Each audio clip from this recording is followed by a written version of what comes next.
Previously on the Bubba the Love Sponge show. Like right now, who would you want driving? If you have to go to like Jersey right now, you got to do a drive. You want Trump driving, or do you want Biden driving? Here's a better question for you. Who would you trust to pick up your kids? Oh yeah. No, not for who. Absolutely. For real. No, I agree. Who would you trust to pick up your kids? You better hope she's not a girl, because Joe's going to be up on that hair. Sniffing that hair. Wow. You're listening to the Bubba the Love Sponge show. Broadcast rights for the Bubba the Love Sponge show have been granted to this station by the Bubba Radio Network and is intended solely for the enjoyment of our listening audience. Any rebroadcast, retransmission, or other use of this production without the express written consent of the Bubba Radio Network is prohibited. I guess we'll go with it, Lum. All right.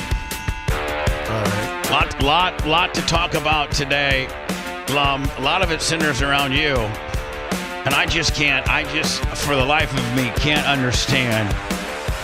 I just cannot. Can I say it? Even Zeth. That, by the way, that's what Macho Man calls.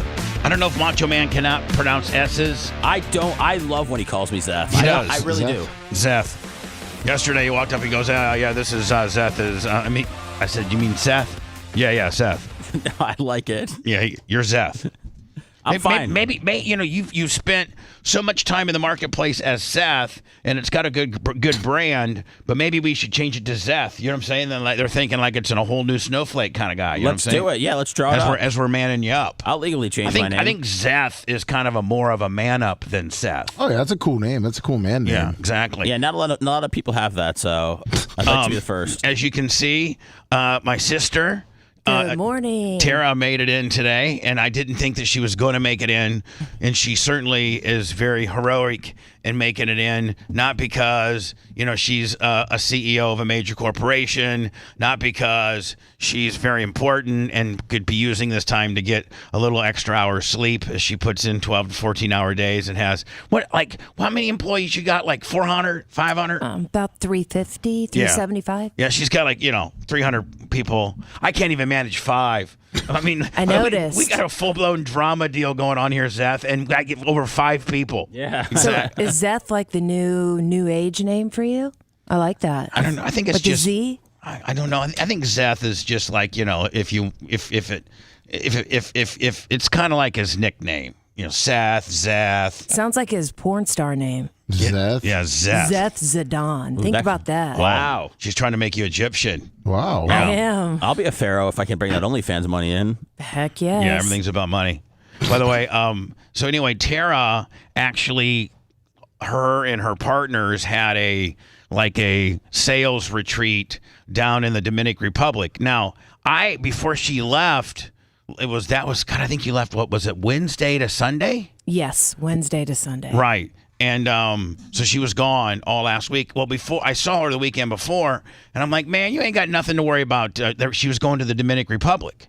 And I had just seen Dion had just taken his entire family there for spring break, and they were at this cool ass resort, and Dion, seemed to be having a good time. He got lost one time when he was jogging, and he had to call one of the kids to come get him. But I didn't, see any sickness or drinking the water gives you the diarrhea or anything like that. It's worse than Mexico. We went to a 5-star resort, so it was allegedly a 5-star resort, but it was not. The place could be beautiful, but the mosquitoes, it was like the island of Dr. Moreau. It was brutal. And talk about it's next level hot. We got back home on Sunday, and we're like, damn, it's cool. You thought maybe you were in Canada? I thought it was in Antarctica. Jeez. It was, we had a guy pass out. So the Caribbean is next, the next level of hotness. We think we got it hot here, and they even say Miami is kind of like next level hot than Tampa. But this is, I've been to Jamaica, I've been to all the Bahamas, I've been to Costa Rica, I've been to Mexico, I've been to Cabo. I've been to a lot of places, and this was the hottest, most miserable, humid weather. I have probably 20 mosquito bites on my legs. No. Would you guys during the day? Would the guys go golfing and the women would lay by the pool, or how did? Well, did you have events planned, or did you actually have workshops, or and was the resort like super, like you said, it could be nice, but they just let it run down, or what? It's kind of a combination of one, it's absolutely beautiful. Don't get me wrong. The water, it's tropical, exactly like what you would think. But this resort, for some reason, again, a 5-star resort, everything was outside. So everything was like in a big tiki hut the only place that had AC were your actual rooms where you slept. The lobby was all open with like big tiki, like that tiki bar, tiki hut look.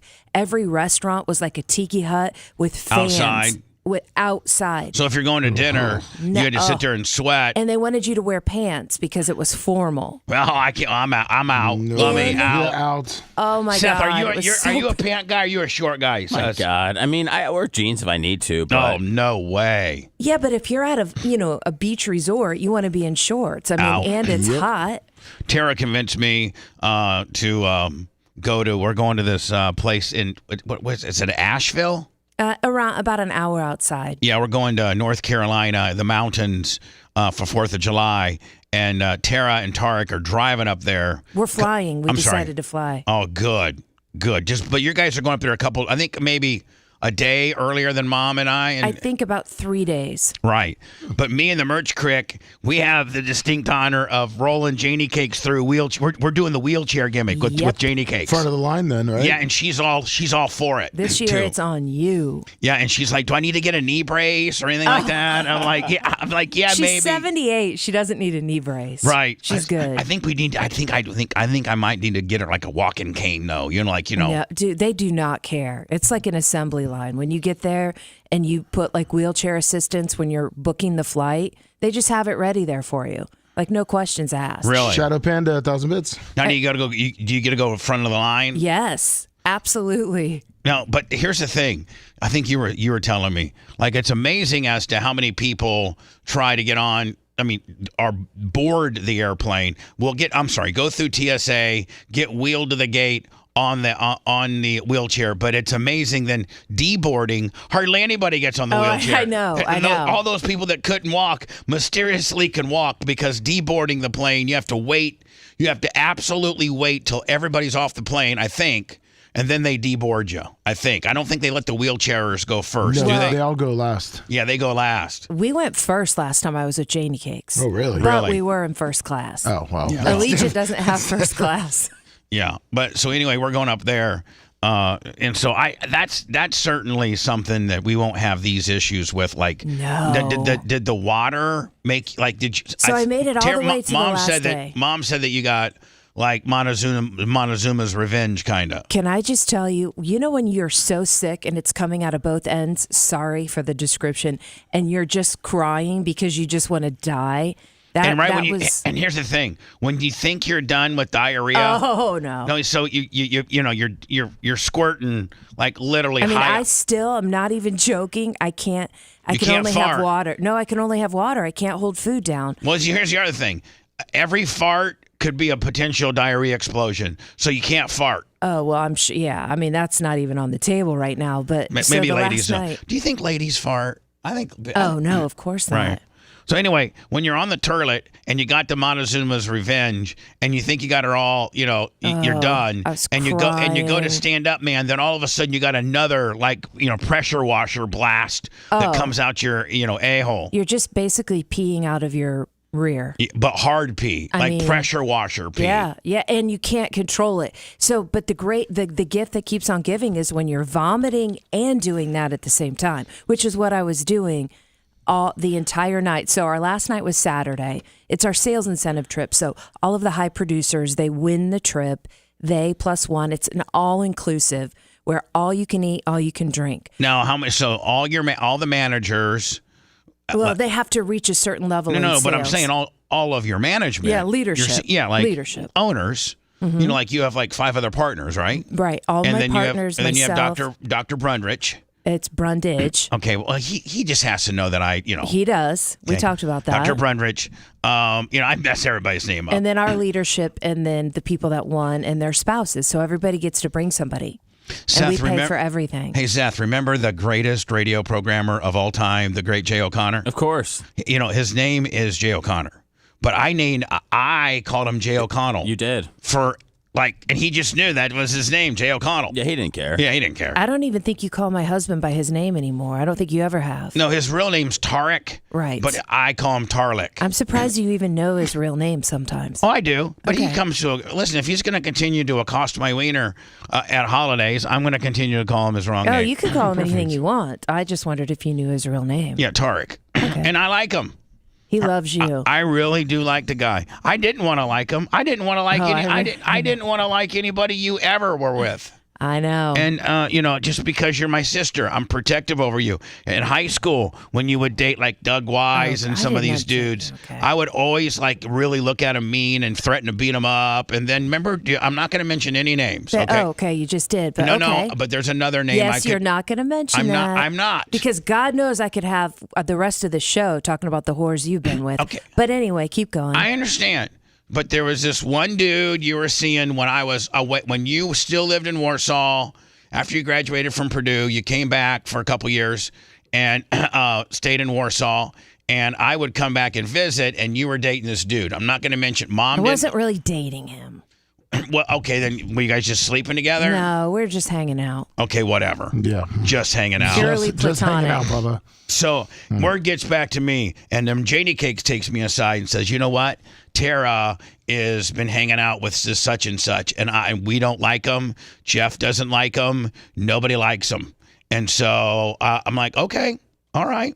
So me and Larry Plummer went and beat him up for real. Like me and Larry God. Plummer literally went white to his ash, met him at where he hung out. Yes. And when he walked out, we beat the ever living crap out of him and told him, don't. And I don't know that he ever called you again because we told him, don't ever call or try to contact Tara Clem again, ever. Well, you did me a favor, so thank you. Can we move on? Yeah, but I'm just saying, like, I've been very protective over you. Come you on, know. Zeth. Have my back. I'm Zeth Zidane. Zeth. What the hell are you doing over Well, there? let me tell you about Zeth. Zeth was so sick yesterday that he went out in the front room and had a 3.5-hour nap. Seriously? On me. Yeah. Oh, what's Seth, going on? Seth, that was paid too, buddy. Oh, was it? Yeah. I mean, so just to clarify, because I don't know, Mom texted me and said that there was a rumor that I had norovirus.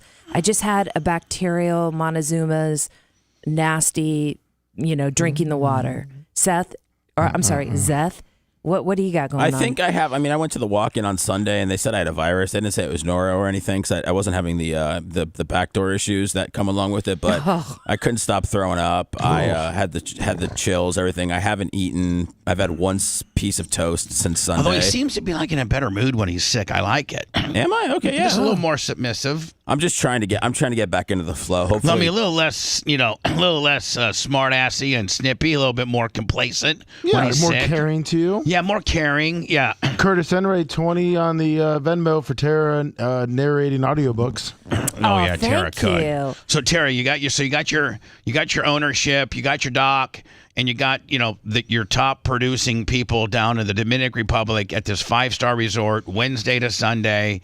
And was there anything fun about it at all, or did it just being suck? together. I mean, first of all, the property was beautiful. Let me the ask you a beach question. was beautiful. Did anybody else get what you got? A couple people, not quite as. I got hit the hardest, of course. And one of our guys had a son. Oh my God! Talk about a flashback of bad memory for you and I. So we're eating dinner on, I think it was Friday night. And one of our guys, they're out at the pool all day. It's all you can eat, all you can drink. Of course, they just feed you drinks all day. And he hadn't had anything other than pina coladas all day. Nothing to drink, no water, no food. So he's Johnny Pool guy. So he's Johnny Pool guy drinking pina coladas all day. Drinking umbrella drinks. Oh, yes. Shows up to dinner and he's just fried. He looks like a tomato. He's so red. We're sitting there eating and he's not saying much and he's with his wife. He's actually from Indiana. He gets up and he's he's 6'2". He's a big dude. He gets up, he turns around, walks towards the door and just completely blacks out, unconscious. Pie face Willie. Completely on his back. He's completely limp, unconscious. His eyes are rolled back in his head. His tongue is rolling up. I'm freaking out. I run over, grab him. The guys get him up in a chair. I'm splashing water. We go get Dr. Brundage. He wasn't with us. The facility had a doctor that they sent. I was just trying to get him, like, I almost started chest compressions. It was that aggressive. He just had a complete heat stroke. So he just heat stroked out. Didn't probably dehydrated. Yes. So I'm like splashing water, throwing ice, slapping his face like you see in the movie. And then he started to come to after like a scene from Hangover. Yes, and his wife is like, I've never seen him like this before. I mean, it was same thing happened to me one time. Me and Hogan it was Hogan's family and me. Is it when you went to the Bahamas with them? Yes, I remember. And so me and Hogan were out. Usually Linda would take the kids and do the slide gimmicks and all that kind of deal. And Hogan literally had to like sequester himself, kind of in a remote part of the resort. We didn't go by the pool. We went. I guess I don't know if anybody's been to it. Maybe you, Tara. Have you been? You've been to the Atlantis? Yes. Zeth, have you been to the Atlantis? I have not. All right. Well, there's this part of the Atlantis that not only did they have the resort part with the pool and the slides, but then they have this like lagoon. It's like a beach kind of deal, and nobody really goes over there, but it's super cool. But it's kind of out of So Hogan would go over there because he'd just get swarmed. I mean, he literally couldn't lay down, and lay out in the sun and drink drinks and take pills and do cool stuff that we used to like to do, with right there in the beach where you're talking about outside the front lagoon, right? Yeah. Yes. Yeah. Okay. Like it was kind of remote. There's usually like 10 people there. Yeah. Yeah. And so me and Hogan would go over there, and all we would do is drink Miller Lights and take pills all day. Like, seriously, I'm not kidding you. Drink Miller Lights and take pills. Well, I was kind of a rookie in the overall Miller Lite taking pills game. Like, I wasn't as good as Hogan was. He had far more miles on it than I did. So, and I wasn't really Johnny Outside guy like he was too. Like, I mean, Hogan laid out in the sun so much that he tanned his palms. So we go to dinner that night, and I'm sunburned. And I've been drinking Miller Lights and taking Percocets all day, not really eating. You're cool. And we're down there at the, when you first walk in, Tara, that restaurant that has the big, where the aquarium is. Yeah. Yes, and that big chair that you can sit in. Yeah, yes. So we got ultra VIP, and it's Nick and Brooke and Linda and Terry and me. And so, like, I'm not really feeling that good. And like Hogan gets like some tuna tartare or something like that, and some all this stuff and seafood tower and like money stuff. I mean, Hogan ain't care. $3,000-$4,000 bill. Who cares? And so I can remember like it was nothing. I mean, I got like the Chilean sea bass with like a rice pilaf kind of deal. I figure I couldn't go wrong with that. No, not at all. I start getting so I'm like, I have to go to the bathroom. And I'm like, okay. So I go to the bathroom. And I splash water on my face because I feel like I'm just like burning up inside. And I go to sit back down, and I literally like fall over. Completely black out, and fall over like sideways under Brooke. Oh, my God. Because Brooke's sitting beside me. And Linda goes, Terry, what did you do to him? What did you give him? Hogan goes, oh, I don't know, man. We were just doing gimmicks by the lagoon, dude. I don't even know, man. Oh, my Bubba. God. And he kept saying, Bubba, kick out, brother. Were you kick like on the ground? Yeah. Oh, and he's going. Were people staring? Yeah. And Hogan goes, Bubba, kick out, brother. Kick out, brother. And Hogan came to the. That's his form of CPR. Yeah, right. And so, Hogan's hands are the size of a catcher's mitt. They literally are. I believe that. And he's taking ice cubes out of my drinking water and sprinkling them all over my face and slapping me going, come on, brother, kick out. I'm getting heat. I'm getting heat, brother. I'm getting heat. Everything's a wrestling match. Everything is because Linda's like, Terry, I knew you guys were over there doing stuff. And Hogan's like, we weren't doing nothing. Meanwhile, she was mowing down the toots probably. Yeah, with she probably did an 8-ball. Right, with the pool boy. Hard telling what the hell she was doing. And we were like they hated each other. They literally hated each other. When we went on vacation, I was Hogan's date, and the kids were her responsibility. I'm sure they loved having you go on their vacations. They actually did, because then the parents wouldn't fight, and Bubba could like hang out and play with them, and It wasn't like major drama. There'd be other times, man, and then if Hogan had to get one in, like when we used to call Linda Sexy Thick, if Sexy Thick was calling for one, so he'd be like, hey, brother, can you take the kids down to the arcade for about 45 minutes? Sexy Thick's calling for one. So for real. Calling for one. That's what you guys called it? Yes, for real. So down in the Atlantis, they got clear at the very far end.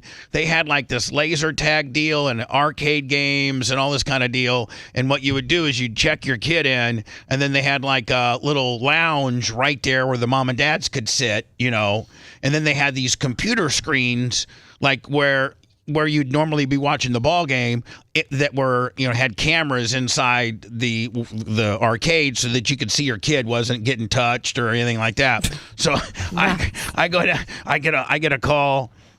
My room was always adjacent to theirs. Like my room was hooked onto theirs. Hogan would get like 3 rooms, like a room for the kids, a room for him and Big Thick, and a room for me. And he called me up and goes, hey, brother, can you take the kids down to the arcade? Because Sexy Thick's calling for one. So I'm like, yeah. So I take Brooke and Nick, down to the arcade deal. Well, Nick was a little mischievous mother effer. Still is. So yeah, he was. So Brooke, she was great. She was the easiest to deal with. I'd get the kids all checked in, and they would go and play. Well, Nick would sneak out. He would sneak out and go out to like where the pool area was, and like just look for girls and just whatever. And Brooke would just do what she was supposed to do. So when it was time to check out, I'd only have Brooke, and I wouldn't have Nick. And then me and Brooke would have to go look for Nick because I couldn't go back to the hotel room not having Nick. Oh, no. Linda would kill you. She'd That's kill her me. baby. Yeah, she'd kill me. So, like, we'd be fun. So fun, I'd be like, Nick. We'd find him 15, 20, 30 minutes later. We'd call, Nick, you can't be doing that. It's like, there was a bunch of kids in there. Isn't that when you discovered Brooke could sing, that trip? Yes. I remember that. Yeah. Beach Metal Detectives, $10. We were laying all by the lagoon, and Brooke started singing. I go, you sing, I mean, you I remember. You sing pretty good. And I called up T-Quest because he had this little... T-Quest. Listen to this. People don't even realize what I did for Hogan. So I called up, so Hogan's like, brother, you really think she can sing? And I go, yeah, I mean, she's, marketed correctly. So here's where they went wrong, though. You hooked him up with Lou Pearlman, didn't you? Well, no, yes. I mean, just as an initial. And yes. Then you told him not to go with him, and he did, right? I told him to go country. Yeah, that's right. I told him to go country, and he was all Lou Pearlman because he wanted her to go like pop. That's right. And because Britney Spears was big at the time, right. And Christina Aguilera, and that's what she wanted to do. Right. And I'm like, so I'm talking to my Clear Channel guys, Mark Chase, and all these guys that are kind of in charge of the music, and I'm like, and Chase is like, hey dude, Hogan's audience is more country than rap. Like, man, the country audience, and listen, the country artist, if Brooke would have debuted as a cute, That's how Taylor Swift got right. in the game. She would have got. I mean, she would. Instead, she had to get with Stax Scott Storch or whatever. Scott Storch. Scott That's right. Storch and Stax and Smacks and Jacks and all this kind of deal. I think she's still trying. I think she's just now getting into country. Well, so anyway, I told him to get into country, and they didn't listen to me. So her first song that she ever did, she wrote some stupid song, and me, Hogan, Nick, Linda, and Brooke went over to T-Quest's mom's house. Oh, my God. Because T-Quest was living with his mom, right. like in the bowels of St. Pete. Yeah, by like Tyrone Mall. Right? Literally in a like a 1,100 square foot house. And it was a 3-bedroom, 1,100 square foot, and one of the spare bedrooms was turned into a studio. And Zeth, like the equipment you had to have back in 97 was far. You had to have this big board. Oh yeah, it was all filled up. Yeah, there was no just a laptop with a couple microphones. You had to have all real equipment. So she went on and sang this song, and he put it together, and I gave it to 93.3. And they're like, not right. So then Hogan calls up Pearlman, gets her signed up. Pearlman wants a $350,000 deposit. Oh my Oh, God! it was a Are complete. you serious? No, it was. I mean, And Hogan. remember that big party they had for her at the Hard Rock? Hogan spent no less than $10 million on Brooks' career. Wow. And that's prior to him winning the Gawker money. This was when him and Linda were just, on the very, very last part of their good part of their relationship. He had the money, but, his money quickly ran dry when when he's paying for her legal fees and they're going through a divorce and she's blasting Nick's best friend, Charlie. Didn't Perlman die in jail? Or Yeah. is he, oh, yeah. Well, he first went on the run. Yeah, that's right. And he was like in Barcelona or something when they caught him. And but he went to prison for running a private jet Ponzi scheme. Okay. He got arrested in Indonesia. Yeah, and so Lummy, what was his official? I don't think. And supposedly he used to molest. Yes. Yeah, he got Yes. The Backstreet Boys and 98 Degrees and all the people that he was a big molester. He was convicted of conspiracy, money laundering, making false statements, and that's it. I mean, the minute you met him, you knew the guy was a weirdo. Oh, so listen to this. So it's not working out with Perlman. Brooke goes over to Perlman's place, and Hogan gets charged $100,000 to come up with this song, and Hogan gives me the song because I'm at that point I'm on 98 Rock. This is 2000, 2001. And I give it to the top. I give it to 93.3, Seth. And 93.3 is this, Really? this sucks. Wow. Yeah, even though it's a hometown girl. I mean, all the story. I mean, if it had it been kind of good, I mean, it would have been a great story for 93.3. 93 that time 101.5 wasn't around.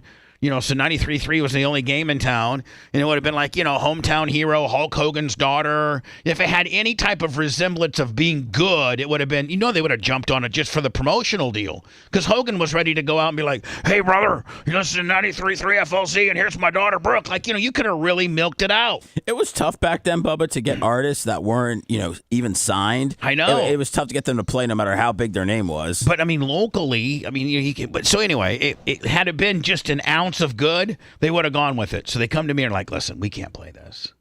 So then I send it to, at that time, Mark Chase had already left, but he was in in Corporateville for top 40.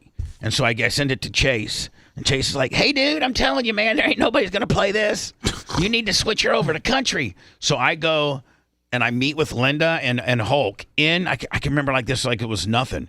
And I've told this story before. I met with Linda and Hulk in Hogan's office, and I go, listen, I'll call Mark Chase live, on the phone right now. I called Chase. I had Chase tell Linda and Terry exactly what he told me, that the song was horrible. It was produced horrible, and that, corporately, because you know how that stuff works, Zeth, and that is if you get a big corporate guy, the president of programming, that's a shove down. Tim Clark, he had that type of power with Cox, and if he liked a record or was being worked by an executive or something like that, he could do an all top 40 shove down. Yeah. All top 40s will add this record Tuesday, period, and promote it hard. Cox is behind this record. That's how corporate radio works. And Chase was like, "Hey man, nobody's gonna play this crap. You need to get rid of Perlman." So we hang up, and Linda goes, "Well, I'm out of here. How much money have we spent so far on this, Terry?" And Terry's like, "I don't know, $5 million." She's like, "You need to get rid of that Perlman. I'm not doing it. I'm tired." Because Hogan he didn't like confrontation. He did not like it. And so, Linda was the one that always had to do the confrontating. She was the one that cut the promos. If we go on vacation and something was wrong with the room, she would be the one to call down and bitch. She would be the one to go down and settle the bill up, all that kind of deal. Hogan was just high and on pills. Imagine that. And so, Hogan, she leaves the room. Hogan looks at me and goes, "Brother, if I call Lou Pearlman up on Spizik or phone, will you fire him?" And I'll tell him, you can tell him I'm right here. And I'll say, "Yeah, brother." I'm like, okay. So I swear to, I wish I had a tape of this. We call up Lou Pearlman, get his secretary, get transferred into his office. Lou Pearlman's like, "Hey, Terry." And I go, hey, Lou, it's Bubba. Terry's right here. Say hi, Terry. Hey, brother. So I acknowledged that Terry. I said, hey, Lou, listen, it's just not working out. And we just got some feedback back from iHeart. And like they are not going to play this on any top 40 station at all, including the local one. They think it sucks. They think that she needs to go in a different direction. And Hogan's giving you his notice that he's letting you go. And Perlman goes, Terry, is that true? And Hogan goes, yeah, it's true, brother. And Lou Pearlman said, okay. Looks like we'll have some, was it dissolution papers, or I don't know what Terry, you might know how the corporate stuff goes. Like, when you're severing your relationship with somebody. Yep. And so they drew the papers up, and Hogan had to pay like a $50,000 get out of the contract fee, and that's how it went. And then the entire music, you get all these people like what was it, Scott Storch? Scott Storch. Yeah. Scott Storch. He was huge, man. I know you get these producers who got a little bit of a run, and they prey on these dads or these people with money to produce their record. It's almost like pro wrestling, and the fact that you jump on the weakest link and suck them dry. And so Scott Storch calls and said, hey man, for $750,000, I can put together a single that'll get on the radio.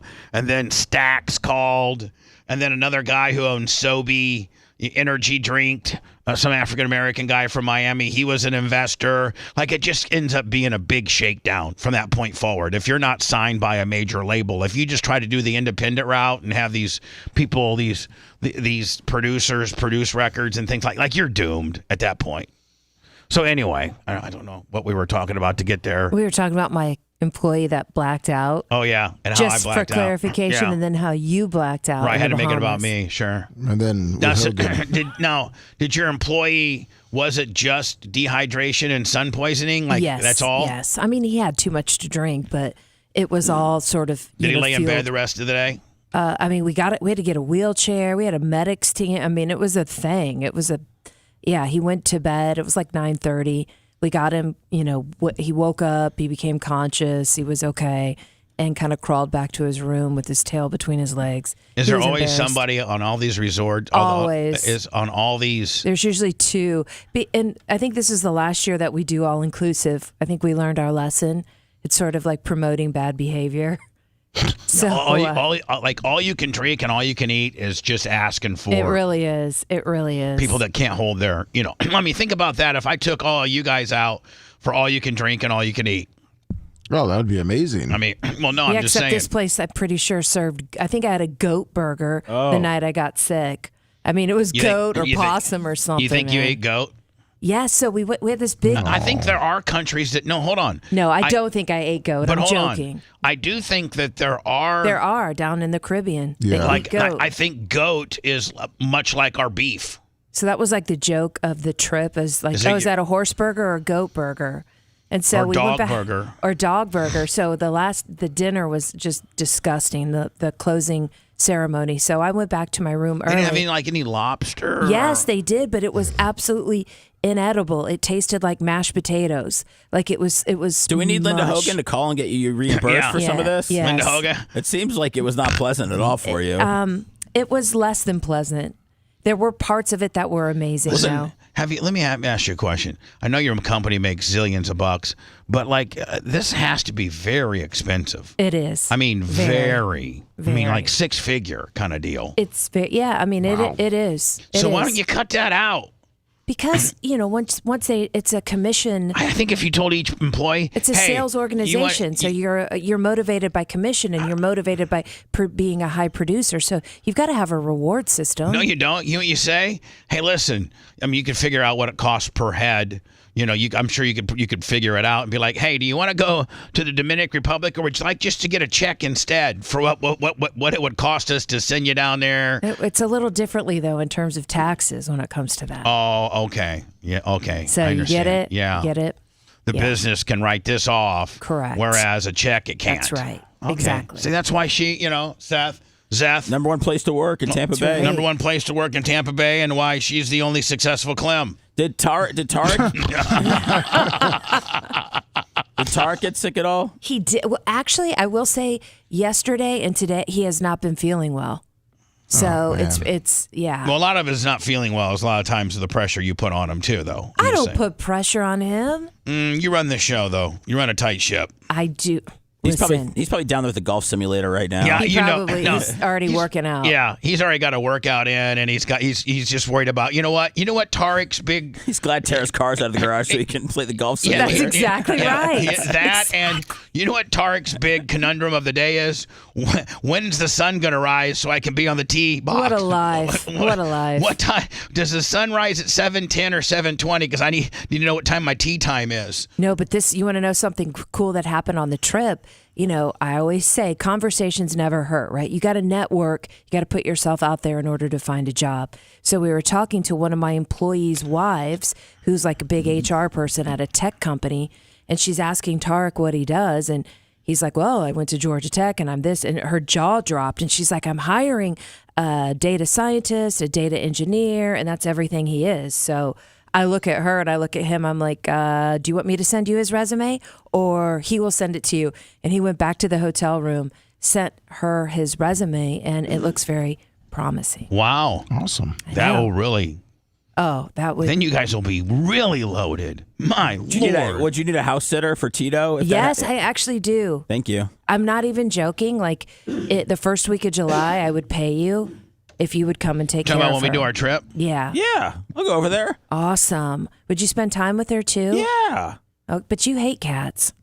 Yeah, but Sam doesn't. You told me. I know your daughter is obsessed with my cat. Yeah, she would love it. By the way, Tara makes the explanation. When I saw Tara last week, she's like, my new favorite kid is Sammy. Oh, I love that kid. I love that little kid, and she says that little kid knows how to work. She's got a whole deal so going on smart. with. She's got 2 different deals going. 3. She's got a deal how she just rolls around. She's got a deal how she rolls with Phoebe, and she's got a deal on how she rolls with Seth. Remember Seth? She was trying to take my dining room chairs when you guys left. She's like, this is my dream home. We would like to make an offer on this house before we leave. I swear. We got a 7-year-old making an offer. This is what, and these on are a $2 her million words. home. She put it on me, Tara. She goes, "This is your dream home, Dad." Yes. Like, and I was like, "What? I didn't know I ever had a dream home." And then every bathroom, every room she walked in, oh my God, this is my dream bathroom.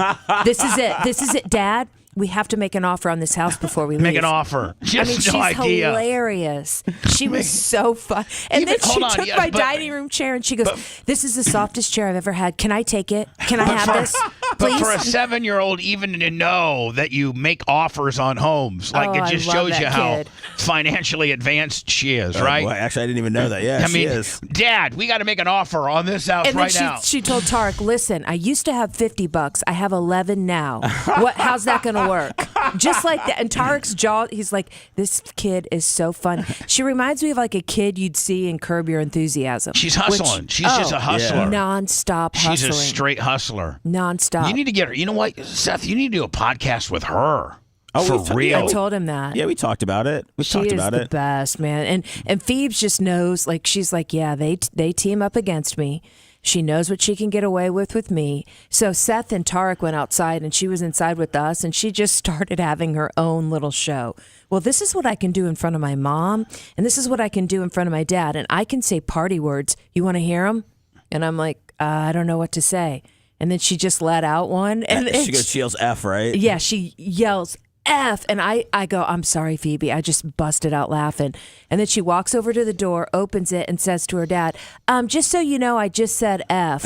Closes the door, comes back, and I go, so what's your favorite cuss word? And she goes, the one I just said.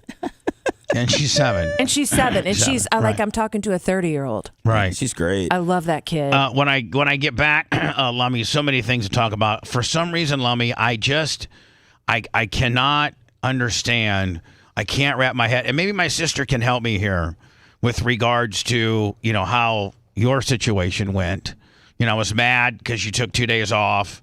I was mad. I was really, really mad on Friday, and it was mostly just because I was so, short-staffed and just logistically having you and Mach gone at the same time just really, just really freaked me out more than anything. Of course. And I kind of maybe took it out on you a little bit. And then Monday, and you're getting these reports of which aren't true. Like, people are texting you things I'm not saying.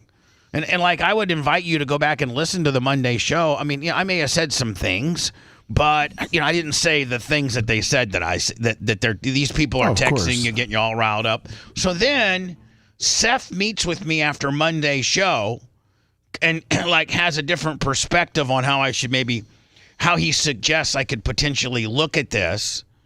And we end up doing that. I think it ended up working out good. I think it blew everybody's mind. But I'm still getting hate correspondence from people telling me how, like, either these people just really hate me or they're behind on the show. I hate to do I don't want to do a generalization at all, but I think from reading these emails and comments over the last day, I think there's just a good portion of the Bubba Army that's just completely stupid, and and negative always. Well, I mean, Lummy got promoted yesterday, and on the video of Lummy getting promoted are 25 comments of people going, "How could you not let Lummy take a day off?" Nothing's about like, "Hey, congrats on promoting Lummy, congrats to Lummy." It was like people don't even read. We got emails last night of being like, "I can't believe the way you're treating Lummy. I'm never listening again. Keep my ring, keep my money." And I mean, like, these people are getting so worked up because they miss a huge part of the show, and they still want to carry like all this vitriol into what we're doing every single day. Yeah, that's dumb. Just because they're idiots. That's dumb. And so Seth, off air today, go, you know what? Maybe it's time to shake the fleas a little bit and get rid of a few of these people. Let's get rid of some of the dodos, man. If they're going to bring us down and send us these emails every day of everything that we're doing wrong, and let's start blocking. Lummy got a raise. Lummy got a promotion. We got totally spinned around. We got Bubba on the right track. Lummy's, he's the EP now, and yet everybody wants to start tearing us apart again. Forget me that. Apart. They were like, me, I am the bad guy. You are and like me. Seth, I love this side of you, Beach Memory Seth. Detectives, $10. Mercer, you go lay down. You're probably one of the dumbasses who didn't think Lummy got promoted. Mercer 785, so suck it. Yeah, what Seth said. Get it, The Bubba the Love Sponge Show. We were drunker than Nick Hogan's wife when we put this thing together. BubbaArmyHQ.com. The Bubba the Love Sponge Show will be right back.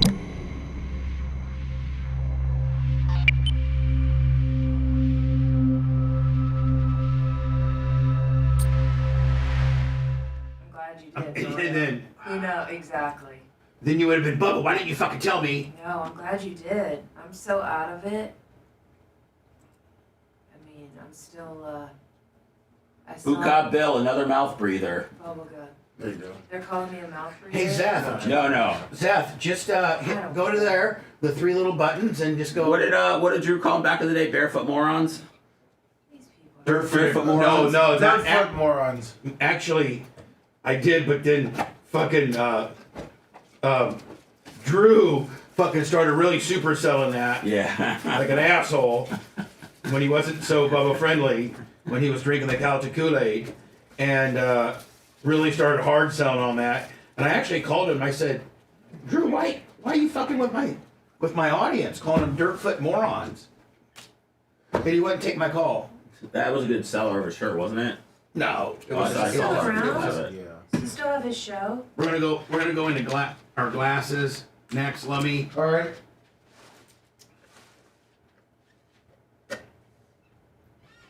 I like Zeth. That alter ego needs to come out more. Dude, it's just like, how much fucking stupidity do we have to deal with to bring us down on a daily basis? Right. Like, we're trying to move forward, not go back in the muck with these fucking idiots that don't understand where we are. But it's the 80-20 rule in life. 20% of people get it and do 80% of the work, right? Tara, two things, because we're gonna talk about them. Have you seen the new Stanleys, the new Bubba Army Stanleys? No, I haven't. So I'm gonna show them to you. You can have this one. Wow, that's so sweet. But so here they are. Harold hit. Oh, wow. Now, This I thing's see fun. Harold hit. Now the other thing is this with Stanleys. Yeah, here's my Stanley. It spills all the Okay. fucking time. So look at this. Mine has so that there's a seal around the straw and it doesn't spill. This spills in my car all the time. It Yeah. topples over. There's Are a- you serious? Yeah, feel right here. That is But that's a game changer. Yeah. So this is And yours. people go, thank So look at you this. so much. So look at this. If you feel here, go like this, feel like this. You can feel there's a rubber Oh gasket on yeah, there. yeah. Oh yeah. Mine does not do that. So look. yeah. Bubba Green. So this is Yeah, my. this thing was like $70. These are $31. Oh, that's a good price. Take it. Thank you so much. May I put it right here? Yes, With and the then purse? this is. You've not spilled my alpha, have you? No. I'm gonna put this a little bit on myself. Okay. Just. You know you're not supposed to dab, right? Oh, you're not. Uh-uh. No, hold on. It's kind of strong, It's okay. but it's something like it's Creed inspired. Oh, it smells really clean. I like that. Yeah, so- It's got a, oh, that sounds really So I'm gonna get a bottle good. of Tarek for Oh, Tarek. that's really sweet. But here's the bottle. We'll pay you. No. Yes. Where did that go? Oh, right over here. So look at it. It's got the The Bubba Army chevrons? Alpha, Oh, that's cool. and it's volume 24 because every year I'm gonna have. Year 19 or 2020. So That's this just awesome. came. And did you see the shoes? I did online. I did have Wi-Fi at the resort, I don't know what and I saw them. They All right, were these very are glasses. cool. But let me show you this. Let me show you these shoes. Thank you Time to pee? every single Yeah, time. you got I don't know if you can hear me.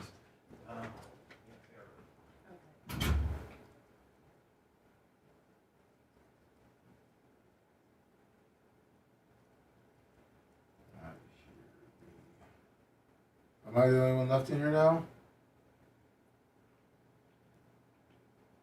Thank you, Maria Guatemala.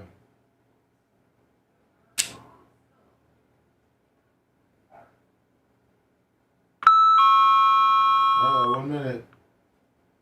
And it's just me. Everyone just needs to calm down and chat. So we can have a good show. So, Bernardo. Move that stuff around. So everyone needs to simmer down. Let me have you tried Alpha and this actually attacked you? Yes, when you sprayed You're it such on a me. fucking liar. When you sprayed it on me. You want me to get Let me, you I don't understand. Like, never mind. Like, you haven't asked for a beard trim, and I'm not supposed to be asking you for beard trims, but your beard looks like shit. I asked you 2 weeks ago.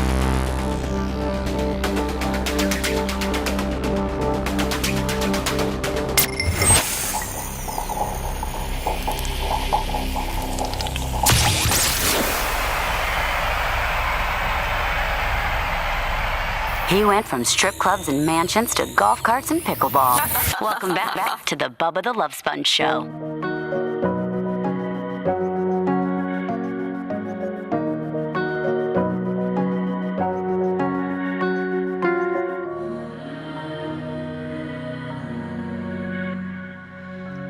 I think Tara had a TT. I'm back. She's back? Okay. I would say no on this song, Bubba.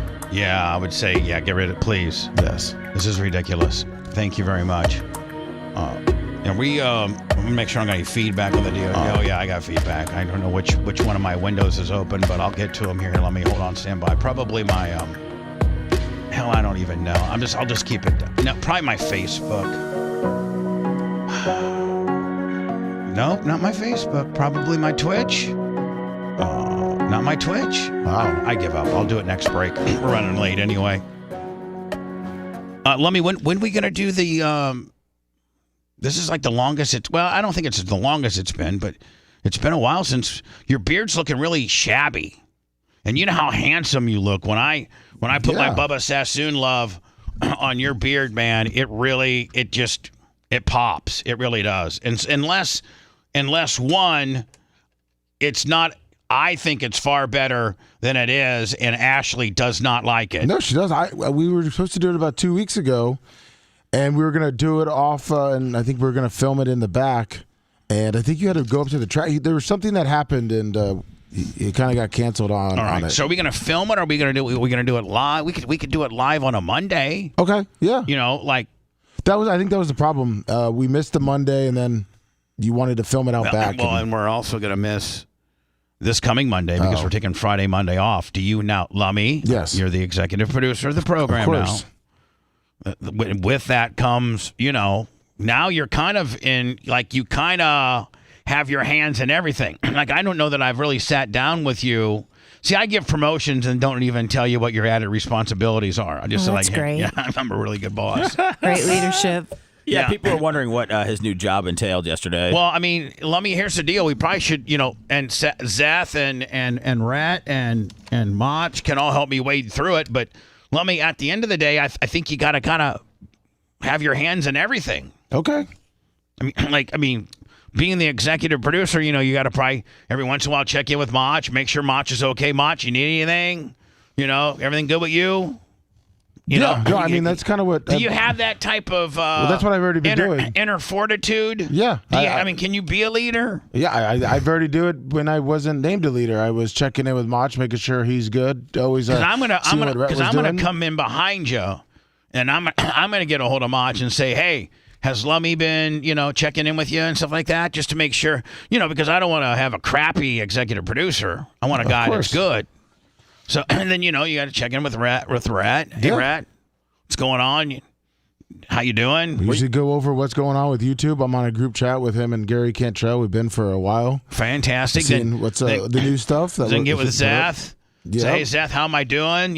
What do you, Figured out what's going on with the podcast, what's going up. Yeah, how you doing on the podcast? And do you need my help with anything? And what do you just based on, you peripherally looking about how because you've been an executive producer before, how am I doing?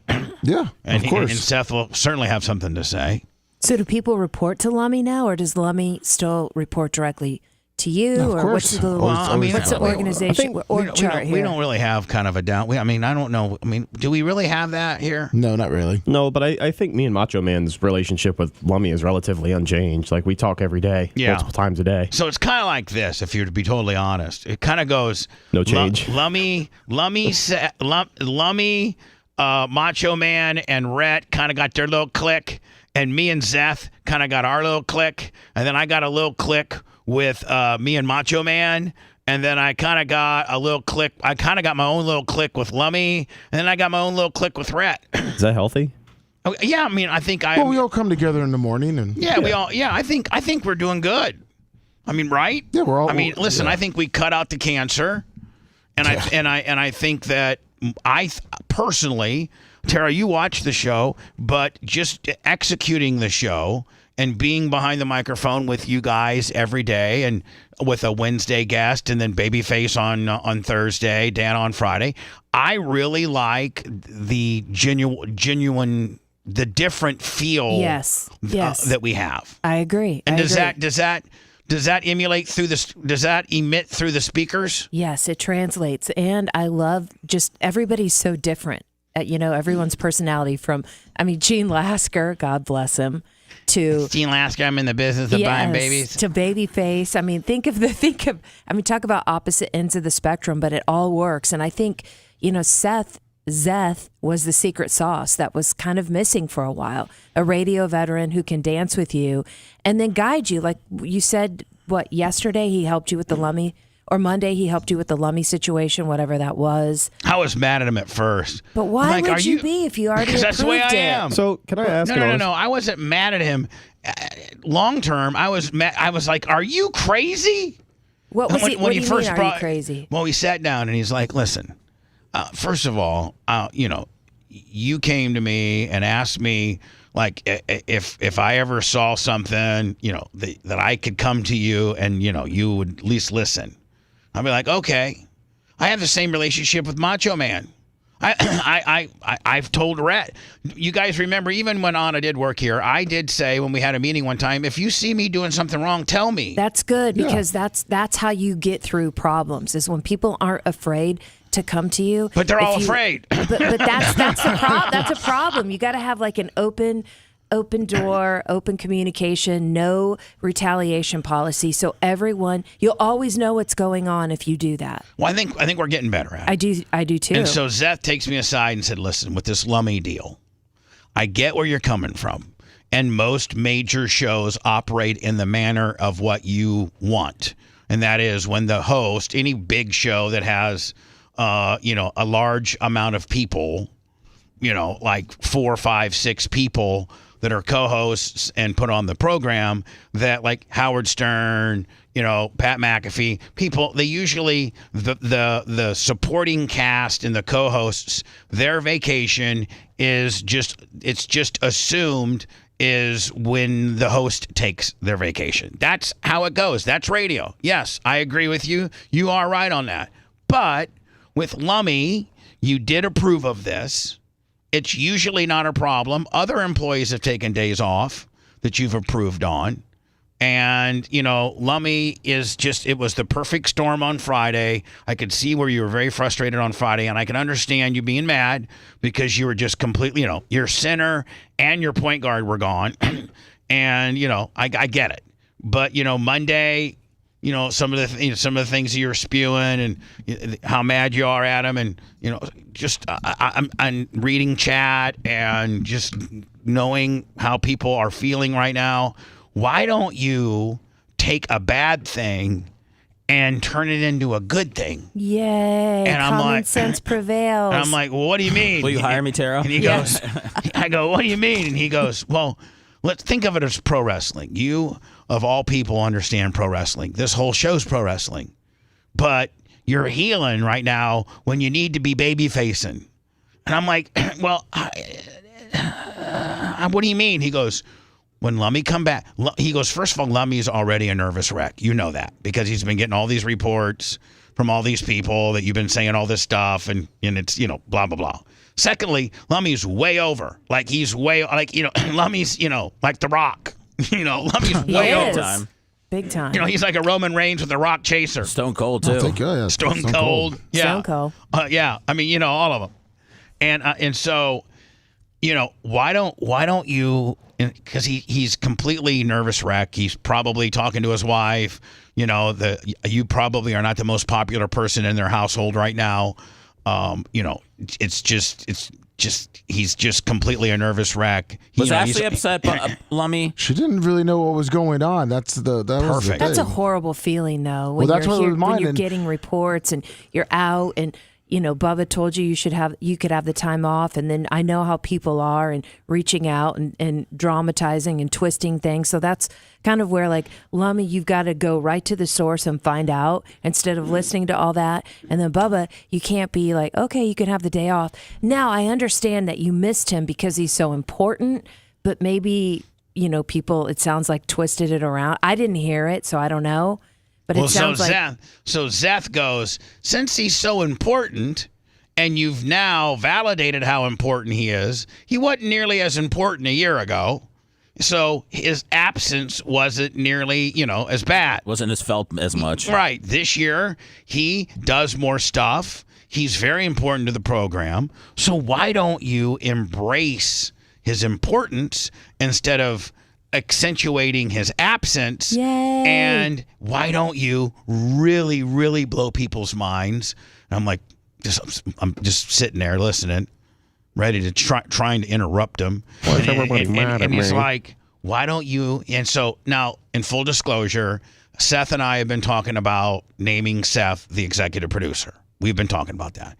But Seth, really, this podcasting thing has kind of really morphed into a bigger thing than we even thought. And now, with us potentially having maybe, I think in the perfect world, Zeth, I think in the perfect world, we might even have at least 5 and maybe 7 exclusive shows, podcasting shows in the Bubba Army Podcasting Network, and that's all on you. You're producing it all, you're recording it all, killing it. So we didn't know that was going to turn into the 8-tentacled octopus that it's become, and it's doing well. And I don't want to pull you off that, but in doing that, I think it would be overwhelming for you to also EP the show. So we didn't really have that discussion, but you just brought up organically, listen, why don't you name Lummy executive producer? He does everything an executive producer would do anyway. And if he needs any help, I'll oversee him a little bit. I'm not going to micromanage him, and he certainly doesn't report to me, but I'll just always keep an eye on him, and he can always come to me for questions. But so rather than to scold him and be mad at him and you're a piece of shiz, why don't you, when he comes in, say, we missed you? You being gone for 2 days accentuated how valuable you are? And how would you like to be? Take those business cards that you got, throw them away because you got new ones coming. I'd like to make you the executive producer. You mean not knee-jerking, overreacting, and actually empowering your people? Wow. Yay! Zeth for the win. My sister will be making the shortest appearance of a Wednesday guest. I'm trying to get fired again. I'm trying to get fired again. Beach Metal Detective, $10. She's going to go see Tom Bean again. Yes. Yeah. Tom's texting me right now. I got to go. Tom's like, I can't fire somebody you don't pay, bitch. Tara stays. Yay. But Bubba, I've been an EP my whole career. This is the only place I've ever been a co-host. I've produced every single show I've been on, and I just felt like when you and I were discussing it, I felt like it was natural because that's where I have the most experience. But the more I thought of it, even before the last couple of days with Lummy, I started thinking that Lummy should be the guy. And it gave me, seeing how everything played out on Friday and Monday, kind of gave me the confidence to pitch it to you. It also is like, you've done it. And let me give one of the young guns a chance. You know, like it kind of comes across that way too. It's like, listen, I've done it. I can do it. I got another project going on that's taking a lot of my time, and this guy's good. And it's just, I don't know. It was a very, very cool gesture. And I want to say this: Don said that if Seth took the EP job, it would have been a smack in the face to Lummy. I don't think that's the case at all. I have 20 years of executive producer experience, so I think Lummy would agree that Seth is more qualified to be that role, but you can do it.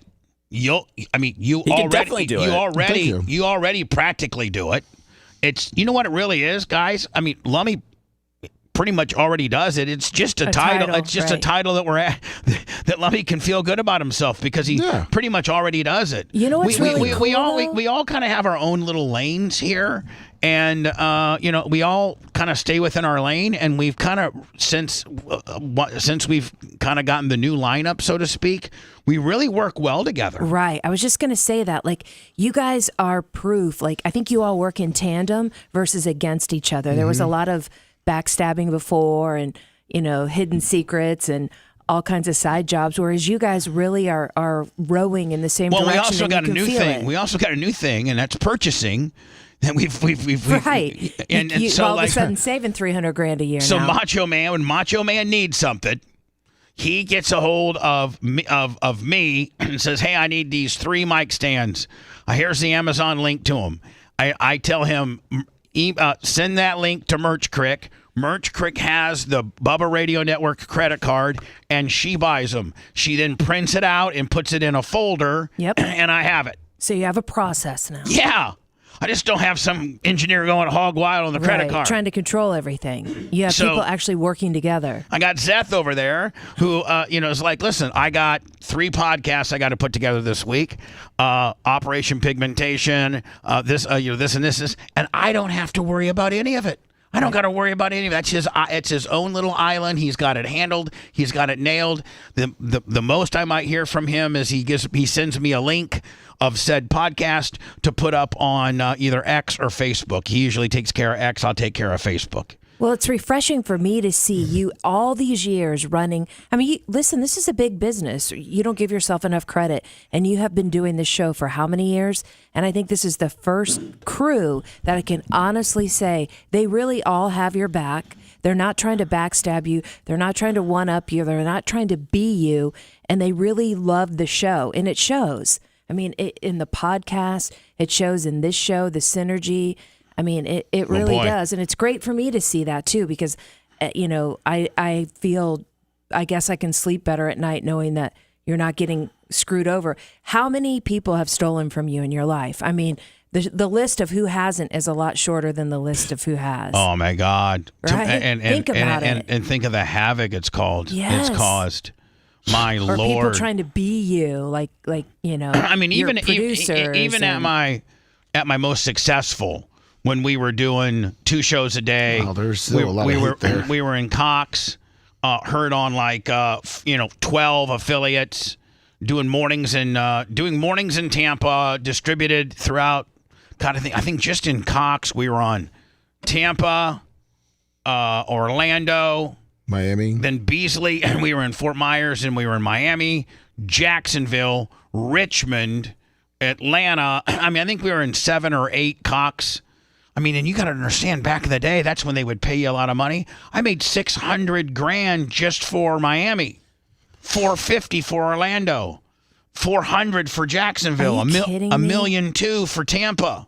Why wasn't I help managing you at that time? I don't know, Tara. I don't know. I think you thought I was dumb. Well, I was Probably. I thought you were dumb about radio. I'd be like, that bitch doesn't know about radio. Well, it's just business. It's not radio. Exactly. All I would have had you do is just look at my stuff. Rhett, are we having fluctuations with YouTube? Because it's like it shows me we have 209, now we have 63. Are we having problems with YouTube, or is it me? I don't know. Bama Actually, Boy I'm looking 352, now, and 20. Sorry, go ahead. What'd you say? Sorry, Bama Boy 352, $20 on the rant. Yeah, I'm looking now. It says literally we got 56 people watching. Yeah, I am did Samantha seeing the Z same thing, and so Rusty we'll- Shackelford put a kibosh on us? Yeah, they put a hex on us. We don't have any errors, and chat doesn't seem to be complaining, but it is very weird that we're just losing viewers. Yeah, we're losing them Maybe quick. it's Yeah. me. It's the Tara effect. Susan Poitras, 25 for Tara. Oh, Susan. Oddly enough, Is this the right? at the Bubba Army. Is this the kind of thing where all the right wing leaning shows and social media accounts get buried now? Is that what's happening? I don't to know, us? because we started our stream an hour and 5 minutes ago, and usually by now we have what, 900? Yeah, about that, yeah. All right, And- let's and- just slow and- down on blocking people. I mean, I don't know. We're losing six a second here. yeah, I'm kidding. I was being facetious when Yeah, I I know. said that. Do you think it's me? No, because we got we have our Rumble numbers are on par, Yeah. right? Let me see what. Let's look at our Twitch. I'm sorry, our Twitter, Twitch- our Twitter numbers. Twitch is where it's normally at right now, too. Let me see. What do we? How many? I'm trying We're to. 82 at Twitch, what we normally have around here. We're at Twitter. We're usually around 500 by now at Twitter. That's where we are there. So it's got to be. It has us down to 35 people now on YouTube. Okay, well, 717. well, I think it's just a bug, to be honest with you. I definitely think there's much more people. The best way to be able to tell for sure, everybody leave a thumbs up, and depending on the latest status of the thumbs up, we can get a better idea. I've got 205 right now. We wouldn't have 205 thumbs up if we only had 30 people watching. You got 34 people. We're back up to 50 now. So, Oh. the fact that they all dropped out in like a minute or two, I thought was an error on our part. But like I said, we're back here. We're all green. We don't have any errors. We don't see chat complaining, because that's usually the first thing that happens when something breaks. Neil Mount plays error $50, and I think it is because it got duplicated for his. And Big E 737525 and 717 JLR $10. I think there is a problem with YouTube because Neil only put it once and it's showing twice. Tara, says Big E, $25. Lummy, you know what? Guys. Even though we so erroneously got our Cash App taken away from us, Yeah. maybe I need to really, really be nice and ask Tara a favor, see if she can maybe get on my Cash App and maybe get a hold of somebody. I've tried my hardest and I cannot get, like, they've demonetized me. We're up to sucks. 275 thumbs. Sorry to interrupt, but I just want to let you know that there's definitely people in there. Yeah, they're And what do I need to do? Take my shirt off? That would make everyone throw up, I promise you, including myself. When I come back, Lummy, did you see now? We got Bubba Army glasses. Yeah, those are awesome. Now, I will tell you right now, you can go to Bubba Army Store, Bubba Army Merch, and Bubba Army Shop, and all of the shoes got here last night, Lummy. Jeez. So the merch crick literally is upstairs right now, like Santa's little helper. She, like, upstairs is like, it looks like a bomb hit it because she's got all of her Stanleys. She's got all these glasses. She's got the koozies. She's got all of the shoes.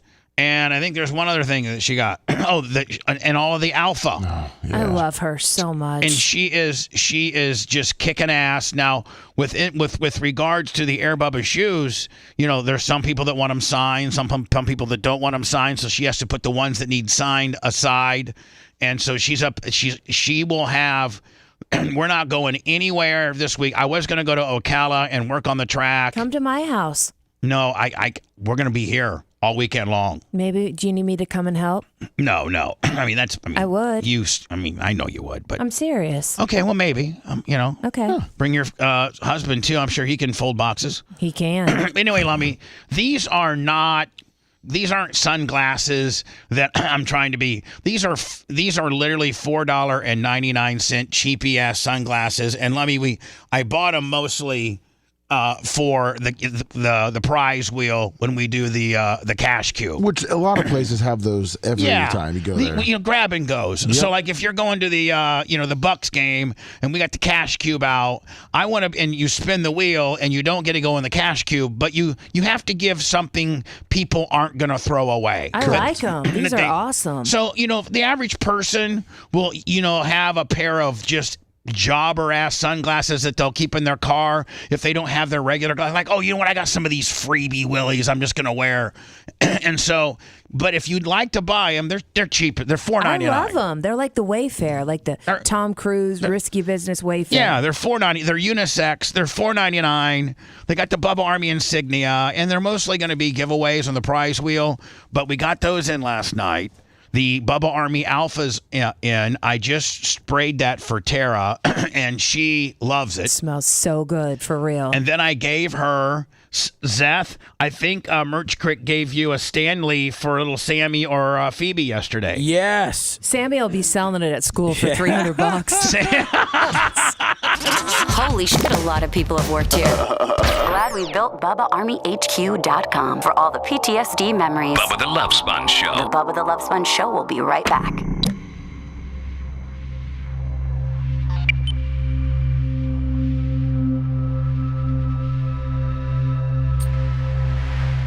Remember that, Seth, do you remember that video, and it's like maybe 10, 15 years old, and it's that kid, he's about 11 or 12, and he's giving away free beer in the corner, and these girls would come up and he'd go, "Hey, Toots," and he would have smart ass comments about giving away free beer. No. And do you remember that? Yes. And he was kind of a heavier set kid. He was a little chubby kid. And then these two girls would come up and he'd be like, hey, short stuff. Yeah. Hey, Toots, how about doesn't that remind you of Sammy? Like Sammy could put Sammy up for a free. I got the biggest kick out of her. I can't. Free lemonade, and then see how much she works them for a free lemonade. Well, I mean, I say it's only $1, but I see you have a 5. That would be her. She's so funny. Yeah. She's like, oh my God. And she's so dramatic, and she has so much emotional intelligence that she knows like inflection. She's like, oh my God, these dining room chairs, to die for. I have to take one home. I felt like I was talking to like little Susie from Curb, but a cool version. Like she was so funny. Yeah. I love that kid, dude. She's awesome, man.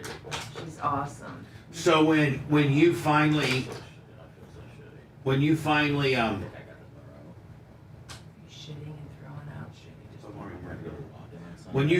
got home, what did Biggs do? She has not left my side. When I go to the bathroom, she sits outside and cries and puts her paw under the door. So this morning when I was up, I know, but when you first walked in, was she up in there? Was she up there? Yes, she was. She was like Tony Soprano, the hood boss. I know. That's where she checking it out. That's And I came in and I said her name, and she was standing up at the top, standing like on her way down, and I ran up and got her. Purr so loud. Because sometimes she'll get mad at you.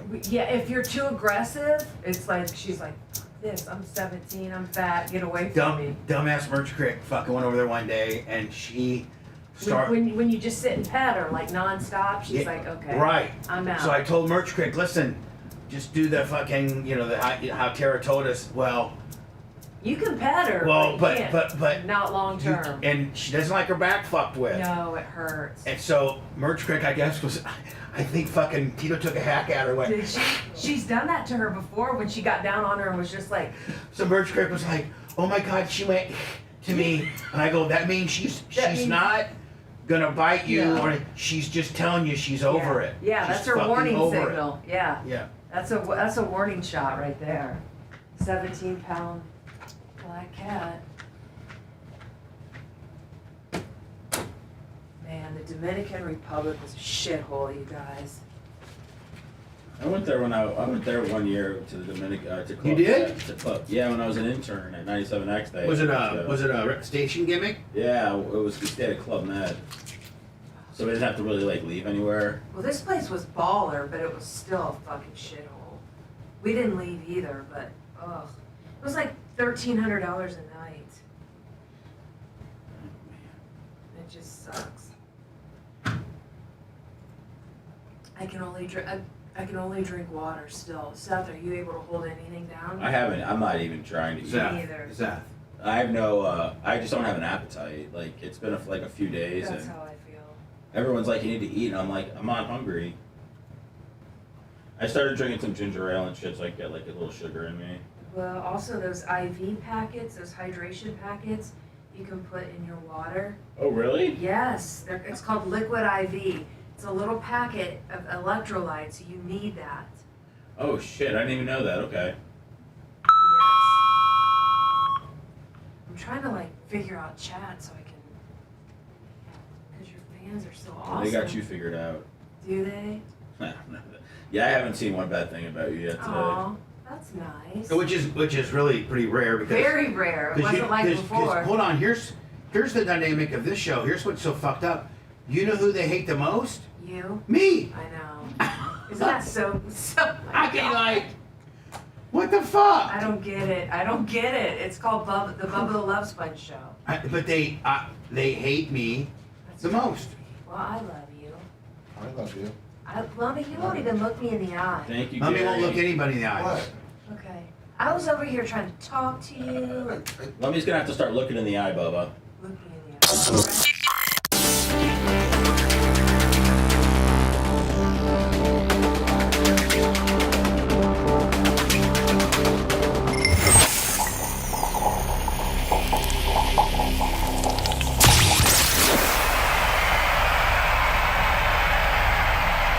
The only man who cheated on the woman that wiped his ass. That's gross. I love it. It's the Bubba the Love Sponge Show.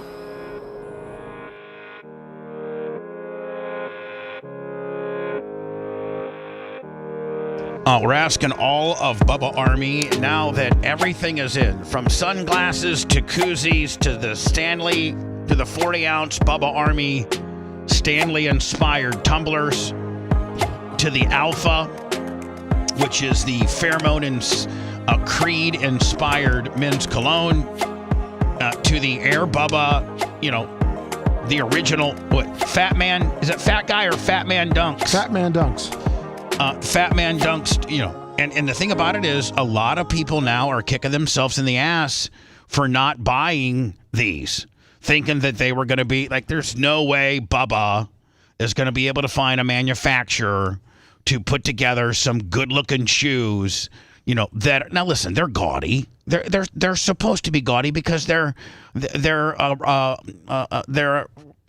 modeled after the Trump.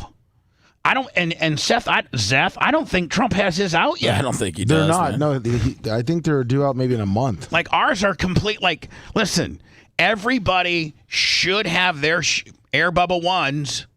That's what we're calling them. Yep. Because don't think that I don't already have mock-up on twos, and Zeth has seen them, and Zeth is like, man, I want a pair of those. I mean, they're strong. I mean, the gold ones aren't necessarily for me, but the ones that you have coming are really, really strong. I think they're cool. I didn't think I would like them as much. I thought it was a cool idea, and I'm like, I don't know how they're going to look. But honestly, you nailed it, Boo. They look awesome. The dusk the dusk cover, everything. Yeah, well, Lummy, I just texted you the Air Bubba 2s. Oh, yes, thank you. And I'm going to put now, Merch Crick already has them. I've already designed them. Seth's had a little say-so in them. Oh, yeah. And so Merch Crick wanted to put them up now. I'm like, whoa, hold on. We need to let the dust settle because we got Stanleys and Alphas and sunglasses and koozies. And by the way, Zeth, we get today the additional operation, as you can see me wearing today. So proud. Does that make you proud? I love it, man. I love it. I really do. But anyway, we got the bigger sizes that are coming in today. Oh, good. Those come in today. I need one to send to a fan. We got a building our inventory back up on our Flex Fit hats. Nice. So like merchandise is just like going crazy. The merch crick's office is it looks like Hamas went through there.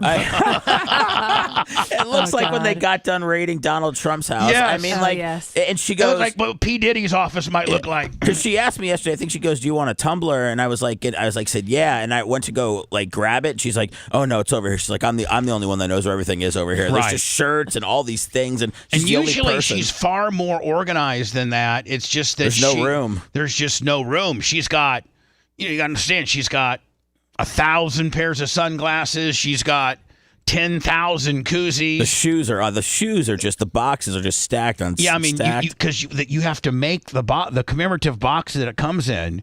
You have to make it because when they ship it to you, it's they folded flat. Yeah, it's flat. Bubba, I made a mistake. I think I should have nominated the Merch Crick to be executive producer. No, Perfect. You would have gotten some blowback on that one. I'd be like, listen, let's keep her in merch. I know. She knows nothing about radio. She just knows. Okay. I had never seen her desk and stuff before, so to see her set up and just see all the merch just swallowing her up. She's smart. Listen, She's smart. She is smart, but she nails merch. Let's leave the radio wing to the guys down here, okay? I'm just joshing you, big fella. She's got her own little witch's tower up there. Just razzing your beanbags a little. All right, thank you. I don't really like my beanbag being raffled. Well, by you know what? I feel I'm in a better mood today, so I want to razz your beanbag a little. So Bubba Army merch, Bubba Army store, Bubba Army shop. And we're asking you, as you will be getting your Bubba Army ones, the commemorative Trump-inspired fat guy dunking a donut, the Air Bubba, logo, so to speak.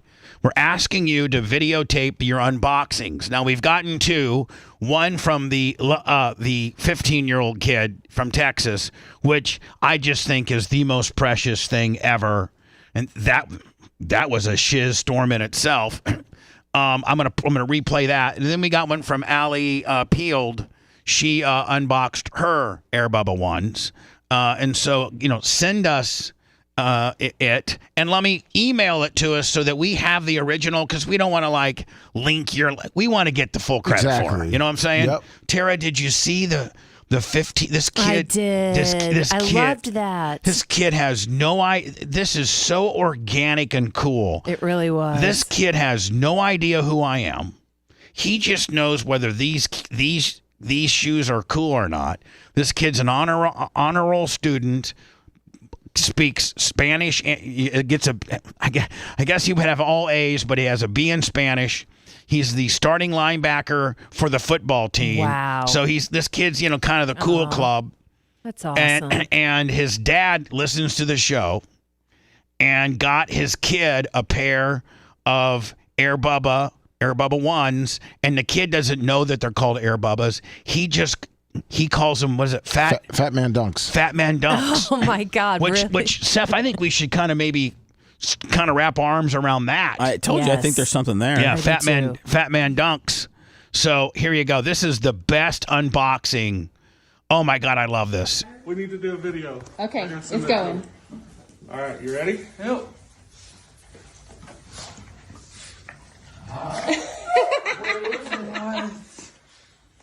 Are these? Oh my gosh! Aren't they awesome? These are amazing! The Fat Man Dunks! The Fat Man Dunks! He doesn't know who Air Bubba is. He doesn't know who Bubba the Love Sponge is. He just knows what the insignia on the side of the shoe represents. The Fat Man Dunks!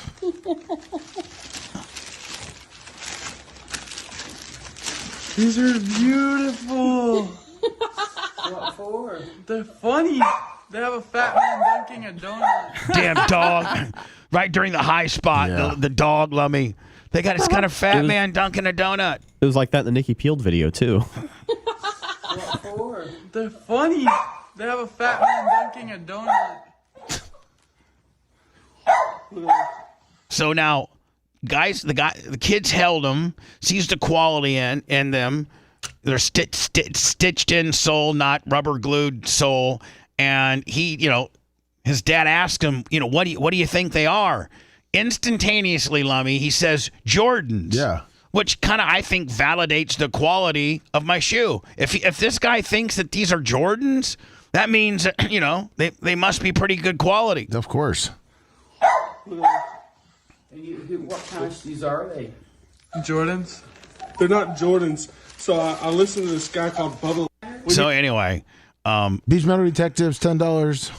So anyway, thank you. Get me all of that you can, guys, and let me. What is it? Show at BubbaArmyHQ.com. Show at BubbaArmyHQ.com. Yep. Now, within that world, sometimes we get some unpleasant stuff, and we got an email from Rusty Shackelford yesterday, and I just Snowflake. this is just. We also got an I think I don't know if it was an email or a text, but a woman named Samantha Z, who's was a huge fan of the show From Alberta, Canada. Yeah, Samantha Z and Lummy. I think we've had a relationship with Samantha Z for a long time. Yeah. I think she's been listening to the show for a long time. And she's qualified for BARP every year. She's gotten the ring. We send the ring to her. I'm just saying. And she gets a hold of Ashley yesterday, your wife. Yes. And says, I'm paraphrasing, something to the tune of, now we still need to get her ring to her this year. We need her address. And she basically tells Ashley, throw the ring away. And that was a waste of money. I hate Bubba for what he did to Lummy and how he treats Lummy, and I will never listen. Basically, I'm paraphrasing, but I hate Bubba for the way he treats Lummy. He's mean to Lummy. It's a waste of money. I don't want my ring. Throw it away. I'm not listening again. Am I right? Yeah. Yeah. She reached out to Ashley with that? Well, because Ashley was trying to get her address to send the ring. Right. So Rusty Shackelford writes, how pathetic are you to bully Lummy about drinking while at the same time allow it? Lummy, I don't know the last time that I don't know the last time that I bullied you about drinking. In fact, Lummy and Zeth or Rhett or Macho Man or Tara who listens to the show or anybody for that matter, I think I encourage you about drinking. Yeah. I think I say, Lummy, drink all you want. I think you said one time that I had a fat tongue or whatever it was. That's about but it. I didn't say you have a fat tongue because you're drinking and you must stop. Yeah. I just said you got a fat tongue. Correct. Fat tongues on my show are funny. Yeah. We like fat tongues. That's right. So, listen, Rusty Shackelford, that's even your name, which is the dumbest name. Like, who in the hell would name their kid Rusty if your last name was Shackelford? He took it from King of the Hill. Oh, okay. Whatever. So Stale Gribbles. So the guy's not even like an original, hater. Like he can't even sign his real name. He has to be some anonymous little pen name. Yeah, whatever. Rusty Shackle. What's Rusty upset about? Lum? Yeah. And let me fill you in. He's not making a competitive salary. A quick Google, which of course, Google searching what co-hosts in the Tampa Bay, Florida makes is very accurate. Please. No, unless you're in Tampa, Florida radio, you don't have any idea what people make. You just don't. Especially a guy named Rusty. What do you do for a living, Rusty Shackelford? What do you do? Very few people. Sends really long emails about how he said. Exactly. Unless you're in radio, you don't know about what's competitive or not competitive. So anyway, and let me fill you in, he's not making a competitive salary. A quick Google search shows me that he's making a bottom base salary for radio co-hosts, not to mention the extra work he does around the show as the show slave. Your problem is you can't handle running your own show without him for 2 days because you're too lazy. Let me tell you something, buddy. Rusty Shackelford, I'm not lazy. I'm the first one. I'm usually the first one gone, but I am the first one here. You're a lot of things, but lazy is not one of them. And with regards to the show, I don't do a lot of the editing and things like that, but to host the show to run the business and to do the other things just shows you how much you don't know. God, I just wish I could meet this guy, size him up, and if I am just let's cut him loose, Bubba. But if I'm far superior to him, give him one of those black girl beatdowns that I tweet. Like give him. You never notice, man? Those black girl beatdowns are some brutal beatdowns. Yeah, grab him the hair and just go to town. Yeah, man, and you know what? I don't even know that girls could fight if hair was not in play. Oh, I could fight. I could box. Yeah, but Tara, Did you he gotta fights like a worry. black girl? You gotta worry about that bitch yoking up your hair. That's true. I didn't. So I'm even just think saying, about the that. first thing the bitches do, even if one girl squared up and wasn't gonna go That's for the other girl's cheap, hair, man. That they don't hair- care. Yeah, you're right. They yoke the hair, and then it ends up being just like Zeth, just like hockey fights. They both grab each other's jersey, and then it's just, who can get little sneakers in, right? They never, they can't really get good ones. Now, I've seen some, but they always grab the jersey. So if they said, listen, all hockey fights, no grabbing jersey, just straight square up and lay haymakers, right? until one of you falls, and at that point, we got to separate you because the skates become, at that point could be a problem. But in all girl fights, it always goes, one grabs the hair, gets control of the hair, and then slings the bitch all around town until she can finally get out. And I got to think, man, I mean, Tara, you got long hair. I got to think, man, when a girl's got the back of your hair, and that's got to hurt. I can't even imagine. Have you ever been in a fight? No, I have not. At Purdue, you never No, I'm not like that. I'm a lover, not a fighter. I know, and you're not even you I'm don't too even logical to fight with. To me, has a girl ever tried to fight you? And you you talk, listen. I mean, maybe mouth off or something, but I mean, to me, you lower your standards. I think you and I have got probably come closer to fights. If you argue with the fool, no one can tell the difference. I'm not going to lower myself. I would just laugh and walk away. Now, if somebody came at me, I would mess them up because I'm pretty muscular. I think I could beat somebody's ass. Julie Caldwell, $100 on the Venmo. Oh, Tara. Julie Hi, Caldwell. Tara. Yeah. What a class act. Oh, my God. I love that woman. And She's awesome. we have so much history with her because she worked for our stepfather. She worked for our dad, yes. Yeah. And she can I just say, first of all, and Julie, by I love you. By the way, can I say that she's pretty hot? Oh, she's sorry. Sorry about that. I thing just with put Julie that point in there. is she is just as beautiful inside as she is outside. Hey, Seth, for the longest time, she was I don't know if Tara's going to say this because she's a chick, but for us dudes, she was kind of like the hottest chick in Warsaw. Without a doubt. For the longest time. Oh, wow. Julie Caldwell. Absolutely gorgeous. Has these stunning, Was it Julie light Bernal? eyes. Was that her maiden name? Julie Bernal. Yes, Julie Bernal. Oh, I love her. She is a wonderful woman. Great, beautiful, absolutely beautiful. But do you know, after our Hot dad as hell. passed, this is how classy she is. She hand wrote a letter to Mom and sent it in the mail about what an impact our dad had on her life, personally and professionally.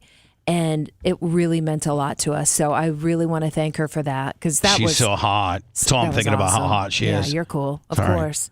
She's beautiful. Is she still in Warsaw? No, I think she's in Fort Wayne. Okay, good She's for remarried. her. She's remarried. Good for her. And I think her husband's got a big time job in Fort Wayne, but I think she works for Zimmer still in Warsaw. Good for her. And she commutes. Yeah, And that's really, not that bad. when we lived in Warsaw, a commute to Fort Wayne, people are like, oh my God. But realistically, when you live in a bigger town here, a 45-minute commute Is standard. is standard. Yes. So that's about what a Warsaw to Fort Wayne commute would be, 45 to an hour. Yes. And that's what an average big city commute is. Absolutely. I've been commuting for 20 some years, and my commute's usually an hour or close to it. Well, that's just because you drive during. I'm in rush hour. on Sundays when I leave this area and go to your house, it's literally 22 minutes. Oh, I made it really fast today. I'll just say that. Thank you, officers, for not pulling me over on the veterans. By the way, my sister's got a Tesla. How fast have you had? I've had it up to 109 before. I've had it faster. I had it going 127 today.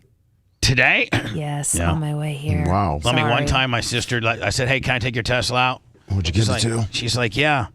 So I'm driving it around and stuff. The bitch all of a sudden hits a button and makes me so I can only go 55.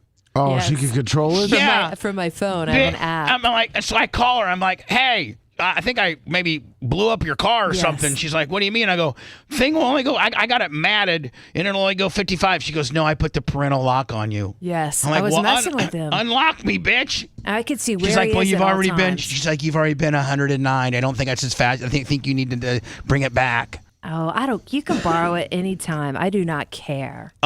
Anyway, continuing Rusty Shackelford's email. It's really sad that you'd want to stop Lummy from making as much money as he could. $2,500 for 2 days' work. That's more in 2 days than you pay him in a month. And all of your videos are nothing but clickbait, speaking on how mad you are, on how Lummy is such in hot water.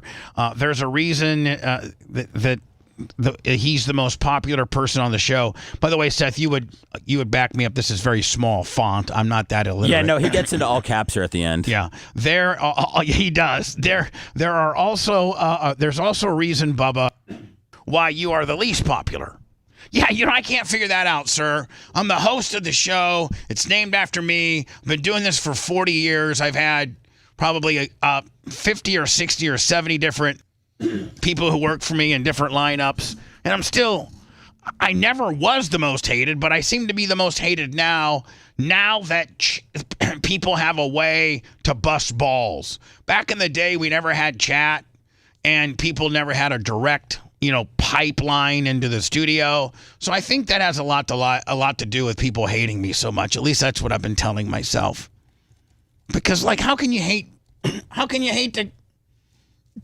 I think everybody hates Robert Kraft. You're taking a small section of idiots and using that as a standard, and that's not true. And can I just say, I think by just looking at this email, there is no dude that would write an email that long. This looks like it came from a woman. I mean, really? Don't you? Okay, do you know men that would write an email that long? Tara, you know how many emails we get a week? Yeah, and they're from how many dudes. novels we have read? Yeah. And they're dudes. It's the one. They need to get a lot. It's the And guys. Tara, when you're a loser and you're living in your mom's apartment and you got your penis out listening to the show, then you write, then you write mean-spirited long stuff like this. Yeah, you got a lot of time Come on, to think this stuff Rusty. out. Rusty, get can I a send life. Rusty? Can I send you a fleshlight, buddy? Take off the edge, please. By the way, I've been to BARP twice, and I'm already $800 into this year's. But you know what?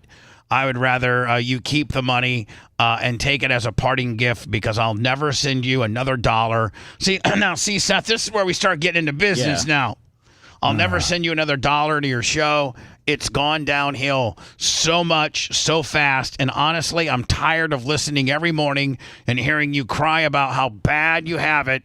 I'll recoup my $800 by selling my 2 rings online. It's been real. It's been fun, but it's not been real fun anymore. Rusty, anybody that ends it like that with some douchebag saying like that, it's been fun, but it's not been real, then you're just, you know what? Listen, you only validated in your all capital letters. It's not me, Rusty. It's you. You're the douchebag. And I sucked $800 out of you, buddy. Joke's on you, kid. I think Rusty's a boomer. I don't. I think Rusty is a 35-year-old Anna fan. If you want 24/7 on-demand Bubba and the crew, go to BubbaArmyHQ.com. Right now. The Bubba the Love Sponge show will be back after this.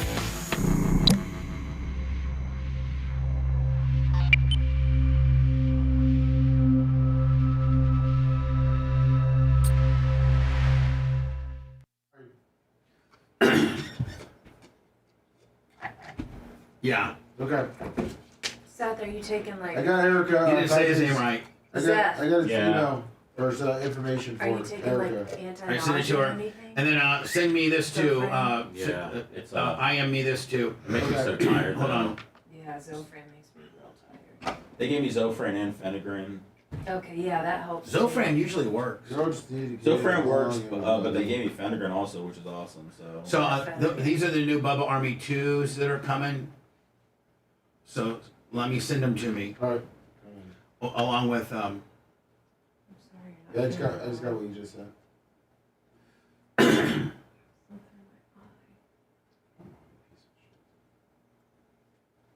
So everybody take your sunglasses. Tara, take your Stanley.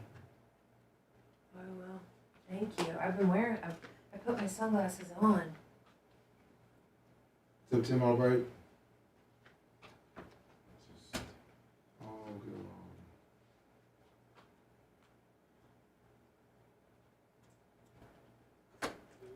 They found tapes with evidence of Chris Jenner being part of some criminal activity.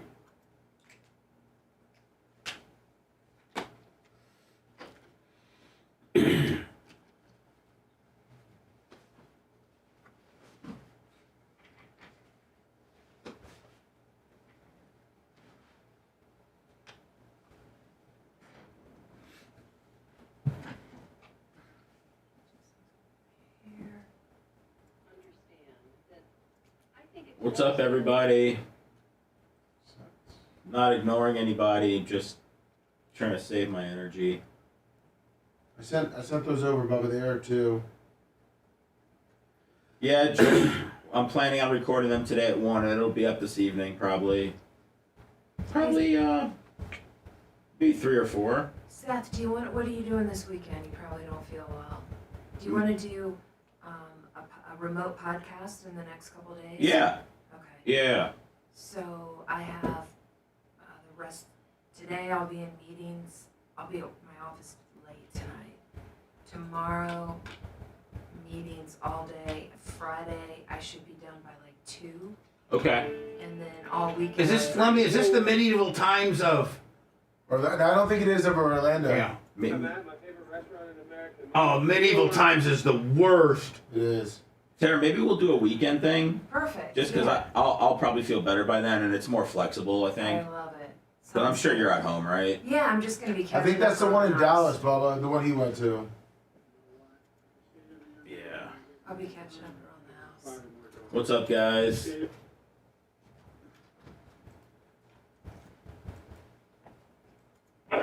Oh, thanks, WS. Hey, good morning, Tara. How you doing? Good, how are you? I love the Take Not Bits too guys, bad. man. They're good dudes. Good to see you. I hope everybody checks out their podcast. It's fun guys to sit around and listen to. Yeah. Can I see that? Especially if you up on that like monitor. Southern accents, Oh, okay. And then on that monitor behind you. which I fucking do. Using public transportation is Hey, Bubba, do you remember that AI Ashley chick that we had talked about a couple of months ago? Like a year ago? Was she a radio? Yeah. Yeah. Yeah. She just got syndicated in a fuck ton of markets, and they just announced that they're going to partner up and put out a podcast as well. The Latino community is incredibly difficult. No. You're kidding me. I wish I was, to be honest. I don't even know how that works.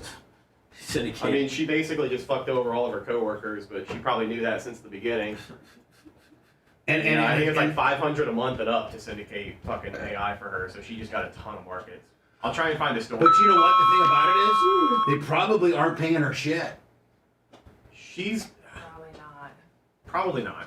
You know, they're probably paying her. In the grand scheme of things, They're she's probably making paying her, fucking honest to God, like Big Rig. I know what Big Rig makes. Big Yeah. Rig makes $6,000 a market. I bet you she's making more than all the people that just got kicked out of those fucking. No, of markets course, for because your midday girl makes 25. Yeah. So when you're paying fucking Alicia AI 5, Yeah.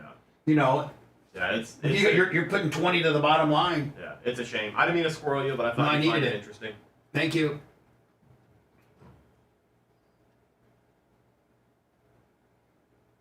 I want them to make my voice I into want AI everybody to- so I can make some money.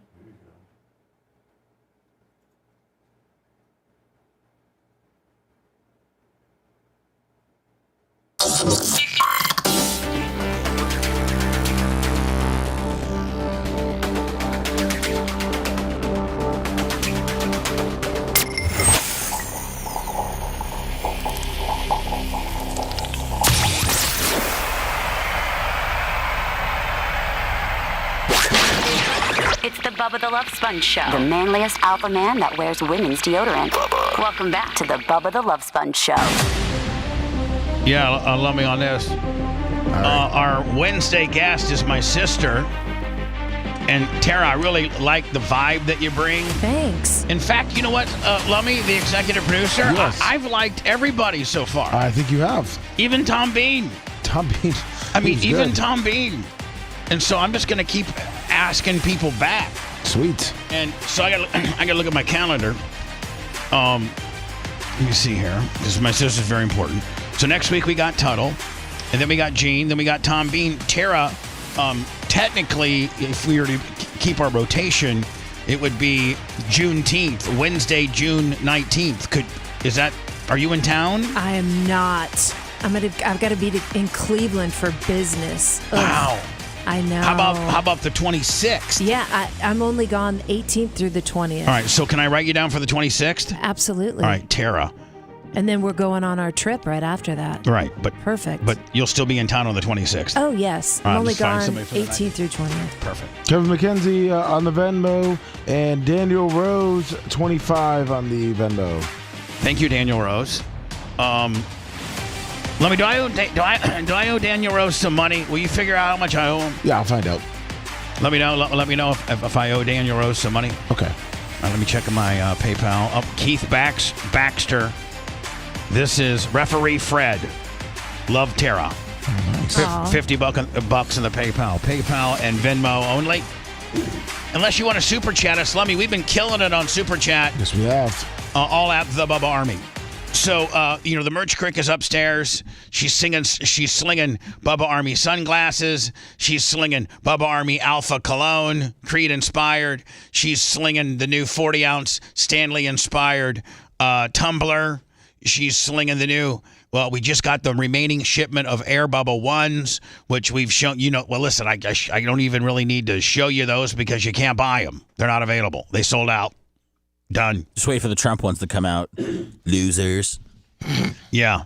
So we stole the idea from Trump and beat him to it. And beat him to market. That's great. I mean, please.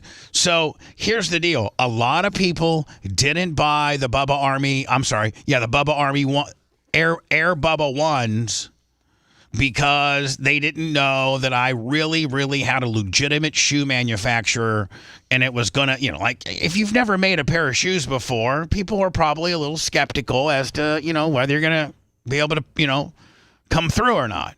Well, we came through with flying colors. Now there's people like, oh my God, I should have bought a pair, and there's none to be had. I actually bought like 20 extra pair. Once we get them all shipped out, and I know that Janie Cakes didn't buy a pair, but you know that her nuts will probably want a pair. Of course. So I'll give a pair to her. I don't know that Tarek has. He would want some. No, we'll buy a pair. He wants one. You just don't buy. No, on these 20, I'm just gonna promo friends and family first, and if there's any left, I'll put them up.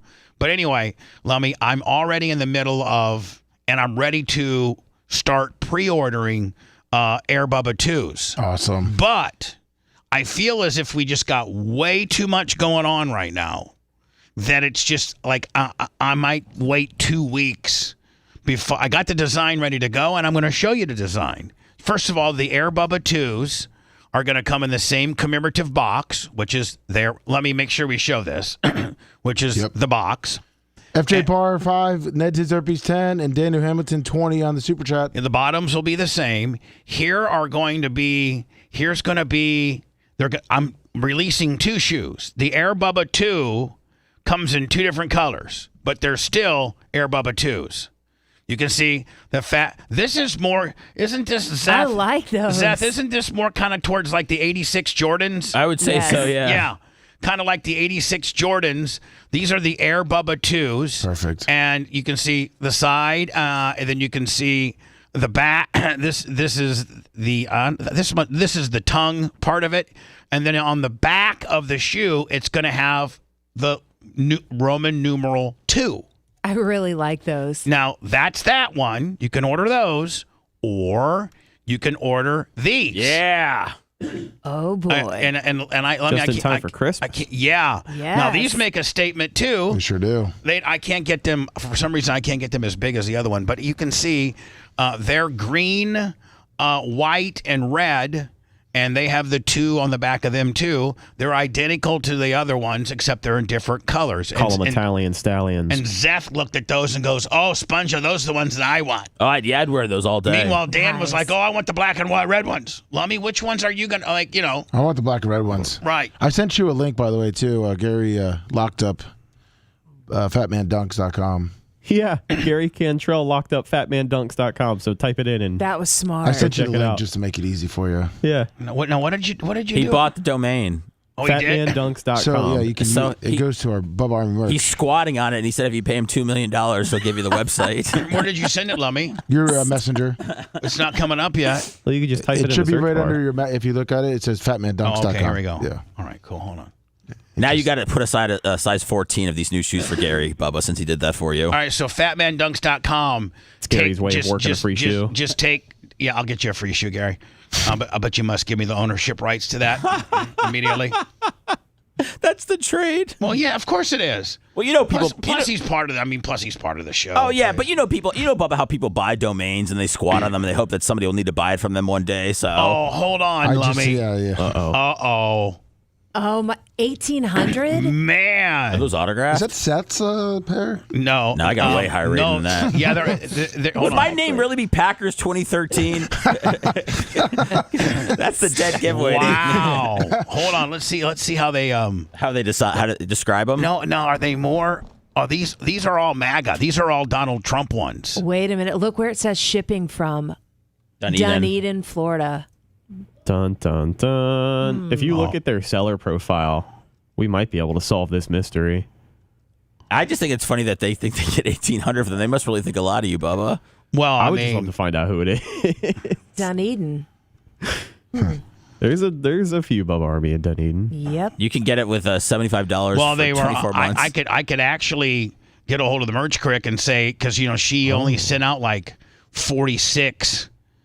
We only got like 46 of the first ones. I could say pull all the Dunedins. True. From the very first batch. But are you mad, Bubba? Because this is getting a lot of hits. No, I'm not. Oh, okay. I mean, if it's your shoe, sell it all you want. Yeah, it's bringing awareness to I mean, the I shoe, think if anything. I think at this point it kind of puts over. I mean, I think it puts us over. I agree. I mean, like, if a pair of shoes that you sold for, were they $149 or $159? I think are $149. So for a pair of shoes that you sold and you autographed for $150, and people are asking, hold on, this guy will even finance them $75 for 24 months. How pissed would you be if somebody actually paid $2,000 for those shoes or $1,800? I wouldn't be mad at all. Not at all? No, because all right, let me just do that next year instead of going to the concert then. Lummy, how about every year I give you an extra pair of shoes, and I just give you a certain amount of merchandise that you can sell bootleg on eBay, and that makes up the difference of the music festival. Perfect. Okay, buddy? There you go. And you're still executive producer and got a raise from that, bitch. Thank I mean, you. Lummy, you're almost Stockholming me. Exactly. What a nice signature. It is. Man. You want to put an offer in for $1,500, Bubba? No, I don't want. No, I want him to go. They're not going to go for $1,800. Lummy, just keep an eye on that link. Will do. What are you, Seth? Turned into chat? Like, Johnny Negative over there? What do you mean? Who's to say they won't go for $1,800? You're like, they're not going to go for $1,800. What if they do, bitch? Well, they're not, because they were $150. And anybody that has any sense of brain would not do Seth, what is it? There's only 200 pair available. I mean, these are going to be worth something. Just saying. Yeah. Yeah, Zeth. Don't you understand the popularity of the program that employs you, buddy? Yeah, you buy them for $1,800 now. 20 years from now, they're worth $1,850. Yeah. Whoa. I say to every young man thinking of getting married, marrying a family of five. Hold on. Okay, what is going on? Now, hold on. Hold on. Okay. Does Biden not have a handler? Yes, that says, Joe, stick to the teleprompter. We got guys that have written stuff out for you that makes sense, that you've read 100 times. While you're driving to the event, you have a hard copy of it. You're reading it. You know it. Do not get off into these stories about how you used to fly an airplane and how all this you used to drive an 18-wheeler and how Obama sent you to Detroit during the pandemic, because when you get down these rabbit holes, man, you're killing us. We're really trying to frame you up nicely, Mr. President, but you're killing us, buddy. You're absolutely killing us. I mean, every time you say some stupid stuff like this, we go down 2 points. I think we're down to like 18 points approval rating. And then still, I mean, you better hope that Jimmy Carter hangs on so that you don't end up the most hated president. Poor little thing's ready to die. I say to every young man thinking of getting married, marrying a family with 5 or more daughters. If this doesn't creep him, if this doesn't make him look creepy, like he's already got a creep feel about him, like he sniffs girls' hairs. Like, I mean. I say to every young man thinking of getting married, marrying a family with 5 or more daughters. I did. My wife's the oldest of 5 sisters. You know why? One of them will always love you.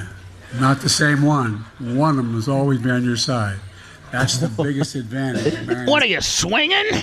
Oh, my God. I mean, what are you doing, like a polyamory kind of deal? Well, I mean, Bubba, you got to think. What do you do? What are you like a Warren Jeffs, polygamy kind of deal? Well, you got to think. I mean, his son was banging his brother's wife after he died. One of them will always love you. Not the same one. So when Jill got in a fight and told you to go pack sand, you had the four other sisters to pick choose from? One of them will always be on your side. See, I think he thinks that this stuff is funny, and he's being Johnny Cool Guy, but he didn't realize that it's creep. That's the biggest advantage of marrying into 5 daughters. I say to every young man.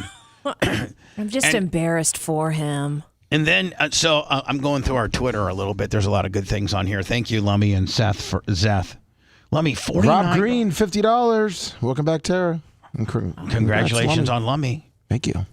I thank you to Seth and Lummy for last night. I worked out late and then had diarrhea and then took a shower and took my pills. And literally was passed out asleep by 6, literally. Like full asleep by 6. Full sleep, full REM by 6. Good for you. And so Lummy and Zeth picked up the pieces on our Twitter. We have a certain goal we like to hit every day, and we just almost hit it yesterday, but it was because Zeth and Lummy picked up the pieces and really retweeted some good stuff that you guys have figured out what I like. Yeah. So thank you for that. But I did see this. I don't know if I tweeted this or you guys retweeted it or what, but I find this very disturbing. And whether you're, a Republican or a Democrat or you're pulling for Trump or you're pulling for Biden, this is just wrong. Oh, I put that one out there. This is just absolutely, and listen, I've had my trials and tribulations with the FBI. The FBI is absolutely, and I don't think anybody in this building has had to deal with the FBI like I have. I've been questioned by them. I've been pencil whipped by them. I've been lied to by them. My words have been completely mischaracterized. That's what pencil whipped is. When you talk to the feds, and by the way, when you talk to the feds, you can't record it, and you cannot have a stenographer there. You can only take notes. And they take notes. Their little agents take notes, and those are the notes. Like, that's the report. Their notes. There's no way to refute it. So when I was meeting with the FBI, I said X, and they wrote down Y. I'll just tell you right now, I think statute of limitations have ran out. They asked me, Mr. Clem, did Hogan know that you had cameras in your house and he was being recorded? And my exact words were, Hogan lived with me for 3 months. I think he was pretty much aware of every of everything that I had recording wise, but I don't know that he knows necessarily he was being recorded. That's what I said. And so when they wrote their, I think it's called a 302 report. When they wrote their 302 report, they write it, Mr. Clem says Terry Bollea absolutely knew about all recording systems and knew he was being recorded. So that when I go to depositions, Gawker, Hogan, Sue, and Gawker, and I'm the star witness, I say the same thing. I don't think Hogan knew he was being recorded. I don't think he knew. He knew about my surveillance system, but he did it. I don't think he knew. Well, then the FBI, they're like, okay, this is going to go to trial. Then Gawker's like, we got him. He's going to perjure himself. We're going to get him up on stage here. On stage. We're going to get him on the stand, and we're going to say, Mr. Clem, Gawker's, listen, you can go back, Lummy, and Google, who's the guy at Denton, the guy that was the head of Gawker. What was his name? Denton. His first name was Nick Denton. And I was there. I was the one that was going to win. I was the mic drop for Gawker. Because here's what they were going to do. They were going to roll in there and say, Mr. Clem, do you remember meeting with the FBI? Uh-huh. Is it true that you said to them that Mr. Bolea absolutely knew that he was being recorded? No, I didn't say that. Well, according to the FBI 302 notes and investigation report, it says that you said that. Now, men and women of the jury, are you going to believe two federal agents? Or are you going to believe Mr. Clem? Well, what are they going to do? Who are they going to believe? They're not going to believe me. They're going to believe two federal agents, right? Yeah. Well, Mr. Clem. But then, 2 years later, when you were in deposition, do you remember saying that you didn't think that Hogan knew he was being recorded? Yeah. Were you sworn at that point? Yes. Are you sworn in your testimony today? Yes. Well, Mr. Clem, which one is it? Is it the FBI report that says that he knew, or is it the deposition that says that he didn't know? Because one of which you're perjuring yourself. And they were going to get me hemmed up on a Martha Stewart gimmick. Oh. For real, Martha Stewart didn't go to prison for the amount of money she made and getting some insider information. She didn't go to prison for that. She went to prison for lying to a federal agent. So Gawker was going to say, Mr. Clinton, and no matter which one I picked, I perjured myself.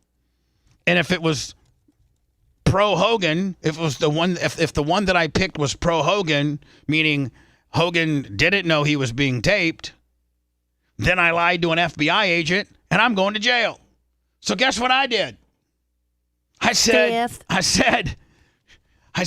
my lawyer went in there, Seth, and said, Mr. Clem is going to be, every question you ask him, with the exception of his name, will be his Fifth Amendment right.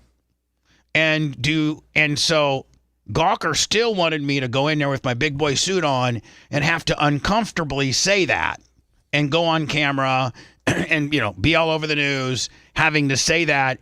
And my lawyer, Kevin Hazlett, and the Diacos, and this Mark O'Brien dude, this federal guy, Todd Foster, all my dream team, they got the judge to just go ahead and start the trial proceedings that day by saying, Mr. Clem was supposed to be called witness today, and he has asserted his Fifth Amendment right on all questions. Put that on the record. She didn't even make me go. Wow. That's why Hogan won. Nice. That's why Hogan won. So I've been screwed with by the FBI. The FBI is some shady, dirty mother effers. And so this was released yesterday, Lummy, as part of an FBI report. And this blows my mind. Yeah, it does. This blows my mind that this is the mindset and the weaponization of our government, where it's win at all costs. And another president has authorized the FBI when they served a search warrant on Mar-a-Lago to get these classified documents out of Donald Trump's, basement or office or wherever the hell they were being held at. That they actually, in their report, said that law enforcement officers of the Department of Justice may use deadly force when necessary. Ridiculous. So they're basically saying that if Donald Trump was down there, he wasn't, but if he was down there, he was like, no, you're not taking him. And he's like, maybe he's putting his body on him, or stop, guys. And starts pushing him and maybe gets a baseball. I don't know.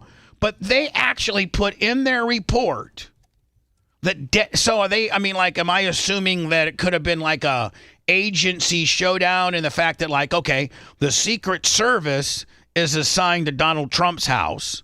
They have guns.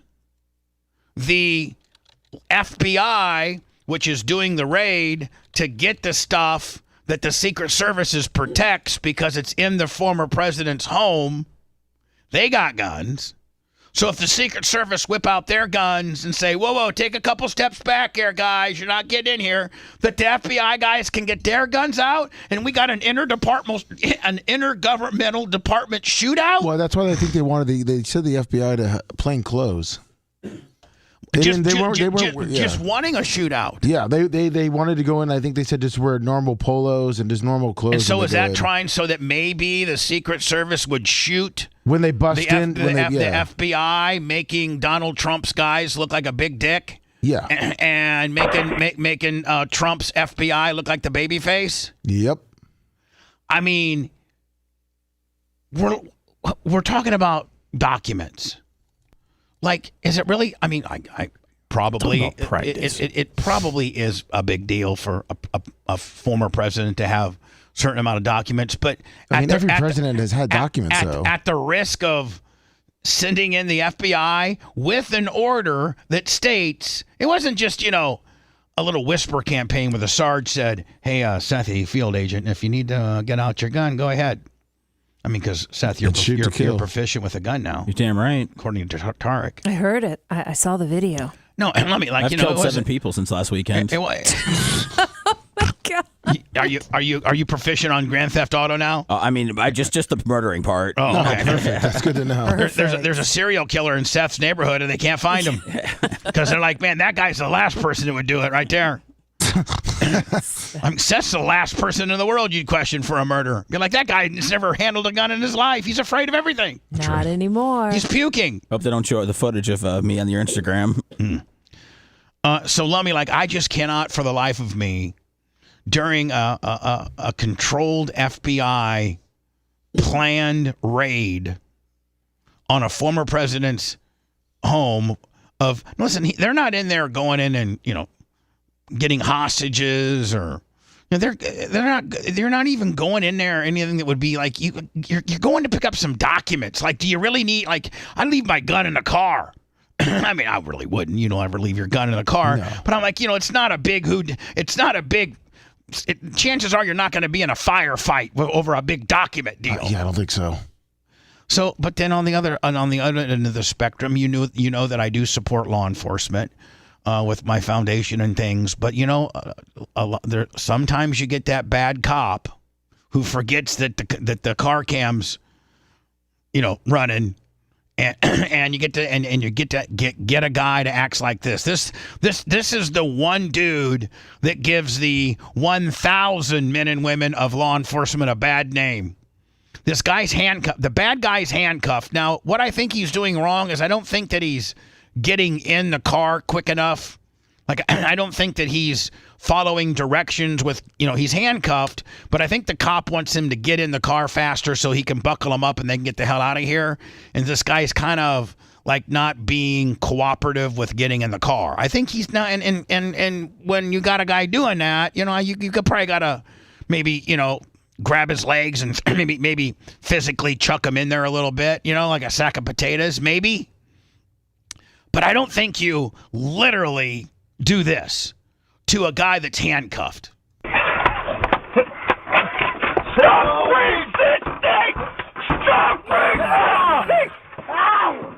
I mean, that's awful. That is horrible. And I don't know what that guy did. I mean, I don't care what that guy did. Yeah. I don't care if that guy, shot you. When a person's detained, I think you still have a certain amount of civil rights. Like, I don't think you can just start pummeling a guy. Although I tell you one thing, he gets some pretty damn good licks in. He sure does. And he's hammer fisting too.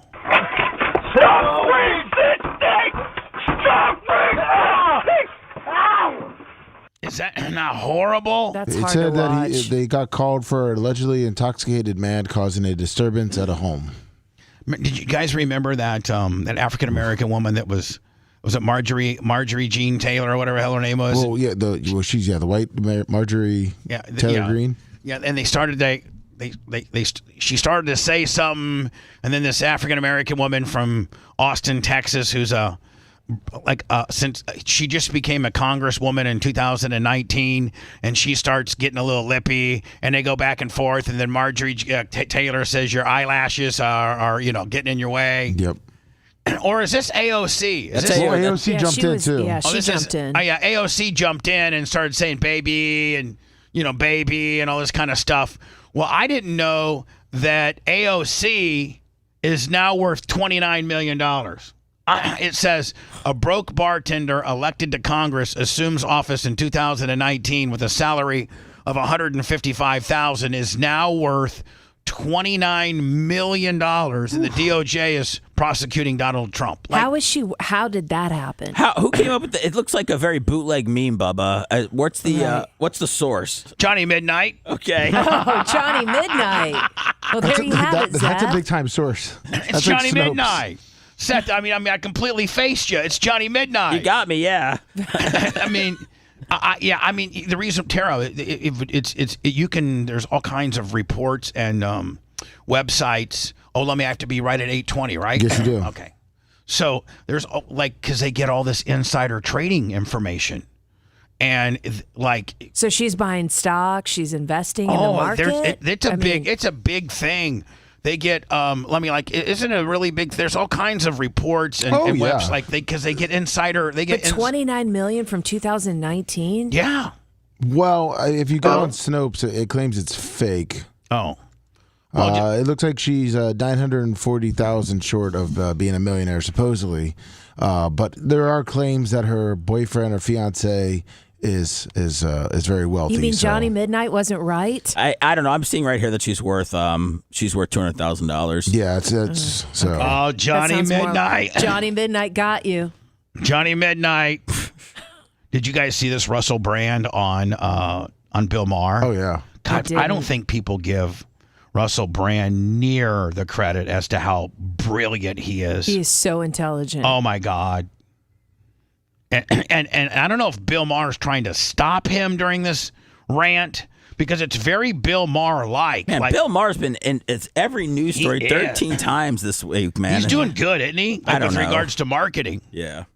Watch Russell Brand drop the mic. Oh, yes. Out of respect for you and your show. Hold on, let me just go back and stop. I love Russell Brand. He has so much proper protocol, and he has his vocabulary and intellect just it exudes when he speaks. Like Lummy, you and I talk like dumb guys. Of course. Like you and I don't have a lot of real fancy words. You know what I'm saying, Lummy? Like I'm just being honest. Tara, on the other hand, college educated from Purdue, she probably has, she runs a big company, 500 people. Like she's got some words. She's got different techniques and words than I do. Seth probably is smarter than us. I don't know about Rhett, and I think Rhett's probably smarter than us, and Macho's probably along with us. Macho, but he doesn't say many words. Yeah, he knows wiring schematics and things like that. Yeah. Russell Brand is just brilliant. Oh, yes. Out of respect for you and your show, I've brought some facts. Would you? If you like, they're actually. You just get the fuck out. Nope. Whoa. You get the F out of here. This is not the place. I thought you'd like facts. We love facts. I love facts. I wouldn't have mentioned it. I'm English, and you know that politeness is our fundamental religion. See, now I love that. Right? Yeah. But they do pertain to this issue, so may I say some of them? If they inconvenience you, I'll stop saying them. The pandemic created at least 40 new big pharma billionaires. Pharmaceutical corporations like Moderna and Pfizer made $1,000 of profit every second from the COVID-19 vaccine. More than two-thirds of Congress received campaign funding from pharmaceutical companies in the 2020 election. Pfizer chairman Albert Bourla told Time magazine in July 2020 that his company was developing a COVID vaccine for the good of humanity, not for money. And of course, Pfizer made $100 billion in profit in 20. Hold on, Pfizer made $100 billion in 2022. 22. Right. Now he breaks it down by saying, and you paid for it. The taxpayers. He brings up Germany too. You paid for the United States government paid for a product that they sold and were able to make profit. Like, they didn't even have to even pay for their product. We paid for it. And may I just mention, finally, and this is also a fact, that you, the American public, funded the development of that. The German public funded the BioNTech vaccine. When it came to the profits, they took the profits. When it came to the funding, you paid for the funding. All I'm querying is this. Yes. Is if you have an economic... I really was. All I'm querying. What a brilliant word. I have no idea what that means. Well, you don't know what query means? I think it means like asking, inquiring. Yeah. See, let me. I didn't know what it meant. But I was able to put it in the application. Context clues. Yes. In the application that it was being used, Lummy, I was able to, I love you, Lummy. I love you, Lummy, the executive producer of the show. Thank you. Put the smartest guy in there. Is this. Yes. Is if you have an economic system in which pharmaceutical companies benefit hugely from medical emergencies, where a military-industrial complex benefits from war, where energy companies benefit from energy crises, you are going to generate states of perpetual crisis, where the interests of ordinary people separate from the interests of the elite. Well said. Drop the mic. Yeah, I mean, like, for real. So what do we do about it now? What do you mean? Everything you just said about what happened years ago? What do we go, Rob? I mean, we're screwed. There's nothing we can do about the people that have already had it. I'm telling you right now. Like, there's... we can't take Pfizer's money. But I'm telling you right now, and I don't know, like, and we've touched about it. We've talked about it a little bit in our family. But we don't talk about it very much in depth. We just kind of gloss over it. But, as you know, January 3rd of 2 years ago, we lost our stepfather, Eddie, Jeff. And it's the most traumatic thing that we've ever gone through as a family. Like, it's the worst. It's the worst. He meant so much to our family. He was just such a good man. He was our everything. He was not only my everything, he was Tara's everything, but more importantly, he was our mother's everything. And we've struggled. We've struggled as a family with getting through this particular situation. But I truly believe he was fully vaxxed. He was fully vaxxed. And I truly believe. And I don't think that Mom even I think I've talked about it with Mom, and I think she might believe it as well. And I don't think this upsets her when I say this, because I think you believe it too. I think him being fully vaxxed had something to do with the event that he had. I do too, unfortunately. We've, like you said, it's really hard to talk about, and I'm kind of really struggling still. But I do believe what you said. I mean, he had every booster. Mom didn't, thank God. Mom only got, I think, the 2 series. But he was really up on, getting them. He was. And yeah. He went like every year and got it? No, he went and got like as soon, like when they said, okay, booster. Remember they were double boostering, like if you're over 65, I think it was 2 or 3 boosters that they recommended, like pretty much back to back. Can you, we got 3 minutes. Can you look up if a person took every vaccine the government recommended, how many would you have had? All right. Because I think Eddie died after they had kind of stopped giving them to you. Yes. But I think, was it 4? 3. At least 3, but I want to say 4. I want to say 4 just too. because it was the first 2, depending on which one that you got. And then, then it was like the Delta Cromna or something. Yeah, they bothered you about the seasonal booster. And there was one more push after that. Yeah, 6 months. 6 months later, another one, and then 6 months later, another one. Yes. Yeah, so he was 4. He was fully vaxxed, all 4, and we've talked about it. Like, we think there's just no reason in the world. What'd the doctor say? They have diagnosed that he died from a cardiac moment. Lack of oxygen to his brain. That was started by an AFib moment, and an AFib moment doesn't kill you if you have an AED machine. Yeah. And if you have an AED machine, AFib moments are 92% recoverable. If you get an AED machine on the person having an AED moment within 5 minutes. If you can get a machine on a guy or a woman within 5 minutes of them having an AFib moment, there's a 92% success rate. And with an AED machine, we have one here. You could literally Walker might be able to do it because it talks to you. It says, put pad A on chest. Yes. Put pad B on chest. And it won't hurt you. It can detect if your heart doesn't need it or not. Hit start button. Right. Stand back. And then it does a diagnosis. And if the person needs a shock, it shocks you. It shocks them. Or it'll say, shock not needed. Take off pads. Like it completely, like you could be the dumbest person in the world. Like Lummy and I, high and drunk, could figure it out. Perfect. That says it all. It does. Lummy, we got to go into the 20 break for our 103.1 Florida Man Radio contest. Yes, we do. Want to listen to the show on demand and on the go? Enlist today at BubbaArmyHQ.com. Sign up and start listening. The Bubba the Love Sponge Show will be back after this.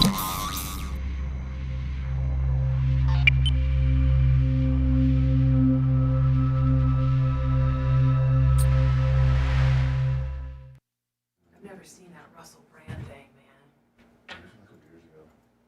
He's the man.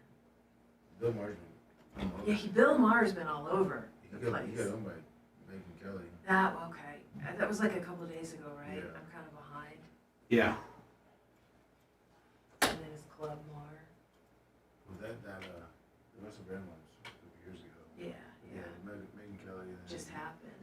One day he was on Gutfeld. Yeah, Gutfeld is too, though. It was just But we got a new parody. All right, where's it at? It's 4 Farts of Gold? I've been kissing dudes. Where's it at? It's you see 4 in the parodies in the light blue. Okay, I got it. Right. Who's it from? Dark Man Steve. I love it. Talk about He's the only one that does it, right? Well, Carlos is in AAA right now. What's that mean? You guys didn't really like it, so sent he it has to to the turn minors. his other parodies into the B shows and see if they get approved. The after shows. Are you guys doing one today, Lum? Sports show? Yeah. Yeah, I think so, yeah. Okay.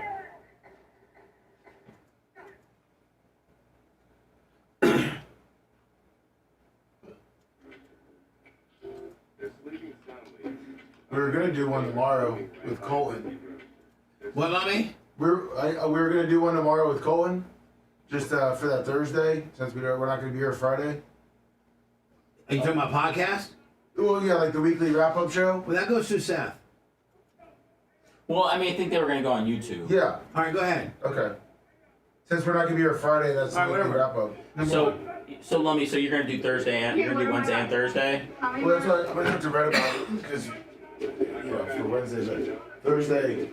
Okay, what are my We're rights? going to do the weekly Tell me wrap-up my show. rights. I'm looking at my Since feet. it Where was the can I end of the stand? week, Tell me and where to obviously stand. there's been shit going I'm on. seeing so my feet right now. Where do I stand? I'll talk to. I'll 100%. Okay, so can I walk Today? Yeah. further? Just because if you guys aren't going to Can do I it, go I'm going to try to see if I can move the I can presentation guys up from 1 to 10. Oh, I don't know if okay. I'm going to. Oh, are they coming today? Oh, yeah, go for it. No, do that. No. Lummy, it's tough for me to listen when you got a conversation going on at Quest. Don't violate my First Amendment.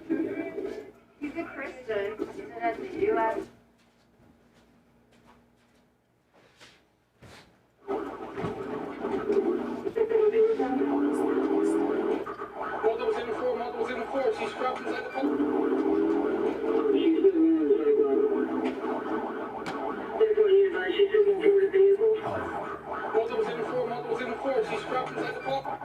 Hey, Tara, Phoebe said give you her love. Oh, tell Phoebes I said hello and I want to hang out again. That's a good woman. And what's this, Lummy? Donating blood to save lives. And hi, I'm Mrs. Hare. I'm in charge of SCCLA, and today we're running the blood drive. Oh, that chick just got 13 What? years. What? It's a teacher story I sent you. She just got 13 years for banging a 17-year-old. Because we are donating blood to save lives. And This was just showing her an example of it. I sent you a news article on it. All right. Okay. You did what? I sent you a news article on it in the email, but that was just a tweet. Okay. think England are going to do? Not again.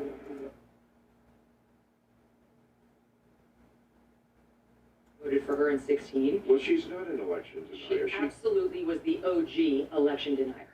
She first of all, she came out before the. Fucking, is Bill Maher doing everybody's show That's now? what I was gonna say, man. Yes. To conceive the. Hillary Clinton.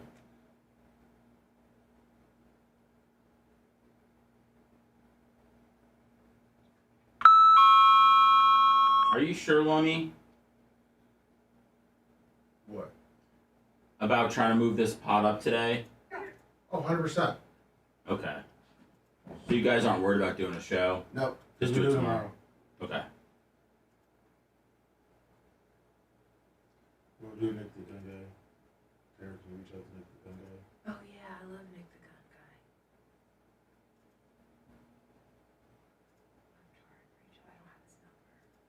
No, you can't. He's trying to do something for me.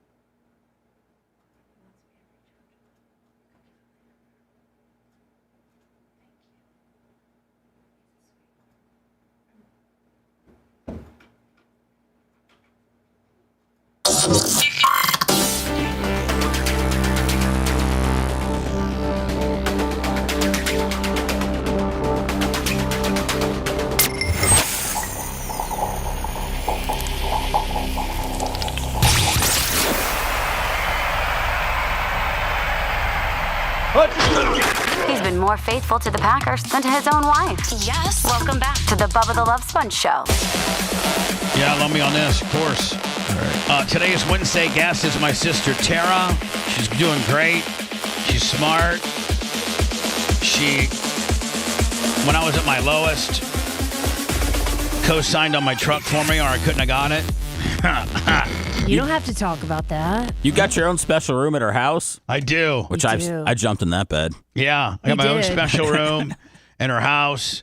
If I really ever need anything, like, you know. It's like, a nice room, Bubba, because you're at like you're at the corner. Like you could have all sorts of shenanigans going on. His own bathroom. Yeah, Be but careful, Tara. Keep that guy out of your beds. no, but hold on. Trust me. He But used to here's live with me here's for a the while. deal, man.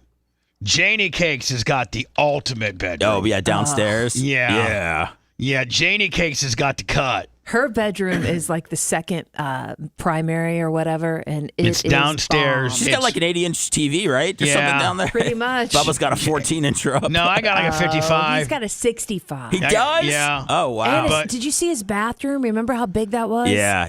Listen, I'm not trying to like. You should just do a staycation at her house, Bubba. At my sister's new house, which is beautiful. Thank you.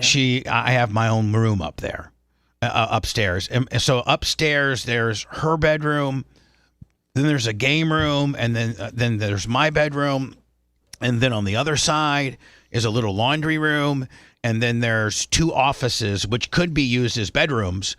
But no, I think one you got a massage table and one. Yeah, that's my stretch. It's my yoga room. Yeah, she's got it's really a bedroom, but she has a massage table in there. Mm-hmm. That's her stretch.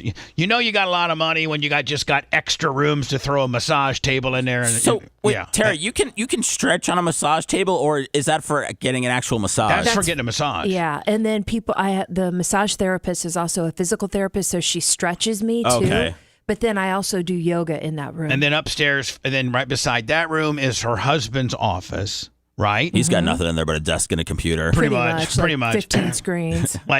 But that's made to be a bedroom if you needed. Yeah, it's huge. Like And- this house is made to have, like, if you had 3 kids and, mom and dad. 3 kids. It's 5 bedrooms, 5 baths. Yeah. An elementary school could live in there, Bubba. And then Tara's bedroom's upstairs. There's one. balcony. There's 4 bedrooms upstairs. Yes. There's 4 bedrooms upstairs. Then downstairs, as soon as you walk in the house, to the right is Tara's office. Then if you keep walking, there's like this formal dining area. And then if you keep walking, to the left is the kitchen, and to the right's kind of the. But it's all open. That's what I like about it. Right. And so, but in the very back, tucked behind the kitchen, is this badass bathroom that's got this badass 80-inch TV bedroom, king size, blacked out shades, just badass. And that's Janie Cake's room, and nobody can stay. Like No. nobody. Like I even I'm like, hey Tara, when I come over, if Janie, can I stay in Janie Cake's room? No.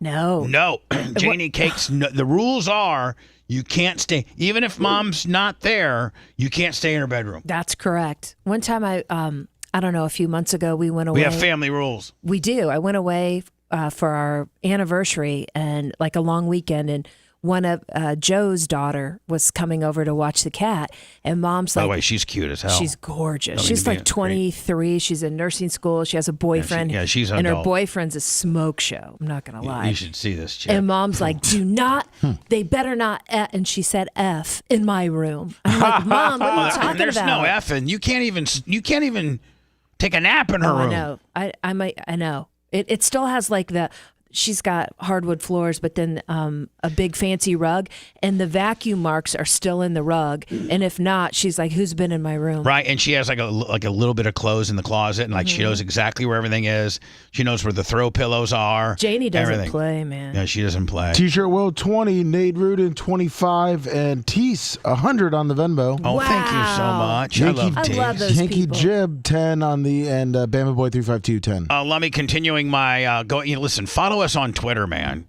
We just got our Twitter back a few years ago, and we're really, really making great strides with it. It's monetized now. Seth has a hand in it. Lummy has a hand in it. I have a hand in it. Yeah, people have started to figure out now which one of us is tweeting. I misspell stuff and whatever. It's fine. And listen, we all have our own. It's like they all love it. Yeah. You tagged the wrong New England Patriots the other day, and you tagged a porno site. Sure. And then you It's all good. tagged the wrong Diddy yesterday. But you know what? Here's the deal.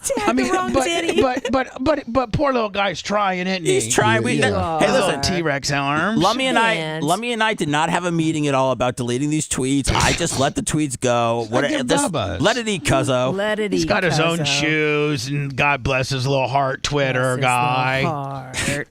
Single-handedly, Lummy, in 30 days got it monetized. Did I not? Yes, you did. I did. I figured 19 it days. out. 19 days. Actually, it's funny when Seth does send me about the tweet because I look at the time and I'm like, it's about 5:45. That sounds about right. He's fuzzy. His bills are kicking in. Him's is fuzzy. The best was really when I asked Lummy because you tagged the New England Patriots and it went to it was like a porno site, and I was like, hey Lummy, I was like, what do you think, man? Should we keep this up? And he's like, yeah, it's fine, no big deal. Whatever, just the boss man. So Lummy, I passed out early, so you guys were tweeting various things. And listen, here's the deal: a lot of the things that we tweet on our Twitter. It's at the Bubba Army.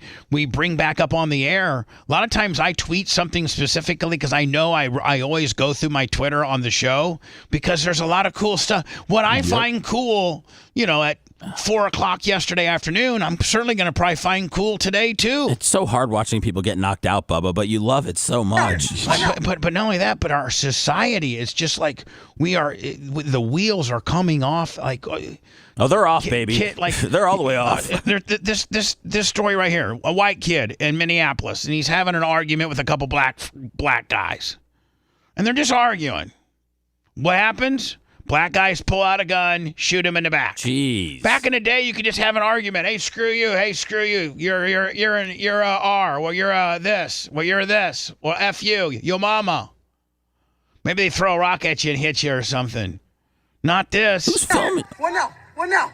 What now? Now the white guy is walking away to his house. He's walking in. You can What see. now? What now? He's walking away. He's had like some type of engagement with these two dudes, and he's walking away. He doesn't have anything in his hands. He doesn't pose a threat. It's a little bit dark to see, but he's walking away from these two dudes. And watch what these two dudes do. What now, pussy? What's now? The guy's actually, the white guy makes it clear to his doorstep. Like, they're arguing, obviously, and he makes it clear to this doorstep before they gun him down. Who's filming? Probably one of the black guys. One of them? Jeez. That is awful. That's the society. That's the society that we live in. Do we know if he's okay? Or there's really no follow up on those stories. I was looking it up, and it looked like he was in critical condition. I mean, I didn't follow up. No, let me. This is a woman. I guess she's that female teacher that was blasting a student, and she got 17-year-old. She said, well, that's. I know that's why I thought you would like it. I didn't see the story. Oh, I put it in the prep, but yeah, she first day of his senior year, she started counseling him, and I guess they blasted about 20 to 30 times. She went on a class trip and then really got after it. But if he was 17, and they threw the book at her. There was a reason I wasn't a teacher. Let me. Yes. Because you would be blasting the good-looking No, I dudes. wouldn't. Yes, you would. No, I wouldn't. You always like only young- if they're 18. Hold on now, Tara. Your husband's 16 years younger than you are. So? You like young dudes. You've always dated younger dudes. I know. Always. And guess where The I dude- got it the- from? Oh. Janie Cakes. Oh, I think you say me. No. We've all dated younger. I've never dated anybody my age. Really? Never. Never. Never. If you look, hold on. I kind of remember, Start with but Nikki. it was a fling. Nikki Doherty was younger. Yes. All right. Then you go to Jill. Jill was younger. Okay. Then there was this another girl named Rebecca. Well, no. There was this girl named Christine that I got. I remember. That got pregnant. You She- know. yeah, I remember. She was way younger. She was so younger, I had to go out of state. You're cool. And then, and then then we go to Holly. She was younger.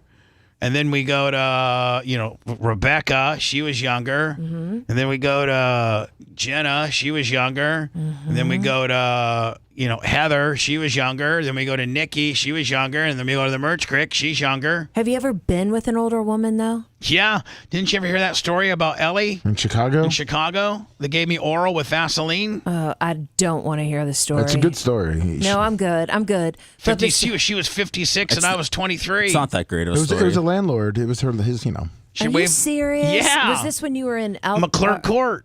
Oh, When I lived in love that lived in place. McClurg Court. I don't think Seth wanted to hear it either. Yeah, I know. Yeah, I think we could skip this. Once if it's- I'm Mrs. Hare. I'm in charge of FCCLA, and today we're running the blood drive. I do Blood drive. We're running a blood drive, but I already got ran. My guts already got ran up by the starting quarterback. the blood drive because we are donating blood to save lives, and my FCCLA students get scholarships. A personal story for me, when I was having my daughter 2 years ago, when I gave birth, I lost so much blood that I had to have 2 blood transfusions. And all that blood came Lummy, did you send me the story? from the Arkansas Blood Institute. So if we didn't have a blood drive like this, I wouldn't be alive today. Some redneck So bitch. that's the one that was banging the 17-year-old? Yeah. Here's the story right here. Married teacher who was surprised by students on Good Morning America. Is it Good Morning America? Yeah. And she didn't look so good there, Lummy. Look No, how not bad at all, she looked. Did yeah. she get on crack? I was probably a little depressed. Did she? Well, yeah. Arkansas teacher who was surprised by students on national television sentenced for having sexual assault. She was sentenced to 13 years in prison for having sex with a 17-year-old up to 30 times. Whoa. I mean, here's the thing. I know this is very hypocritical, and I know this is not right, and I know that this is just flat out wrong. But I don't have a problem with female teachers blasting male students that are over 15. Because I was 15 at one time, and there was no teacher that could physically make me do anything that I didn't want to do. You didn't have any big ass muscular teachers that were going to actually physically take your wiener from you. You know what I'm saying? Yeah.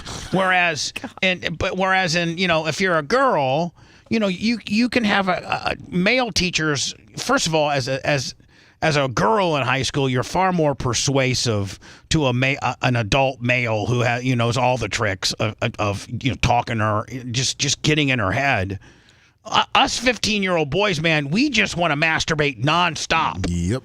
That's all. And so if we can get like a real live teacher to blast us, there's no crime in that.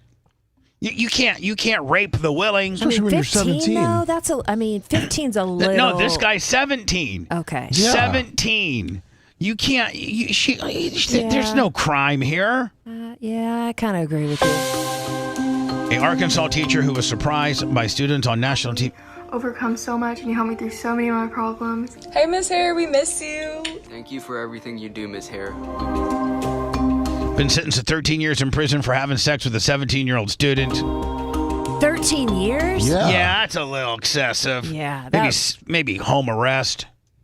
Oh, they got her with trafficking for going to Washington, D.C. with him. So now here's the thing. But, yeah. Which is just a straight up weekend romp turns into a human sex. Come on. Yeah. Imagine what her husband feels like, though. And her kids. Oh, jeez. Oh, yeah, that's the only people I really feel for.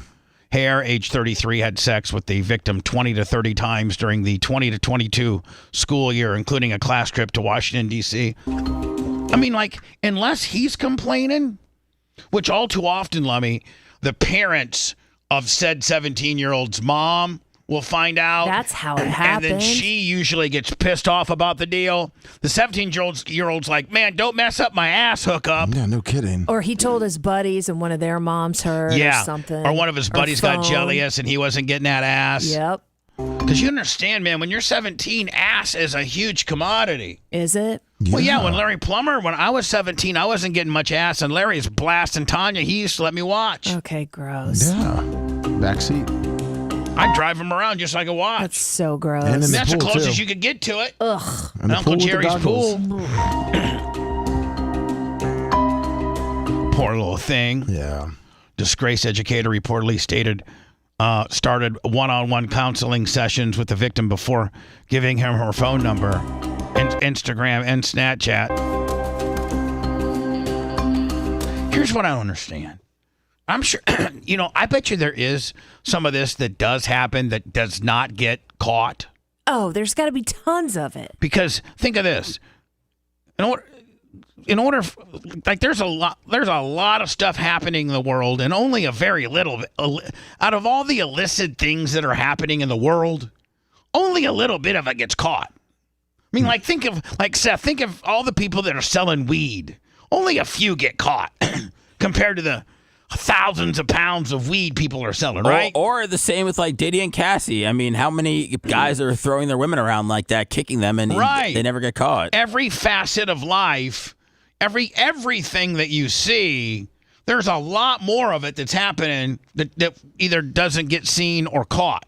So, think about how much this is really happening. I bet it happens all the time, especially with social media now and texting. But here's the thing.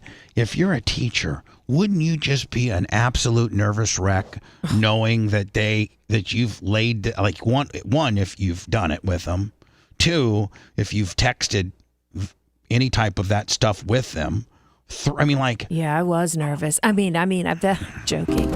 Oh, man, she's doing 20 years. She's what? So she got 13 in federal and 7 in state. That's excessive. Or county. Yeah, she blasted a 17-year-old. She should be fired, not give go her to prison. You know what, Lummy? I'll go with as many months as the time that she did it. 30 times, she gets 30 months. It's almost 3 years. Poor little thing. Yeah. Prosecutors claim that Hare told the victim she had a dream about having sex and then gave him her home address where she lived with her husband and her 5-year-old daughter. Now, those are the people. Dumb. She's just horny. Yeah. I mean, Tara, you can't say, those that lives in glass houses can't throw stones. You're horny for younger dudes. I'm not banging 17-year-olds. Well, hold on. What's 17 plus 16? Tarek was 19 when we met. I'm joking. He was older. He was 22 when we met. That's 33. Right. When you were 33... I wouldn't be blasting a teenager. If you were 33, let's think about when you were 33. Do we really have to? Well, I mean, why do my life has to be the only transparent one here? Well, what is not transparent? What do you mean? When I was 33, Tarek, how old would have Tarek? No, what year was that? Well, you probably don't want to. No, hello, that's what I'm trying to say. Yellow. So anyway, moving on to this teacher, poor thing. Hold on. I know. Dude, I'm not going to mention what year it was. I'm old. Okay, when you were I 30, own it. when you were 33, you banged a very young person on my show. But he wasn't a teenager, was he? Might have been. No, Might have been he was 19. He was 20. He Might was have 20. been at best. No, he was, because he honestly in 1 year he was going to turn 21 and he was looking for a fake ID. Man, now, Seth, what happened between this picture and that picture? Stress?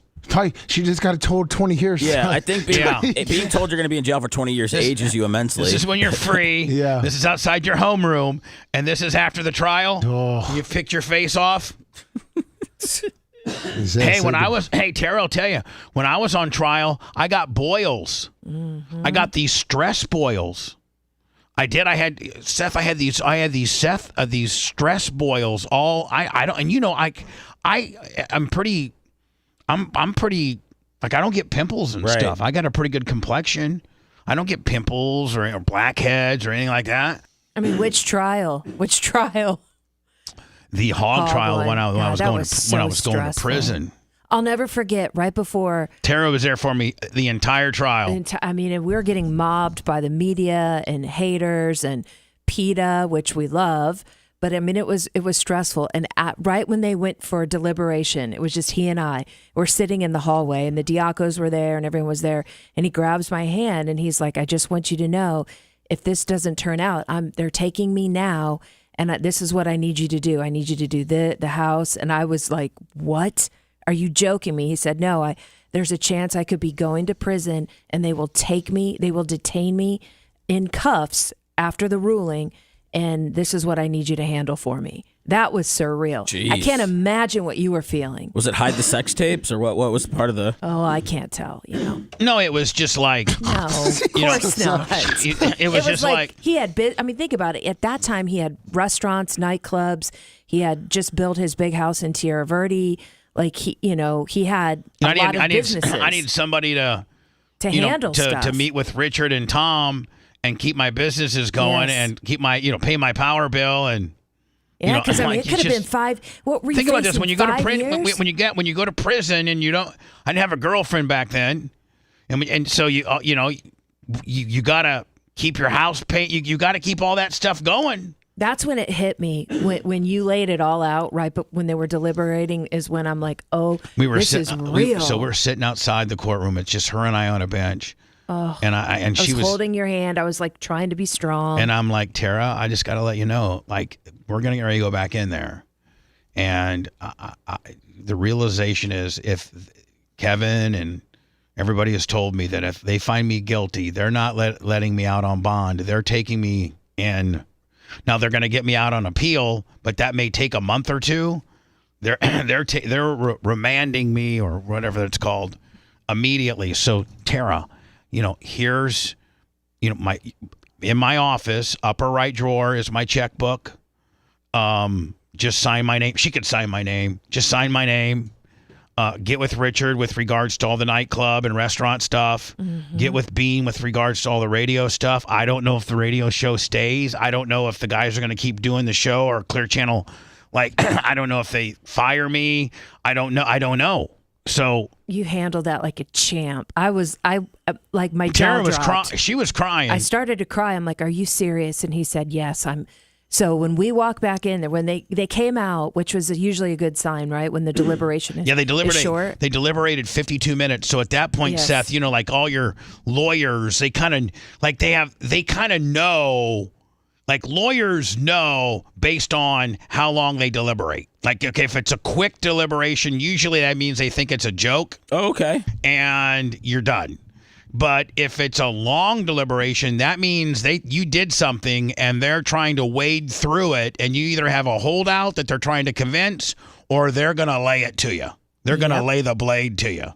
And so, that famous picture of Bubba with his hand in his head in his hands where after they just read the verdict, like that was so real. That was not you don't know what it's like, man, whoa. To say for a judge to say, defendants, please rise. I got goosebumps. Me too. Jury foreman, have you come up with a verdict? Yes, I have. Please hand the verdict to the bailiff. Court reporter, please read the verdict. The state of Florida verse Brent Hatley, we the jury find you not guilty. And mine was the last. Of course, Seth, they read 3 others, the 2 Hunters and Brent Hatley. But my lawyers had already warned me that they could, to save face, find those 3 not guilty and lay it all on you. So be expected for that. So when they that was, they told me that. That was an option. That was a concern. My attorneys were concerned that they were going to let all 3 of those guys go and get the bad guy. So they find all 3 of them guilty, and they go, the state of Florida versus Bubba the Love Sponge, Clem, we, the jury. And then you don't understand, literally, my penis went inside of my, it went inside of me. Mine did too. And it just said, not guilty. And I just, I can't even get. I feel like we're back at that moment, just hearing you describe it. And it's just oh my God. Nobody, I can't explain. You felt like OJ? Oh. Yeah. Yeah. Kind of. Yeah. OJ. By the way, Tara, speaking of OJ, the way I got OJ interview is that when Tara worked for Hamill and Dave Marshlack, and they were Entertainment Network. They had Voyeur Dorm and Dude Dorm, they were millionaires. They were just killing it. They were some of the very first people on the internet with regards to the voyeur aspect. So I was a webcam girl, of course. I'm joking. And Tara was a salesperson, and of course. And they brought, how much did they pay him? Was it $1 a question? So the way I understood it, so I worked for Hamill at the time for Entertainment Network, and it was an internet company. They sold everything from web hosting to websites and all of that. And of course, then they had all the cam houses, the Voyeur Dorm, Dude Dorm. And so they had AskOJ.com, where so they could not technically pay him, but they bought him a condo, I think in Miami or here, and they were able to purchase items for him, but they weren't able to actually give him cash, and there was some sort of workaround. Yes, so the condo that his kids, remember after the trial, one of his kids, both of his kids live here, by the way. Yeah, well they might live in that condo. They might. So they had a thing called AskOJ.com, and Tara hosted it. I had to interview him. Now, is there any of that on the internet? I've been trying to find it. There has to. Marshlack came to me and he's like, "We want you to interview him." And I said, "Are you joking me?" And I kind of had struggled with it a little bit. The most awkward thing in my entire life that happened at that time. I never saw it. Oh, okay. So talk about bizarre. We need to find it. It's got to be out there somewhere. Mark Furman obviously was the bad guy. Right. So I'm standing in my boss's office at the time. It was that guy named Shane. Yeah. And he had a big screen TV, which was unheard of back then, in his office. Which is probably like a 38. I mean, it was actually one of those projector 38 ones. plasma. It was like a projector one, not even a plasma. And at the time, Court TV was on, and Mark Furman was being interviewed and being asked about what he thought about this AskOJ.com. So he and I are in the office, his office, watching it with our back towards the door, watching this Furman interview, and Furman's going hard. That's right when Hamill brings him in to meet us. Brings OJ in. So we're watching Mark Furman talk Call about this. OJ everything. Everything. And all of a sudden I hear, "Man, that guy's a racist." And I turn around and OJ's standing right in front of me. And I thought, this is surreal. We're watching Mark Furman. And he came and just grabbed me and gave me a big hug, kissed me, and he's like, "I met your brother this morning, and I'm so happy you're the one doing the interview." And I will tell you this, man. I was like, whoa. I will tell you this, whether you think he did it or not, which I do think he did. Yeah. He has such a convincing story, and he is so smooth. He's very charismatic in person. Yes. It's weird. You don't expect it. And he never took the stand, obviously, but he's so charismatic that I think, strategically, you usually don't put the guy, your really guilty guy on the stand, because it gives the prosecution an opportunity to cross and to ask him questions. Right. So I always took the stand, because when we mock tried mine, I always scored. I always resonated so well with the jury, because the jury thought I was going to be this obnoxious shock jock, and when I came across as a gentleman and a regular guy, they almost marked out on the deal. And so they never put OJ on the stand, but I did a 2-hour interview with him. You did how many hours? 3-4 hours? I think it was about 3. AskOJ.com. Tara was the one that asked the questions, but he has such a convincing story and is so charismatic that I think they could have put him on the stand and it wouldn't have hurt him. Probably might have helped. I mean, it probably would have. He was trying to get into it. Like, we just met. we turned the TV off, and he's like, no, turn it back on. I want to hear what this clown has to say. He's a racist. What do you think of him? And I'm like, now, what was the hardest? When you would? I mean, there weren't. Listen, I'm just being totally. Were they just fully complete transparent. softball? Yes, complete softballs. Now people could ask anything they want, but they pick and choose. But what made it through for you on your teleprompter was completely different than what people were asking. I mean, they pick. Yes, essentially, people were asking, but they would again handpick what they wanted. What was difficult, obviously, talking about the murder, but him going off about her and Marcus Allen sleeping together. Like, he was going off about that. Yeah, he was not happy about that. He was like, he wanted to focus on that. And then he said it was during that time she was hanging out with drug dealers, and the drug dealers are the ones that murdered her because she was into coke. And he started going down this rabbit hole, and I just wanted... he's like, Matt looks at me. He's like, imagine if your best friend slept. And I'm just like, okay. So that was, I mean, all of it was awkward. So wait, Marcus Allen slept with Nicole when they were together? Listen, after she was having after OJ, she ended up having a fairly public and long affair with Marcus. Like, they didn't even try to kayfabe it. I also heard that the guy that driving the AC Cowlings. Yeah, I heard he was blasting it. That's what I heard. Now listen, bless her heart. He murdered her. I feel that. That's in my opinion. I feel like he did commit the crime. Even after meeting him, yes, he was charismatic. But he was very perverted. I don't know. He was charismatic though. I get it. Just like they say Ted Bundy, right? He was one of the most charismatic. He was one of the best. Right. But then the state of Nevada said, man, what California messed up on, they hemmed him up on 9. Don't forget he did 9 years in prison. Right. That's right. Wasn't it like the memorabilia stuff? Yeah. Yeah. But anyway, we need to try to see if we could see about that'd be great. AskOJ.com and it was on. I mean, it was live on the internet, was it not? It was one of the first pay-per-view where you could actually, a live streaming event. Pay-per-view. I think it was 99. Wasn't it $1? I think it was $9.99 or $5. It wasn't very expensive. It was less than $10. You paid to watch, and then you could also ask questions. And then, but I think they upcharged you on that. Maybe. I think asking a question might have been $1. Maybe that makes sense. Yeah.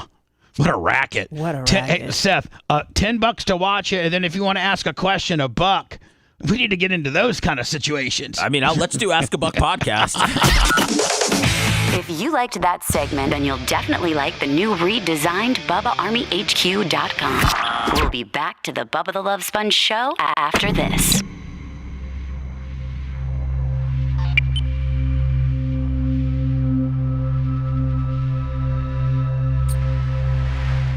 Laser says, I love Tara and thank her for reaching out for my mom. Aww.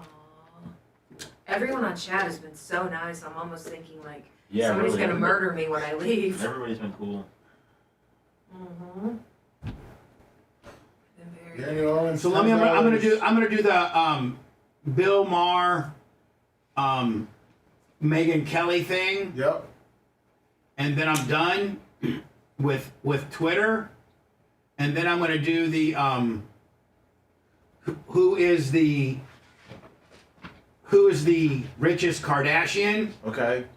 And then we're going to do the Seth CNN rapper guy. Yeah. Remember that, Seth? Yep. Yeah. And then we're going to do, because we have to do the click. Is anybody familiar with, I didn't really. Is Stein today? With the, no, with the Trump. With the Trump recap. Are you familiar with it, Lummy? Yeah. Okay. So I just want to talk about with Stein too. Oh, what time's he on? 9:15. Oh, okay. Did you want to play that parody today? It's about P Diddy pretty much.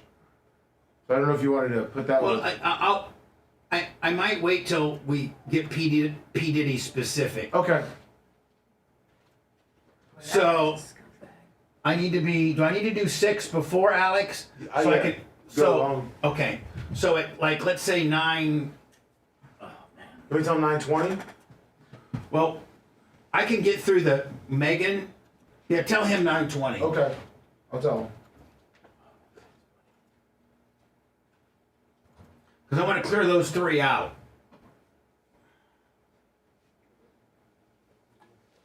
Tara, what are you guys doing this weekend? Playing with my monkey. Besides playing with your monkey? Nothing. Just getting caught up on shit around the house. That's what I'm doing, just with all the shit. If you need help, I'll let let you us know. know. Seriously. What's Janie Cakes doing? Tarek's like, let's have your family over. I'm like, Bubba's probably slammed. I am. No, I don't think she has any plan. I don't know. I'll probably have her over, spend the night. Maybe Sunday night. That's about it. You're taking Friday off? Yeah. Okay. Are you? Of course you are. No, I can't. Dude, I work harder than an ugly stripper. That is no joke.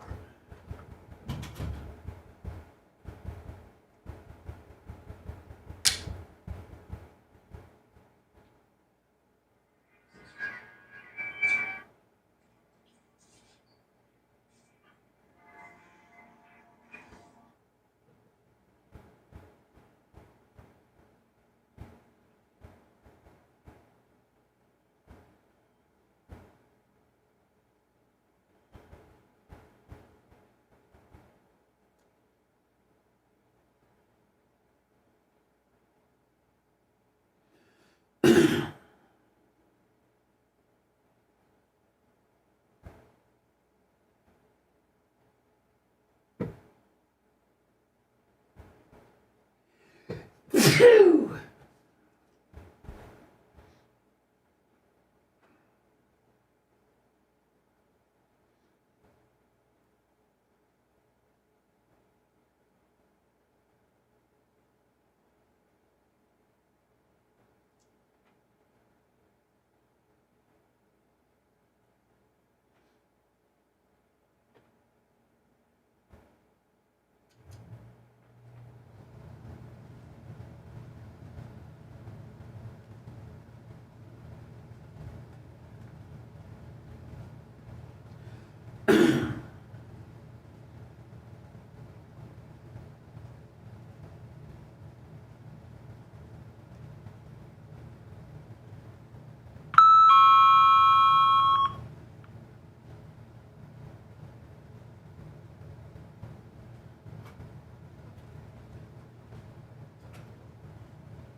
After the show, make sure to check out BubbaArmyHQ.com. It's all things Bubba 24/7. And now back to the BRN. My sister Tara is our Wednesday guest. Next week, is it Tuttle? Yes, it is. Tuttle. Yes, Tuttle. We make Tuds. Tuds has left me like 2 messages, and I need to call him back. Hey, Tara. So I just sweet. want to let you know that I'll be in town on the 29th, and if you need anything done, me and Colton are a couple of handymans for hire.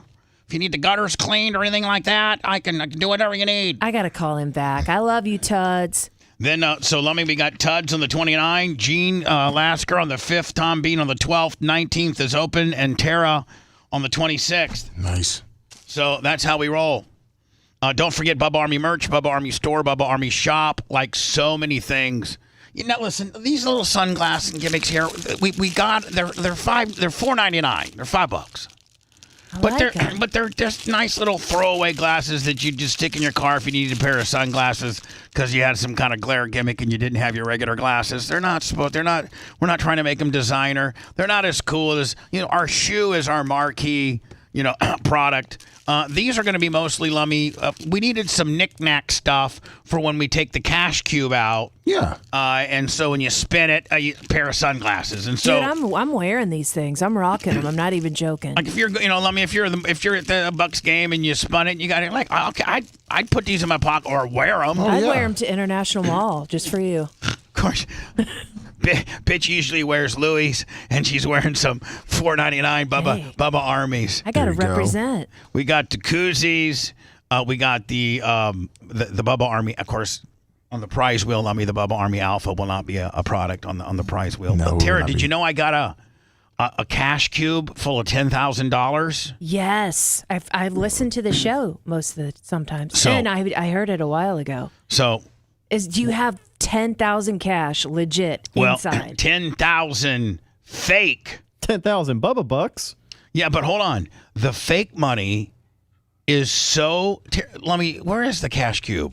It's right. It's still on the stage. It's a giant body bag up there on the stage. Could you go up there and kind of sit it up? No. Just unzip it very carefully because that's the zipper is the weak point, and grab an example of the money. Because Tara, I bought movie money. Oh, that's smart. It's called movie money, and I think, honest to God, it's what a lot of the people, influencers and stuff, use because, honest to God, it looks real. I like Bubba Bucks better, personally. Well, it's Bubba Bucks, but it's movie money. It's prop movie money. Dude, this looks just like money. Yes. For real? Yes. So what you do is we have all that in there. We have $10,000 of that. So the reason why is if somebody would come stick us up. Oh, true. And like, well, just in full transparency, let's be honest, Seth. Our first time that we bring this $10,000 cash cube out is going to be Latin Sons Barbershop. That's right. Celebrating Juneteenth. That's and awesome. We don't necessarily know if we went 10,000 real dollars, laid up in there. That's not safe for anybody, anywhere. Listen, it's not safe to have 10,000 at the Bucks game. There's just as many bad people rolling around the Bucks game as there is at Latin Sons on a Saturday. I'd say you're safer at Latin Sons than you would be a lot of places. I agree. I would say because you know why? The hood controls itself. That's right. That really does. The hood control, and I've heard Obus tell me, man, hood controls itself. People know. Go do some stupid stuff somewhere else. Don't do it in my parking lot. Tarek's dying to go to Latin Sons. We are such huge fans of Operation Pigmentation. Well, those guys are I want to meet them so bad. They are the coolest two dudes because the one dude reminds you of Cat Williams. Yes. And the other dude reminds you of like just a smooth like a 50 Cent. brother. Kind of like a 50 Cent. Yeah, smooth. And they don't care. They don't care if you are offended by what they say. They don't care. I love them. If Tarek wants to go down there, I can go down there with him because Babyface wanted to make a trip last week, and I went with him too. So, well, maybe you guys can go to the gun range, have a little man date, and then go down there like you did a couple weeks ago. Like go in for like a haircut, then a shooting spree. Then they can look do at that shooting spree. Then you can come over and get your oil changed at my place and check your Hemi out. God, what a Jesus! day of my life. You might have a boner as we speak.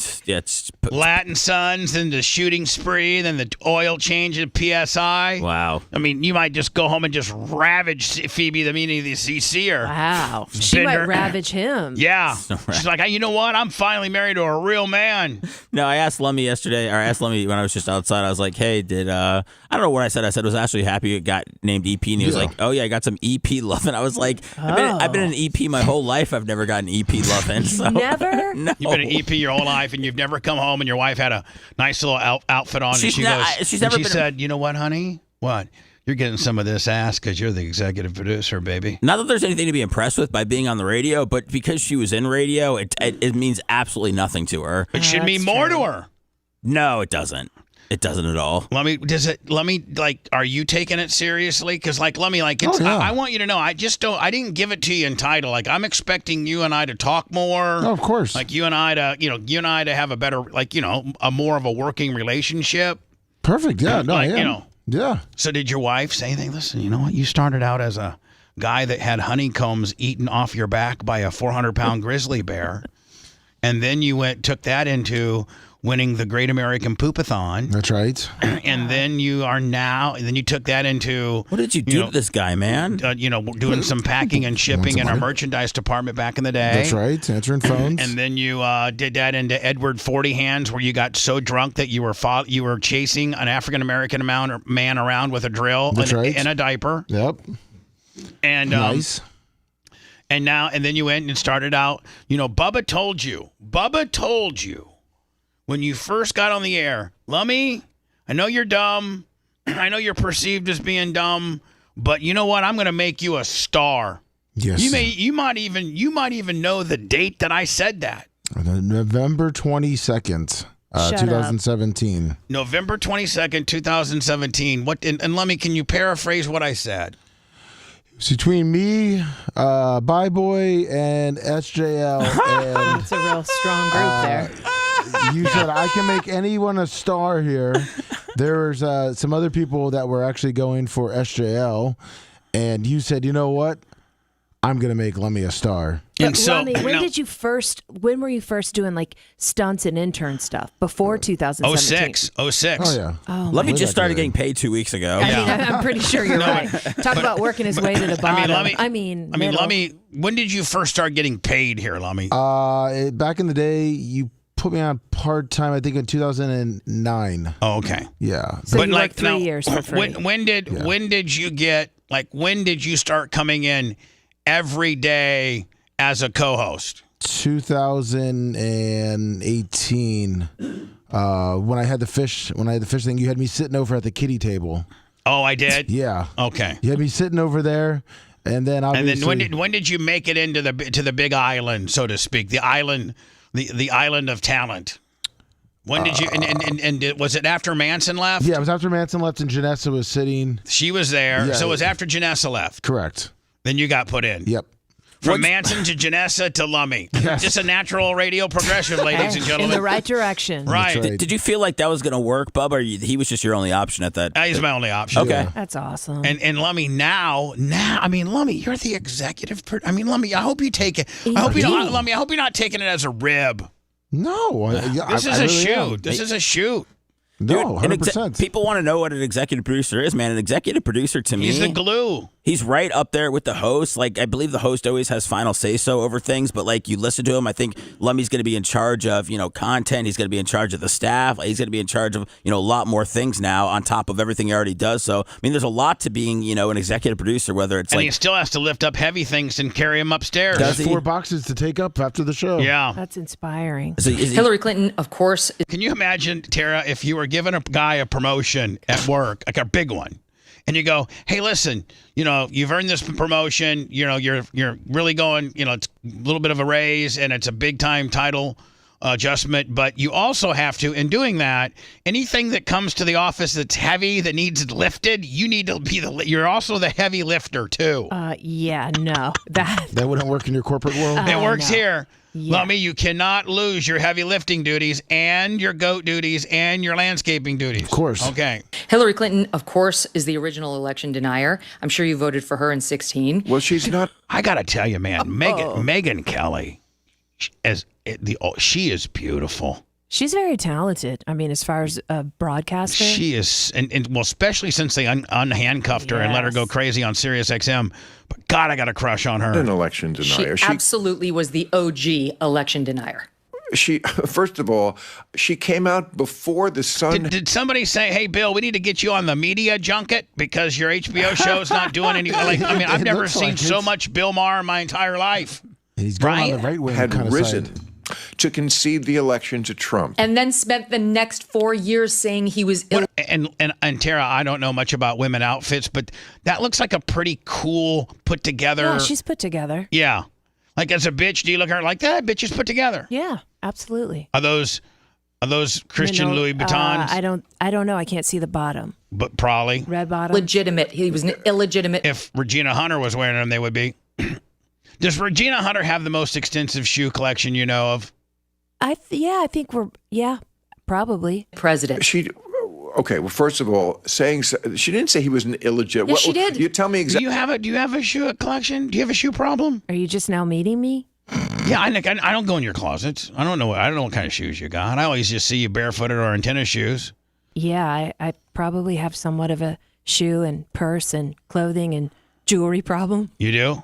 Oh, we got to do a cribs on that closet. We do. Oh, no. Exactly what she said. She said those exact words repeatedly.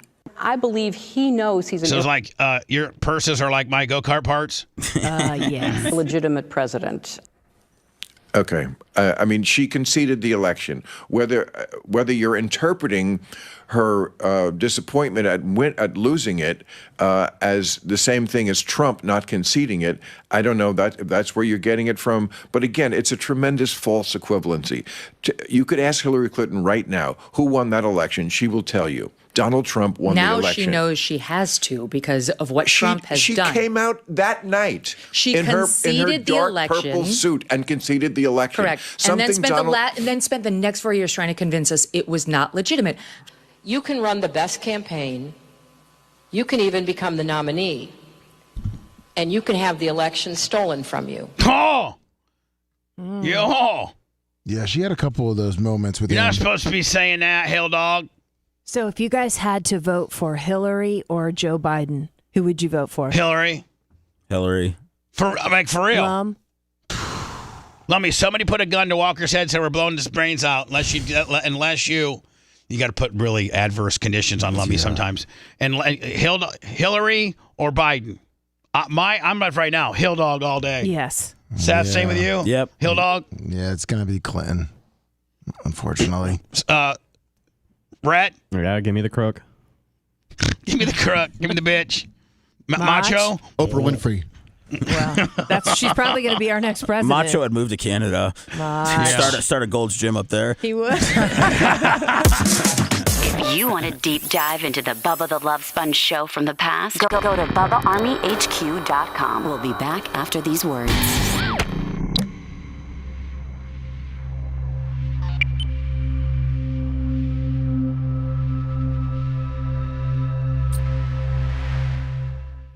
Yeah. That's all he had. Okay. Yeah. I have a picture with Alex from Barb.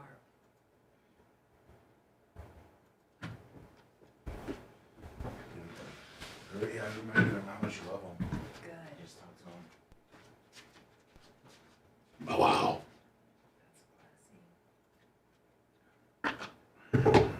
Stein might be pretty jacked up. His Dallas Mavericks play tonight in the Western Conference Final. What? Against Hey, Bubba. Minnesota. Macho needs your computer for the Zoom. Oh, okay. Hold on. Tell him take it over. Take it over. Tell him sorry. He gave a thumbs up. I gotta do fish on the J. Loves Tara. Thanks, guys. Tara, we've gotten some good. I mean, we got good response for your shit. I know. I'm surprised. Seth, usually they hate everything. Well, yeah, it's about as overwhelming positivity as it was with Lasker. They like Lasker and Tara. Oh, dude, Lasker and I need to do a podcast. Everyone wants Tara for the voiceovers. Oh, You know hell who Lasker wants to? You know who Lasker wants to visit him? Who? Janie Cakes. He goes, I know where your mom lives. It's just right down the street. There's no reason she couldn't pop in and say hi. She needs to. I need to start doing voiceover work. I've got the board. I've got everything at home. You should. Well, you hired somebody to sound like Natalie from Facts of Life with a nosebleed. Ouch. You guys write it and give it to Tara. Dude, I'll do it for free. I know, I don't have any money to pay And you. you need something with alpha. To promote your... Well, let me, executive producer, get that shit written, Come okay? on, Mom, I got your back. I'll Get it to Tara. Kush Get it knows to my Tara. setup. We need Bubba Army HQ. What I did. We need Bubba Army HQ. We need Alpha. We need fucking coming soon. Bubba Army. Fat guy Dunkin' Donut 2. Yeah, what's up with all these tornadoes and shit around the country? We gotta get one. Oh, I love We'll send you those. We'll send you those links. We'll send you those scripts we have. John Kostika loves Tara. Most dogs, well, she likes me. She's just a bitch. She's a bitch. She's a fucking bitch. She loves Bubba.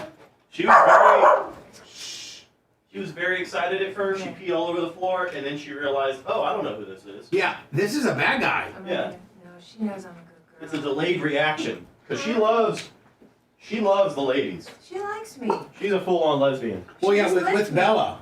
Yeah. Bella's her. But just women in general? Bella's her work wife. If you hit her with the squeaky dog voice, she'll pee everywhere, like she just did now. And then when her senses, Here's a cleaning wipe. It's all right. I got some here. Got it? Yeah. Yeah, she just.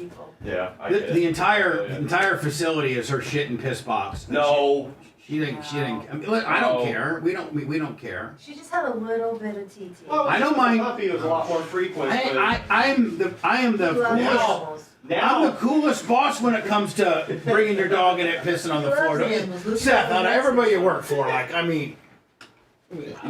Cox would let you bring your dog and let it piss all everywhere. No, you are correct. Yeah, when she was a puppy, she was pissing everywhere. Now she just whittles. Yeah, but still little diddles here and there. Still little diddles. You're right.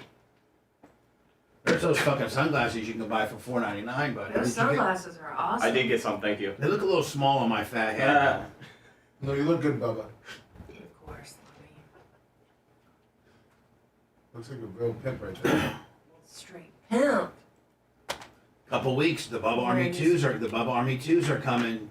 Don't get left out. Those twos do look awesome. I'm serious. So Dr. Man's moving on you, maker. Doesn't your husband have a shoe problem too? Yes, he has a Jordan problem. Does he got like original Jordans? Probably. Probably. You probably don't want to answer that question. She doesn't want to know how much he spent. I think they're worth about $3,000. I don't care how much he spends. I really don't. It makes him happy. Can you imagine if you had a bitch like that? No. Dude, That I said, am the hey Seth, you know what, coolest Seth?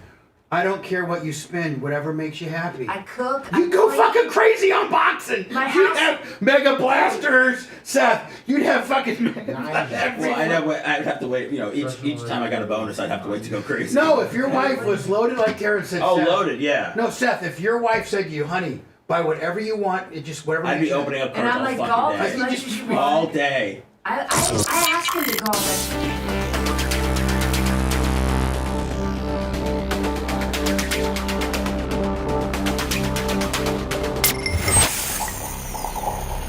Go Mavericks! Gonna be here in a minute. He's been more faithful to the Packers than to his own wife. God, love me. I've heard this one a million to the times. Bubba the Love Sponge Show. Let me write some stuff for Tara, okay? We have a bunch of it. All right, we'll write it. Should this one be a no?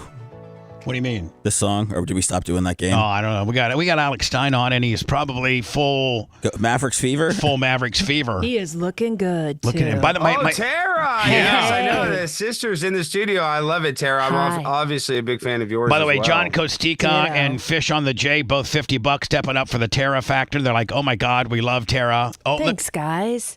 Oh, and he loves cats too. He's got 8. Oh my God! Yeah, look how at this. beautiful. It's a sky bear. Oh, Boo! I have cats too. You have 1. I know. Oh my real God! people That's Now, hey, exactly. That Alex, is a beautiful you would cat. be so proud of me because my sister was gone for like 5 days. So between Merch Crick, myself, and my mom, we all go over because Tara's cat. There's no way you could ever kennel it. It's so spoiled. Like it's so spoiled.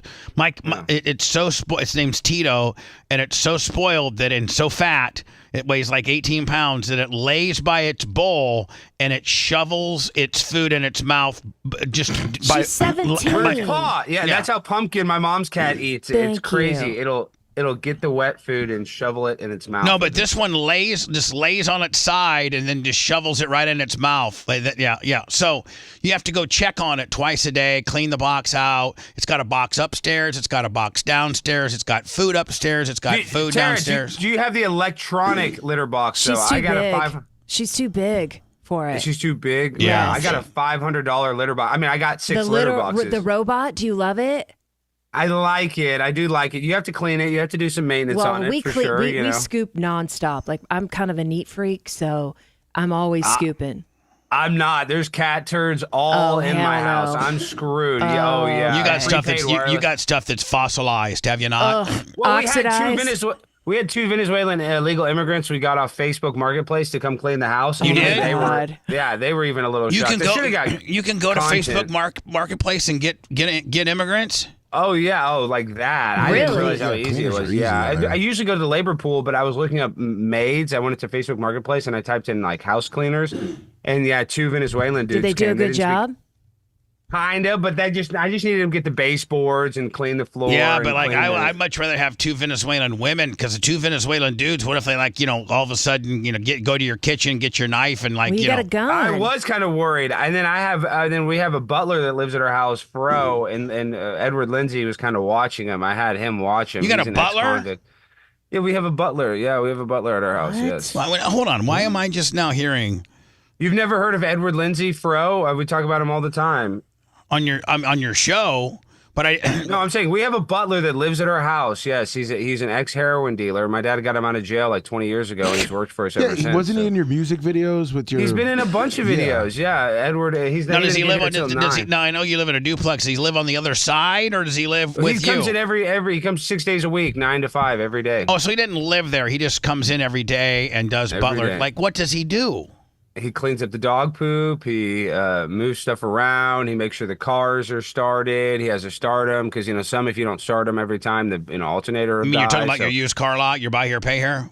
Kind of, and he was our main car guy, but now we don't really sell cars anymore, so that's why now he's. Now, kind of are you guys out? transferred. And are you guys out because you've made it so big time on the Blaze? Yeah, are you guys getting out of the buy here, pay here deal now, or are you guys? Kind of. But then my good friend is a guy by the name of John Clay Wolf, and he has a gimmick where he buys air time on Saturdays, so he's syndicated on like 100 stations. Oh no! Hold on! I actually heard. GimmeTheVin.com. Hold on! I was in Ocala like a couple weeks ago, and I'm flipping through some AMs. I'm on the track packing it, and I happen to be in an old pickup truck that has a radio. Most of them don't have radios. And I'm flipping through some radio stations in Ocala, and I hear this syndicated show that sounds kind of like a rock show. John Clay Wolf show. Yes, give me the VIN, dude. And that guy's actually one of the biggest car wholesalers. And so that's what I did. I was in the car wholesale. So hold on, let business, me hear it. So he builds like a male skewing rock show around answering car questions. So he'll take a phone line, take a call in. A guy's like, yeah, man, I got a 2020 F-150. 140,000 miles. What will you pay me for it? Yeah. And I'm down at the dealer, and they told me it's worth $13.5. And John Clay Wolf's like, that's $15.5. I'll buy it for you right now. You go to askthevin.com. So is it basically a show that's built around the Ask the Vin endorsement? Is that what it is? It's called Gimme the VIN, yes. And he's one of the biggest car wholesalers. And I helped him out a lot because I gave him proprietary information on CarMax. When I was a wholesale dealer, I was part of a. Now, how much money does he make? I think he's got like 60 affiliates. Oh yeah, easy. And now he's like talking to. I mean, he's the hustler of all hustlers. And I think he goes in and buys this time from the radio station. Because he's got like some he's on 98 Rock. He's on KLOS in Los Angeles. Because he's they're on like a bunch of big stations. A lot of these stations are like, listen, we can play our stupid ass rock music and get a 3 share. And the Saturday book doesn't really matter, or we can get John Clay Wolf here, and he'll pay us $5,000 for this 1 hour, and boom, next thing you know, he's on a major market. He's on 100 stations. He's in Los Angeles, he's in Tampa, he's in Dallas, he's in LA, he's in Chicago, Alabama, Florida. Yeah, he's not like some small market kind of deal. He's in big markets on big signals. And I mean, are they just killing it? They're doing pretty well. I mean, listen, I think that the car business funds a lot of the radio stuff, and the radio stuff helps because, now who Gimme the VIN is, John Clay Wolf.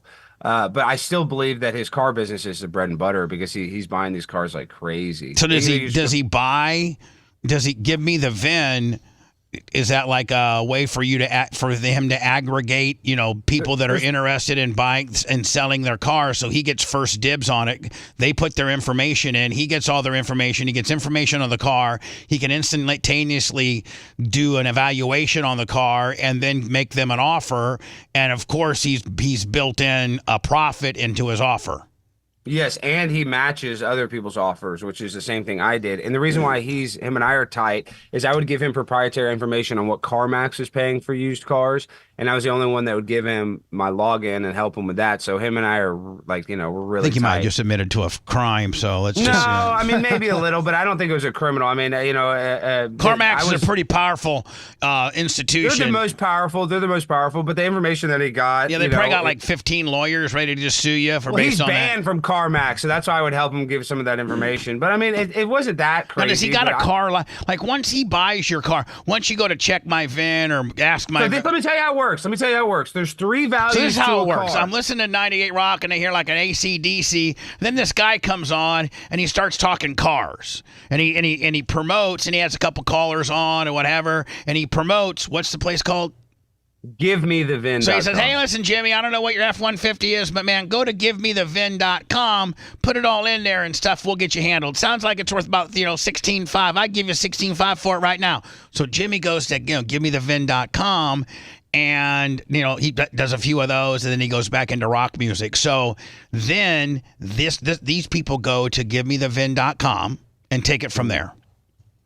Well, basically, there's three values to a car. There's a retail value, there's a wholesale value, and the trade-in value. The trade-in value is the lowest. That's what people give when they just want to trade in their car for a new thing. And people oftentimes, if they really wanted to make some money on their trade-in, just put an ad on Craigslist or Facebook Marketplace, and you can make $3,000 to $5,000 more than you'll get in trade-in. Right, dealer's going to try to beat you up.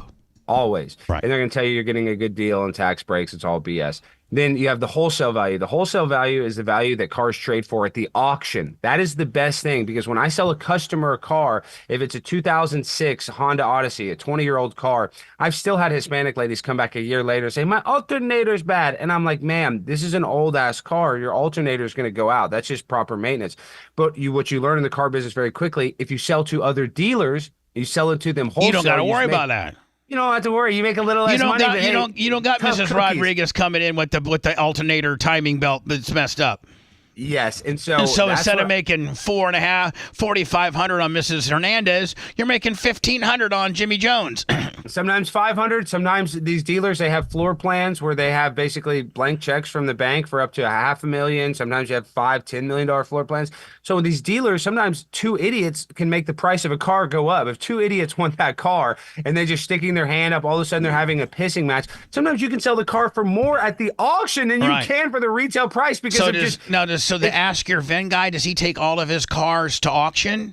Yeah, well, he's at Manheim. He has he has the biggest lane at Manheim in Dallas. He's starting to, and when I say lane, he has two dedicated lanes. It's called Give Me the VIN lane. So on Wednesday mornings at 9 a.m., you're at the Give Me the VIN lane, and he's there every day smacking the gavel. Like if my show doesn't work, I can go work for John right now, and I can. So you're saying if your show doesn't work, you're going to be slinging used cars right back to where you started from. I'm just saying I'm lucky that I became friends with John. I can always do that. Putting Lucas transmission slip in the transmission just to get it to market, buddy. Just to get it through the lane. We've all done it. You've all had to do it. Yeah. Or the alternator's bad. You've had to charge it all night. And you had just enough to start it one more time. 16 amp charger just for it to fire one more time. Just one more. I do. We have a battery with an adapter so you can plug it in. I mean, we've done all kinds of stuff to make it work just one time through the lane. But when you're a dealer and you buy it, there's also you can buy it. There's 3 lights and you buy it at the auction. There's a red light. There's a yellow light that means caution, and there's a green light. If you buy a car with a green light, you can get a PSI, a post-sale inspection, and you can make sure that the car is up to par.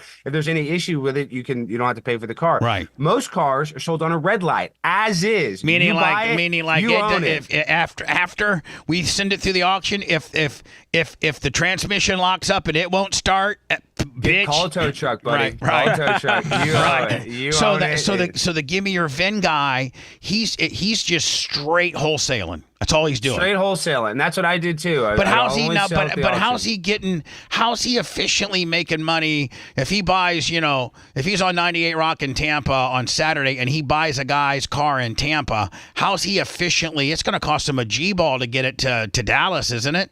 It will, but like a car hauler, you can fit like 6 cars. But he's not taking it to Dallas. There's a Manheim in Florida. There's a Manheim. So he'll regionally do it. He has satellite offices, so you can just get it to his office, and then sometimes it's like really nice cars. Man, this guy's probably making a ton of money. He's doing pretty well. But he ran 2 or 3 car dealerships into the ground before he did this. I mean, the retail stuff. He's a good businessman. But he'd rather be a radio guy. But hold on, the radio aspect of this is what's different than every other car wholesaler. So you use the radio to back them into the website that then makes them the offer, that then sends that car to the satellite office. Like, he finally got it all together, and there's nobody else doing it. He's like the Amazon. Nobody else is doing it. Well, there's CarMax, Carvana. No, but they're not. But they're not using like a radio talk show that's that's the glue of how to push your website. You're exactly right. Right. I mean, the majority of his inventory is probably coming from the radio station, from the website. He says that. I don't know, because he buys a lot of ads on other radio, because part of his deal, and he hasn't told me this, but I believe because he's on the sports station. He's on. I forget what the station is here. It'd be interesting to see what his monthly radio bill is. That's what I'm saying. He buys ads on all the radios too, so that helps him get ingratiated with the radio company. So you're like, listen, I'm going to buy 5,000 worth of ads so that 1 hour Saturday show that you were going to charge me I think it's 3, but sometimes it's only an hour in certain markets. Right. You're right. Like some markets, Dallas, I believe he's on 3 hours, but some markets, like, it's only 1 hour. Some markets it's 2 hours. In Tampa, I think it's only an hour. But but he probably buys ads throughout the week, and they could even bonus that hour if you spend enough. You know what I'm saying? That's what it probably is. But he's figured out a way. He's got a big crew. He has producers, and I mean the show sounds good. It's mixed well. It's tight. It sounds like a big time radio show. Like, where is his studios in Dallas? Well, he used to have one in Fort Worth, and it was pretty nice. But now he bought a ranch in Hyco, Texas, which is, just about an hour outside of Fort Worth. Maybe it's an hour and a half. I don't know. But it's out in the country now. So he built a whole studio with all of his cars, kind of like a fantasy, kind of like what you got going on, kind of similar. Mine's a white Triz Well, I'm just saying, he's got a big warehouse with part of it being a studio. The other is a car, is a garage. I guarantee his radio studio isn't as nice as mine. I mean, now I got a gym. It doesn't have as much stuff, but his radio studio is very nice. I'm not even trying to put him over and like he that. Probably even has a car lift out back too. He's got multiple car lifts. Yeah, he has multiple. I'm John Clay Wolf's bitch. Well, you'd like John. I need to connect you. And John he's the biggest. I would say this to John. Well, he certainly. I got to get his hat. He's the biggest name dropper I've ever met. But what I'm saying is he probably knows a little bit about radio. And if he knows anything about radio, he knows who I am. Oh, and he would be like, he'd get a full blown boner if you told him that you were friends. That you're a weekly contributor on the Bubba the Love Sponge show. Yeah, he knows who you are. Finally, you can start putting us over a little bit. You know, I would. He needs to buy ads on your show. I tell him to buy ads on my show. He's worried that I'm too controversial. I was looking at your Twitter. Let me tell you this real quick. And then he was on a station in Chicago for Clear Channel, and they supposedly kicked him off the Chicago. And this is what he says to me to make me feel bad, because he had me on after the AOC thing, and supposedly whoever the radio programmer in Chicago kicked him off the air because they didn't like that he had me on because I was political.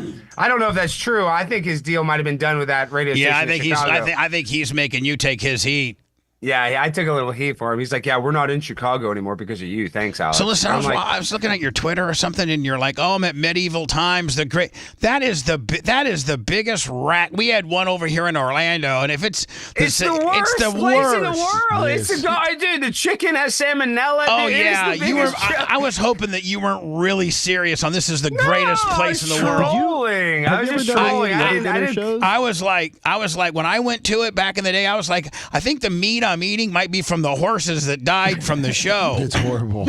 The worst part is, and I got footage of it, I should have had my editor do it. There's somebody that all they had to do is run out there and clean up the horse poop. The horses are pooping the whole time. So you're trying to eat a rotisserie chicken, and there's a horse defecating right in front of you. And just when you thought that, you couldn't get the worst job in the world, I'm the horse poop shoveler for Medieval Times. I wonder if he at least gets a free meal from the deal. He gets a free half rotisserie chicken, but this is the thing is then one day they work their way up. They start off as, cleaning up the poop. Next thing you know, you're the Red Knight and you're crushing it. Oh, yeah. What do you think the Red Knight's making? I'm $75,000 a year, probably, and risking his life, dude. Because I talked to the woman. This is another thing I should have filmed. So the jousting. Well, I filmed a lot of the jousting, but there's they hire disabled people, which I like companies that do that. Right. And so their woman that was in charge of the questions was like, immobile. She was paralyzed or whatever, and she had her Medieval Times gear on, which kind of looks funny because she's like in a there they try to give you the genre that you're stuck in, like the medieval castle. times. And so I asked her, I'm like, so what's the deal? How many of these guys have actually got seriously injured?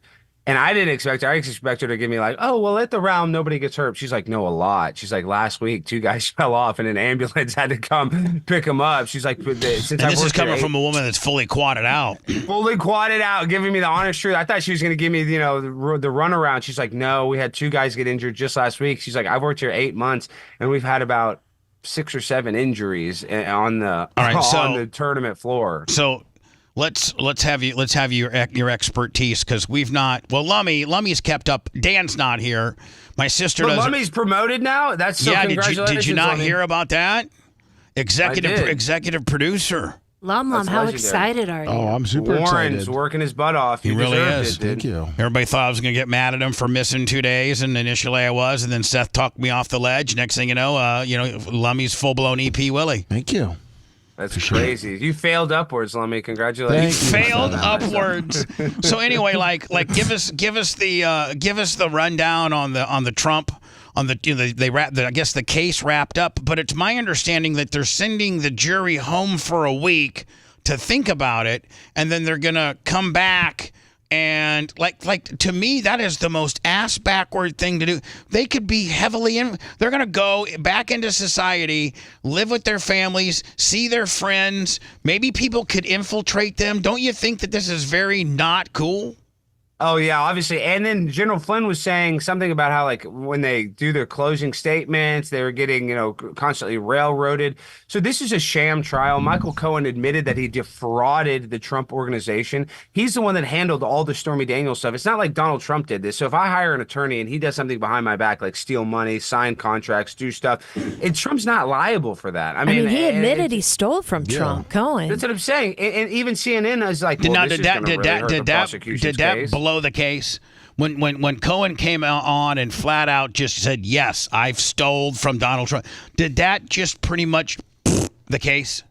For me, yeah, CNN says that as well, but we don't live in reality. I know, but does that at least make it where, okay, let's say you're in first of all, the whole thing's been skewed against him. The whole thing's been a witch hunt against him. It's geographically, it's just like New York, Manhattan, like it's just not been fair no matter how you slice it.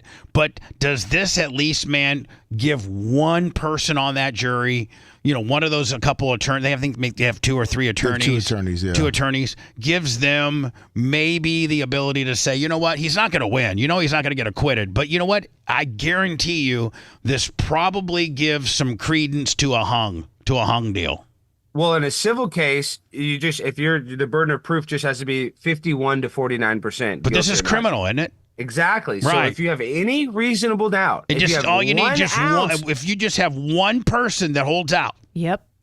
then it should be not guilty. Right, so I'm just saying, like, out of the 11 or 12 people there, if one of those attorneys is like, listen, man, I don't care how you guys are trying to railroad me, I'll stay here all day. I fundamentally, as a lawyer, cannot allow a person to get up on stage and fundamentally say that he stole from the person we're trying to put in jail. You guys can sit here for 3 weeks, 5 weeks, 5 years. I'm not giving in.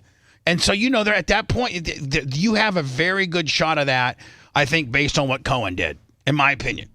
I think so too, but I mean, Trump, they're trying to get him in Florida on some documents, even though Joe Biden had the same documents. I mean, it's just never going to end. They're so afraid. Yeah, but here's the deal, man. I really think the more they screw with him, the more people like him. This has helped Trump with the black vote. The black and Latino vote has helped Trump getting railroaded and arrested because they know that they've been victims of the criminal justice system. Listen, I think Joe Biden has brilliantly lost the black vote. Like he he has brilliantly or buffoonily lost the black vote. He could not have handled the African American community any worse. The way he talks to them, the way he talks with them, the way he talks at them, the way he lies. He's always lying, telling these fake stories. And when you got just regular hardcore rappers and regular black dudes on Twitter that aren't of name, and they're not like, it's not like P. Diddy or anybody like that that's for hire, but it's just regular dudes, and they're like, this guy's not for the black community. This guy's bad news, and you're getting more and more of that. Well, this is my prediction for the upcoming election. I think that very possibly there could be fraud, but if there's not fraud, what's going to help Trump is a lot of those people that went and voted during the pandemic that were voting against Trump, not even for Biden. I just don't think they're going to go. I just think people are just not going to vote. I think people are tapped out. They're they don't want to go to the polls. They don't even want to participate. Even the lead up to this election is weird. Seth. I Seth agree Kushner. with that. I agree. I think a lot of people feel like that. That's Seth, Alex. by the way, that's Seth Kushner. I hope he's not mad at me. I know but a like, lot of people like but Seth. like that I don't even Seth's want to like, vote. Seth's like, listen, you know what? I don't like Trump. I don't like Biden. I ain't going. Florida's going to be red anyway. It don't matter. You have a point, Seth, am I right, though? Yeah, you're right. Seth's like, I don't care. Seth, a lot of people at the Blaze, people that are very political, they're like, I don't want to vote. Yep. I mean, some people that I love Trump. I'm voting for Trump. God bless America. But I get why people have criticisms of Trump. Sure. He's not perfect. And people are just, they have political fatigue. They don't want to go vote. They don't want to participate. What candidate is most affected by a no vote? Well, this is the thing is RFK, if he can get enough delegates, if this is the one issue why RFK get into the election could mess things up. Each candidate, if you want to win, you have to get 270 electoral college votes. If neither candidate gets that and somehow it's split up and RFK wins a state and then Trump only gets 250 and Biden gets 2 whatever, then Congress gets to vote who the president is, and then the Senate gets to vote who the and that's vice what I think is president probably going to happen. All right, so at that point now, Congress is Republican majority and the Senate is Democratic majority, correct? Yes. So that's but that's Republicans aren't even that conservative. But they hold might on. not vote for Trump. But what I'm saying is that's the current makeup, and that would be the makeup of this vote. So if RFK gets in there, and Trump nor Biden get the 270, it gets fragmented into 240, 190, 72, whatever the hell, however it does. Then it goes to Congress. Congress determines the president. The Senate determines the vice president. And that's how it goes. That's how it goes, and people are going to just flip. Oh, their my God. lids So at let's that. just say, who would the Senate pick?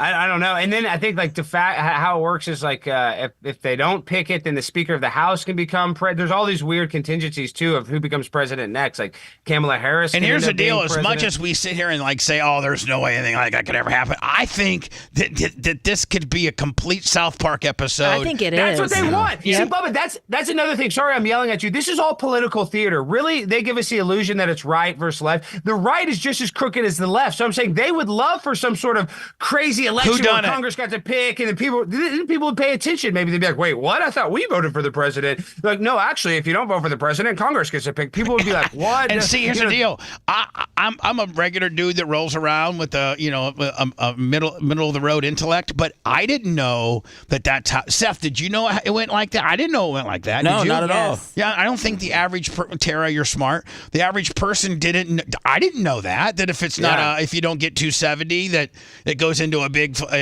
Congress whoddunit. I never knew that.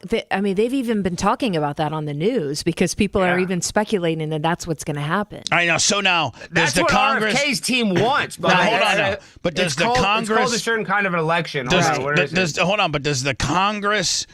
Can they just pick anybody? Could they say, you know what, we want the Rock. We want the Rock. Can they say, hey, we want Tulsi Gabbard? I don't know if it has to be Tim Scott. Does it have to be a current politician, or can they literally just do a lottery pick of whoever they want? They can pick. Here's how the House could decide the presidential election. It's called, it's the... Looks like the House of Representatives pick between 3 presidential It's called candidates. a contingent election. Yeah. It's called a 269 to 269 electoral college tie or other dispute that prevents a determination of a clear winner of the presidential election would result in a contingent election in which it would be decided by the House of Representatives while the vice president race is decided by the Senate, the 12th Amendment stipulates. All right, then let me say they each put up 3 candidates? Correct, yeah. So how do you become a candidate? If the 3 presidential candidates who received the most electoral votes. So at that point, then it's people that are. Oh yeah, I in, guess it would be. They have to decide between so Trump, it's people. Biden, or yeah, RFK. so they just but can't they pull could vote RFK. Well, what I'm saying is, but they just can't pull like the governor from Michigan, like you know, Oprah. like No. It has to be three. So in the Republican side of things, it would be Donald Trump, Nikki Haley, and Tim. Maybe Not Nikki Haley. I think it would be Ron DeSantis. No, it'd be RFK, Trump, and Biden would be the three choices. Okay. And then if the House So at that point, the House is going to pick Trump. Trump. I don't think so. What do you mean? They just kicked out George Santos, the gay congressman, and he was the most conservative when it came to voting. So they There's thinking, a lot of Republicans that don't like Trump all right, too. so you Bubba. thinking that's how RFK is thinking he could win. That's his only way to win. That's his only if he gets only into way. this three-way whodunit Willie. He wants a contingent. And this is what they say. They say there's a number of scenarios that could result in an electoral college tie in November. And the University of Virginia Center for Politics noted September 16th that if Trump won all the states that are currently rated as a toss-up, it would result in a tie. And it looks like if they can't pick it, then whoever the vice president, that the senator, it serves as the president until the deadlock is resolved in the House. So here's the deal, though. The three candidates for vice president, are those the three vice presidential candidates, or can they use a presidential deal and put him in? Say, hey, you know what? RFK didn't make it when we picked Trump, but we want RFK to be the vice president. No, it's the senator. But how funny would it be if you got Donald Trump as president, Kamala Harris as vice president? That'd be funny as hell. The Senate elect. I almost want that. That I really would be awesome. Because he would fight with that bitch. I want that so bad. Yeah, because it would be That between would be just so the two. funny. It's only two vice presidential candidates. Kamala Harris, VP, and Donald, you'd be like, I just want to tell you something right now. I really hate the vice president. She's a real bitch. I don't even have meetings You know with what her. Trump would do? I mean, it's funny you say that. I bet Trump, because Trump wants to appease. That's probably one of his only problems is that he does try to probably be try right to by the sleep left. with her. No, I'm saying, well, maybe, but he would try to put her over. He'd probably be like, well, we disagree, but, she's I got a break. American. I got a break. All right. I'm way late. I love All you, right, buddy. Tara. Bye, Love you guys. Alex. Love you. I'm on my Hey. way to Washington, D.C. I'm speaking at the Libertarian Conference with RFK and Trump this week, and I'll be in D.C. all weekend. Oh, wow. All right, buddy. Have We'll fun. we'll follow you on Twitter. Hey, retweet our stuff, man. I will. I'm retweeting. No, it like you're not. crazy. You haven't retweeted us in a while. See the guy. I'll meet you there, Medieval Alex. Times, Come I on. retweeted. I Just retweeted you yesterday. retweeted you. Retweet me a little bit. I Just retweet you. Take All one of right, my bye. I mean, we get big numbers when you retweet me, bud. I'm retweeting you. I'm Please. retweeting. You're listening to the Bubba the Love Sponge Show. If you want 24/7 on-demand Bubba and the crew, go to BubbaArmyHQ.com. The Bubba the Love Sponge Show will be back after this.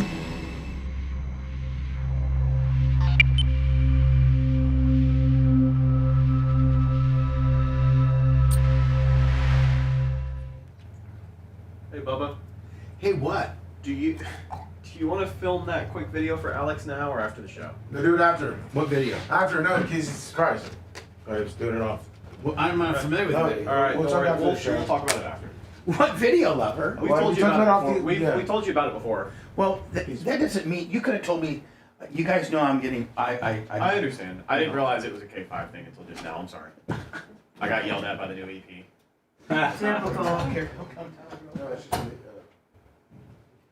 Seth, is there anything I can do for you?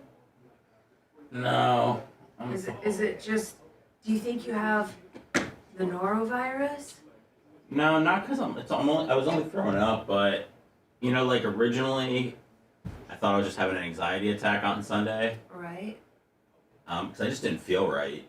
I feel like I felt hungover and all shit, and Yes. my body was sore, Yeah. and then all of a sudden I threw up and I couldn't stop, so I went to the walk-in, and then they gave me an IV with Zofran. Did it help a little? It helped for a second, but it wore off, and then they gave me Phenagrin, which I guess is a little stronger. And it makes you tired. Which I said fine because I hadn't slept all day. So they gave me Phenagrin. I fell asleep in there. Phoebe came and picked me up, and so I thought it was just going to be that. I thought I was going to be fine the next day, and now I have some sort of Ongoing. it's no fever, but it's almost like a cold kind of thing. Yeah, then it is a virus, and it has to just work itself Yeah. out, which sucks. And you don't feel like probably drinking, and because you don't have an appetite. But you need to flush it out. Yeah, I've just been trying to drink water and Gatorade and ginger ale, but I can really only handle water. I know. So there are these packets. There's a couple different ones. One of them's called Liquid IV. Like, Oh, somebody was telling me. I heard somebody was talking about they're that. like a yesterday. little packet, almost look like the lemonade packets, or whatever. Yeah. Those little tiny, like size of a pencil, and it's like electrolytes and stuff. And I've been doing that because I haven't been able. The last time I ate was Saturday. Which I ain't complaining about helping on my weight loss journey. Well, I just want to make sure I'm not gonna, because I haven't eaten since all I've had between Sunday and now is a piece of toast. So if you're still alive, I'm still alive, and I'm not worried about, because I don't need to eat. Like Phoebe's like, you gotta eat. I'm like, my stomach's not hungry. Right, Like I don't. right. But you do have to have those electrolytes. Yeah. You do need something. Can you do could you do maybe some fruit later or some I don't know. rice? I am starting to kind of get. A little bit? My stomach is starting to get a little bit hungry. Good. But Good. I mean, like this ginger ale, it's got so much sugar in it, it kind of fills me up a little bit. That's good. But because what you don't need is you get depleted and then you go out in the heat. And Well, that. You'll just. Oh, you want to do this last break? Yeah, sure. You got something to open it with? You got something sharp? Use your key. Just use your key. Here, give it to me. I'll pre-open it. Okay. Because this is your key to your Hemi. Seth thinks everything's a Hemi. I love Damn, that. wait a fuck. God dang, wait a. What? They got this fucking thing. I can't even get in this motherfucker. What is it? Some fucking. Present? Yeah, I'm gonna get a knife or something. A knife? Do we have something sharp down there? There might be something on the podcast table. Tara, On the bar. Uncle B is watching and said hi. Oh, Uncle B, we gotta get together with them. We do. We actually do. Yeah, I want to go see. I saw him for the drags, right. and Uncle B's so fucking chill, He's the man. best, man. He doesn't give a fuck. He does not give. He doesn't. He's the best. He's so sweet. He's so cool. He's just down for a good time. No drama. No bullshit. No, man, he's just cool. He's not here for a long time. Just a good time.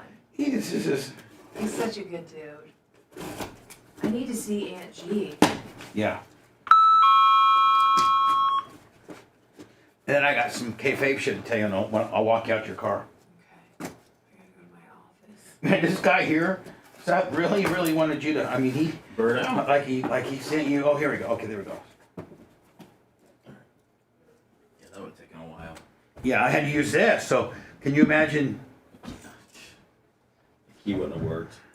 Hey, we should do BRN haircut day where I go, Babyface goes, Tarek goes, you go, and Colton goes, and we all get a haircut. Oh, that would be awesome. The Latin songs? Yeah. Oh yeah. Tarek's got funky African hair, so they'd probably do a good job on it. I mean, he's African American. I know.